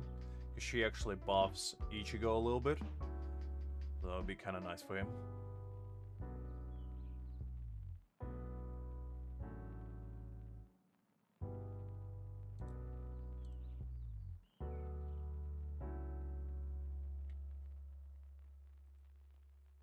I mean, I'm still not like super privy to what's actually good in this game, because I haven't looked at like character skills and whatnot. But I did hear that Yachuru is actually pretty good if you don't have like Byakuya or Urahara for boosting Ichigo. So she most likely will be actually quite useful for me.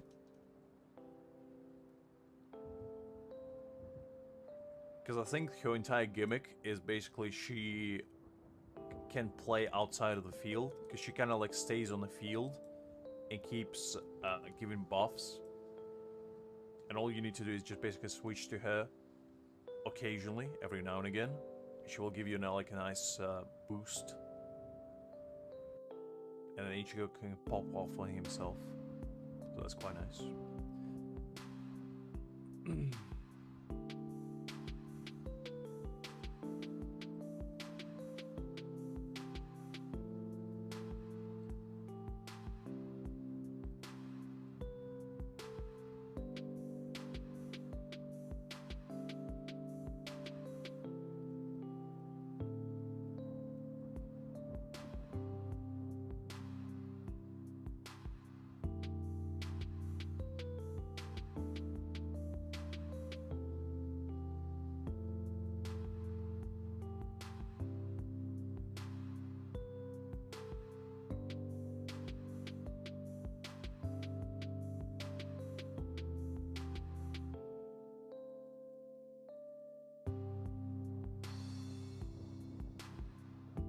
Ooh, come on.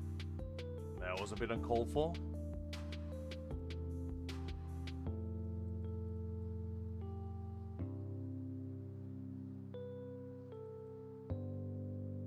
Okay, there we go. It's so much easier to play around with him. Man. To think. I was so naive to play with regular Ichigo when you can unlock the bankai one. So we're still enjoying a meal, Liz. Actually, no, I don't think that's enough for another temple. I think we need to go a little bit further. I was gonna say we might be able to do another one, but not quite yet. Actually, let's switch our character. Let's go with Ichigo, so we can actually see his full glory.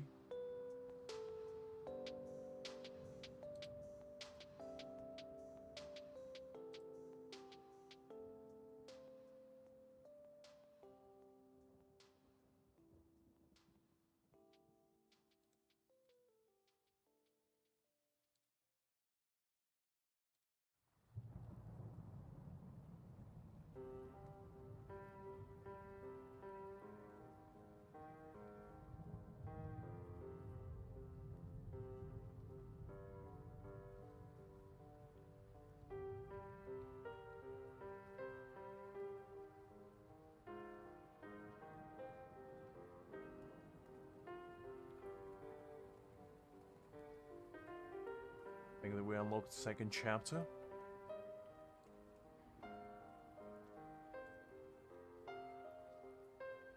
Are you eating anything exciting there, Liz? What have you whipped up for yourself?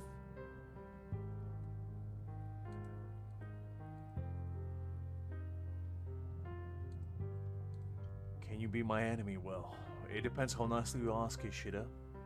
I might consider it. Alright, this is a stalking phase. Right. Well, Ishida, you can run, but you can definitely not hide.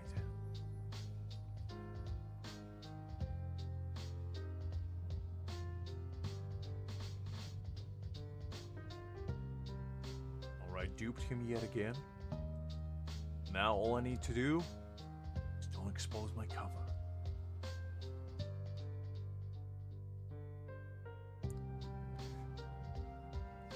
I'm surprised we're not using like a couple tree branches to, you know, hide a frame. That's usually how it goes. Like wearing a fake mustache with a nice silly hat.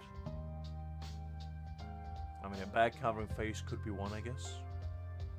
But then if I saw somebody just sitting on a bench covering their face with a bag, I would be a little bit suspicious. But only a little bit.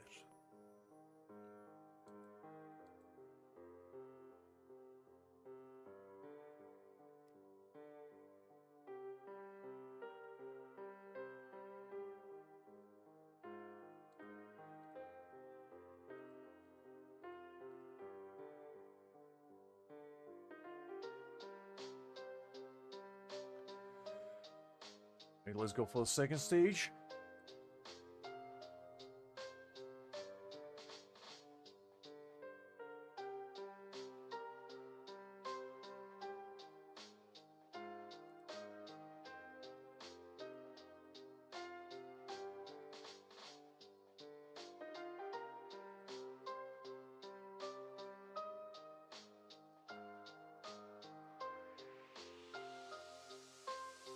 Oh, that sounds like pretty nice.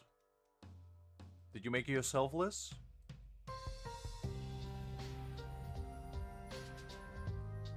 I do quite like my chicken with lemon. That's actually a pretty good addition. It makes it nice and zesty. And back in the day, when I used to be a wee lad, my mom actually used to make a slightly different variation, which was a chicken breast that she would like flatten out and then pan fry it and then put some cheese and a ring of pineapple on top of it and kind of broil it in the oven, and it was actually really delicious because the pineapple juices, like the acidity, would make the chicken nice and moist, and the cheese was just cheese and pineapple go really well together. And on top of a chicken, it was always a delectable treat for me. Whenever I was good, my mom used to make it for me. And I remember to this day. Your butterfly chicken breast, pineapple cheese. Oh, so good.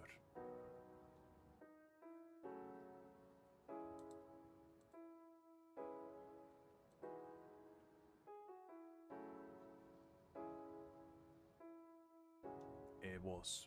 It was.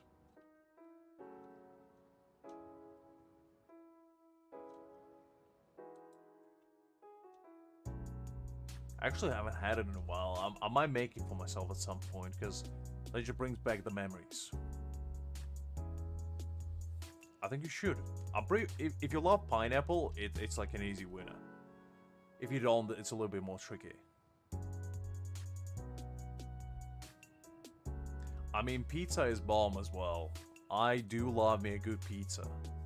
The only problem is, it's too much calories, you know? Can't afford it. My waistline can't afford pizza every day. I wish it could. If I could eat pizza every day and don't gain any weight, that's like the dream, you know? That's when you're living your good life.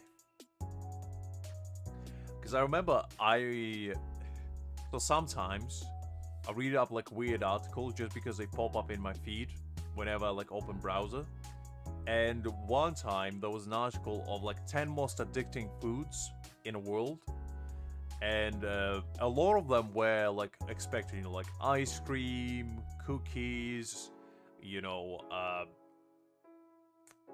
basically a lot of sweet stuff. And for savory things, the number one spot took pizza. And the way they describe it, it was because pizza has like all the molecules of like the most addicting things in the world, like dairy, because you know, like it was ice cream and cheese that was part of it, and it has like meats, it has carbs, which is dough. So basically, it has all the most addictive things you can think of. Salt, sugar, it has, you know, from tomatoes and whatnot. And I was like, you know what? That is fair, because now that I think about it, there's not quite anything like pizza where I can just eat it all the time.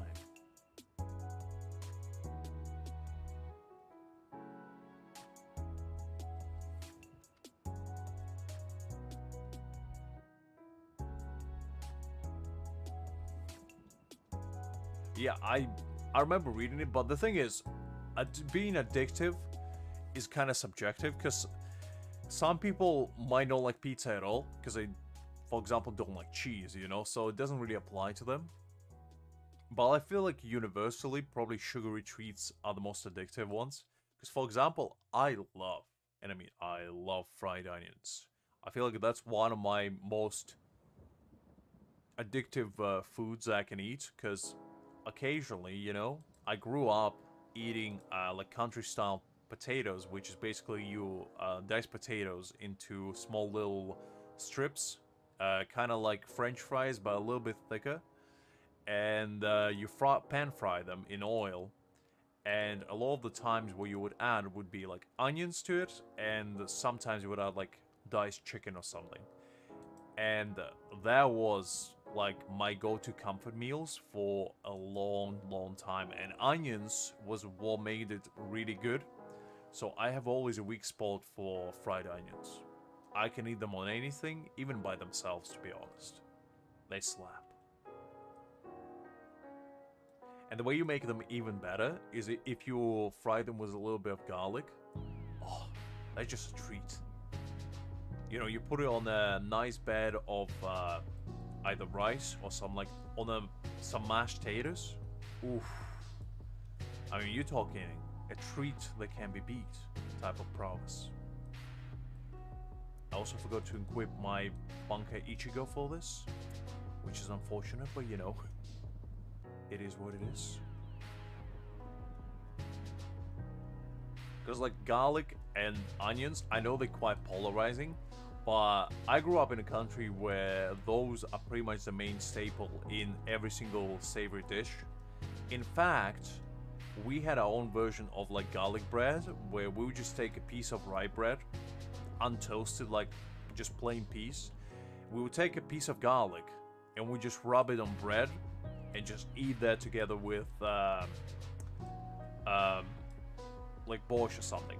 But I thought that wasn't good enough. So what I would do is I would pan fry my bread, because at a time toasted bread was a bit of a foreign concept to me, because I grew up in a household without toaster until I was like 10 years old. So without having a toaster, I had to pan fry bread if I wanted like fried bread. And I would fry bread and then I would rub garlic on it, because it was much easier to rub on it, and that was quite nice. We call it чесночный хлеб, and it's basically just garlic bread, but with a twist. And it always had to be rye bread. I never did on white bread, which is what usually garlic bread is on, because white bread just doesn't work the same way. It doesn't get the oomph that you want. And sometimes you can add butter to it, but like I never did, because I just like the pure garlic flavor.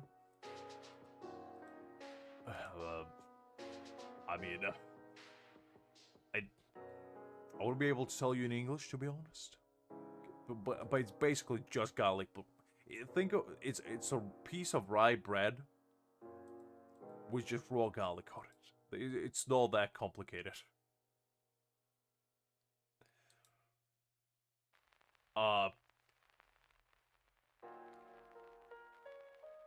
Just type CHISOCHI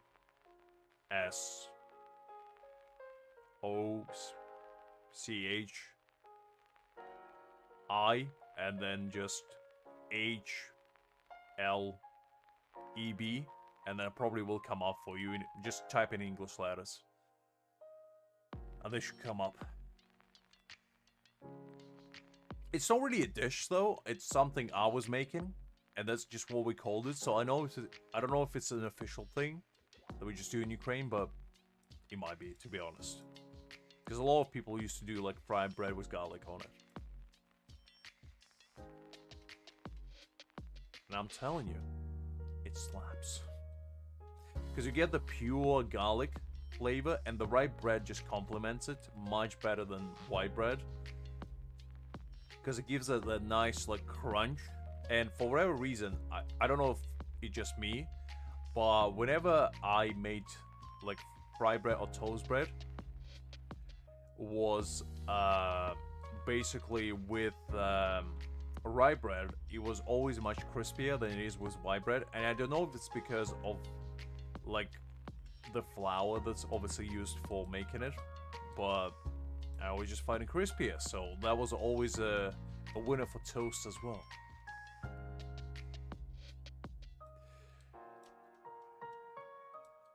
I mean, I might have misspelled it slightly because I was just coming up on the fly with letters.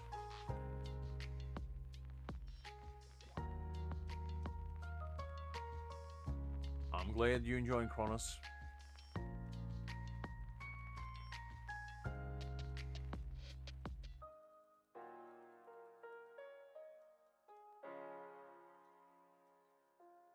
Oof, don't do that. Nope. No, you don't.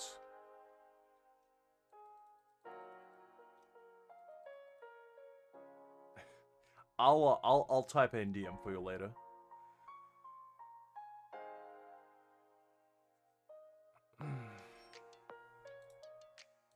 I mean, the actual recipe might be a little bit more complex, because that was just what I was making as a child, you know?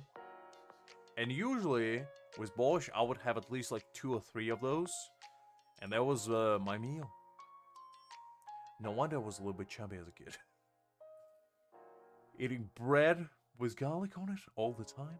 But, you know, my immune system was something of a legend. Because if you eat as much garlic as I did, no single disease in the world will catch it. They'll be repelled. And also, a very good preventive measure from vampires. Because, you know, we're right next to Hungary. And you know who Hungary right next to? Romania. And you know what Romania is known for? Gypsies. But you also know what it's known for? Vampires. And if you come across gypsy vampires, that's a tough one.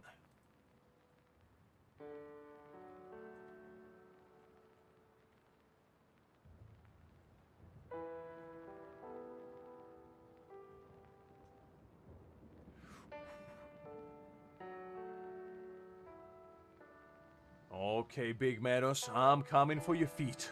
Whether you like it or not, I'm gonna give you pedicure of a lifetime.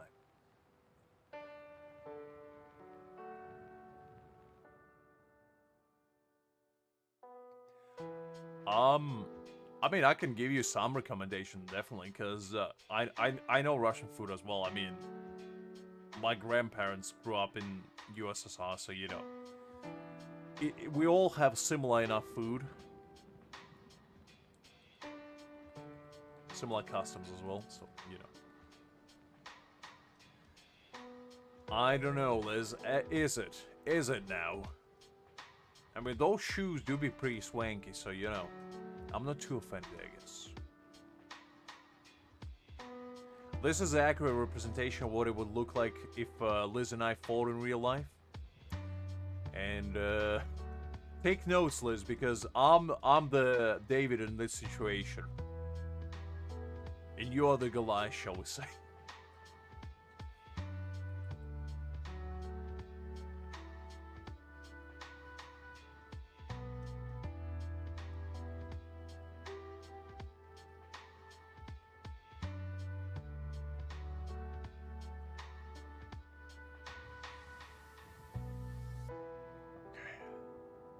The big menace is running away in fear. Catching for the fabric of reality itself. But yeah, that was kind of like the Garganta that I was telling you about. It's kind of like a little hole that they come through. Well, he did win, but I was Ichigo in that retrospect. So I'm just saying.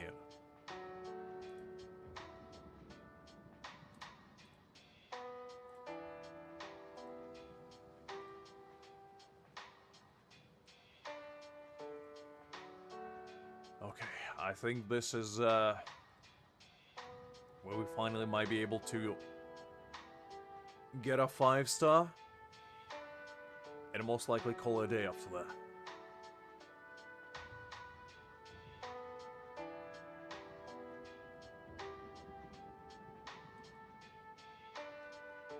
I forgot to equip my Ichigo again, but you know what? That's fine, we'll go full Uru on this. Getting our ball prowess checked. And unleash a flurry of attacks the likes of which this world has never seen.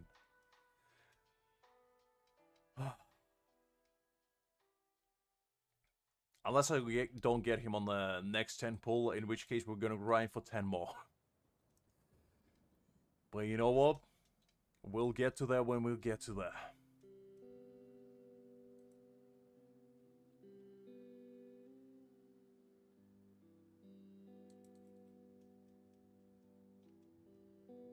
Oh, don't do that. Let's get some heals going. And let's get a buff.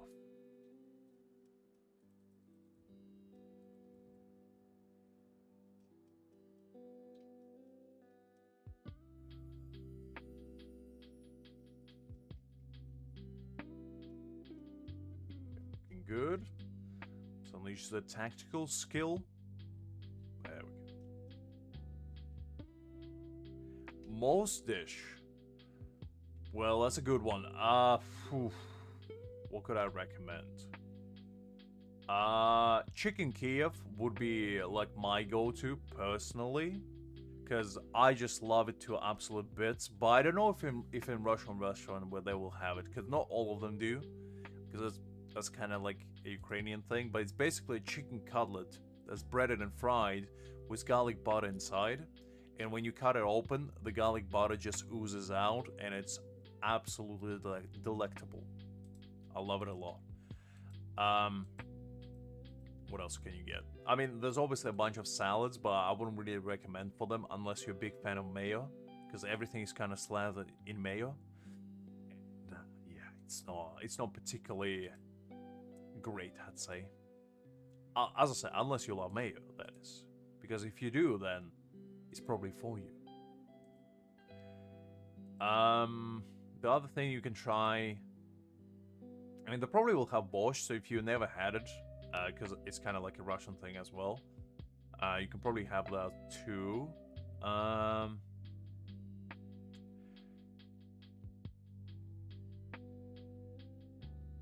What else can I recommend?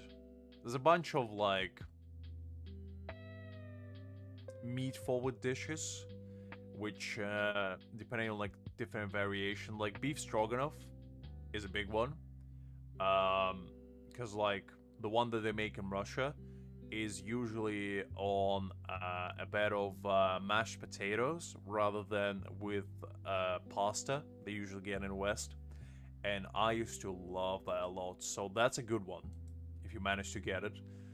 But those would be kind of like the go-to. Everything else, I would kind of need to see what they serve first. Yeah, I'm not a mayo fan either. Not really huge on it, shall we say. Anyway, let's try our best and see if we can get either Byakuya or Kisuke. I'm hoping for Kisuke, but Byakuya would be amazing as well. I'll settle for either one. And if we can get them, we're gonna call it a day. But I mean, I'm gonna call it a day either way because it's already almost been 10 hours. And I'm slowly but surely drifting between dimensions. So, if we get it now, great. If not, we're gonna grind for the next 8 pulls and then finish it then. So let's see what we can get. Okay, we got a 5-star.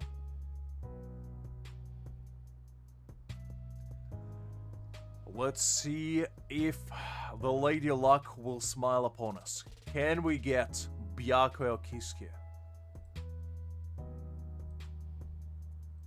I'm hopeful. Lord Aizen, please watch over me and guide your loyal follower to success.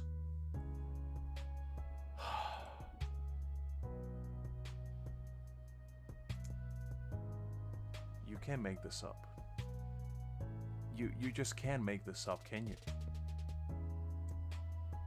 The bald head will never leave me alone. This is my curse that I will bear until the day I die. This man will just never leave me alone. And you know what? That's okay. That's okay. I'll live with this curse until the day I die. Which may or may not be today because that was some baloney. And you know what? It is what it is. We didn't manage, unfortunately, to achieve what we set out to achieve. I would like a Kage, indeed, Liz. Because I'm a broken man with a broken soul. And I mean, I might do more rerolling tomorrow, we'll see. But you know what? At least we had a good time. At least we had a good time, and you know, that's all that matters.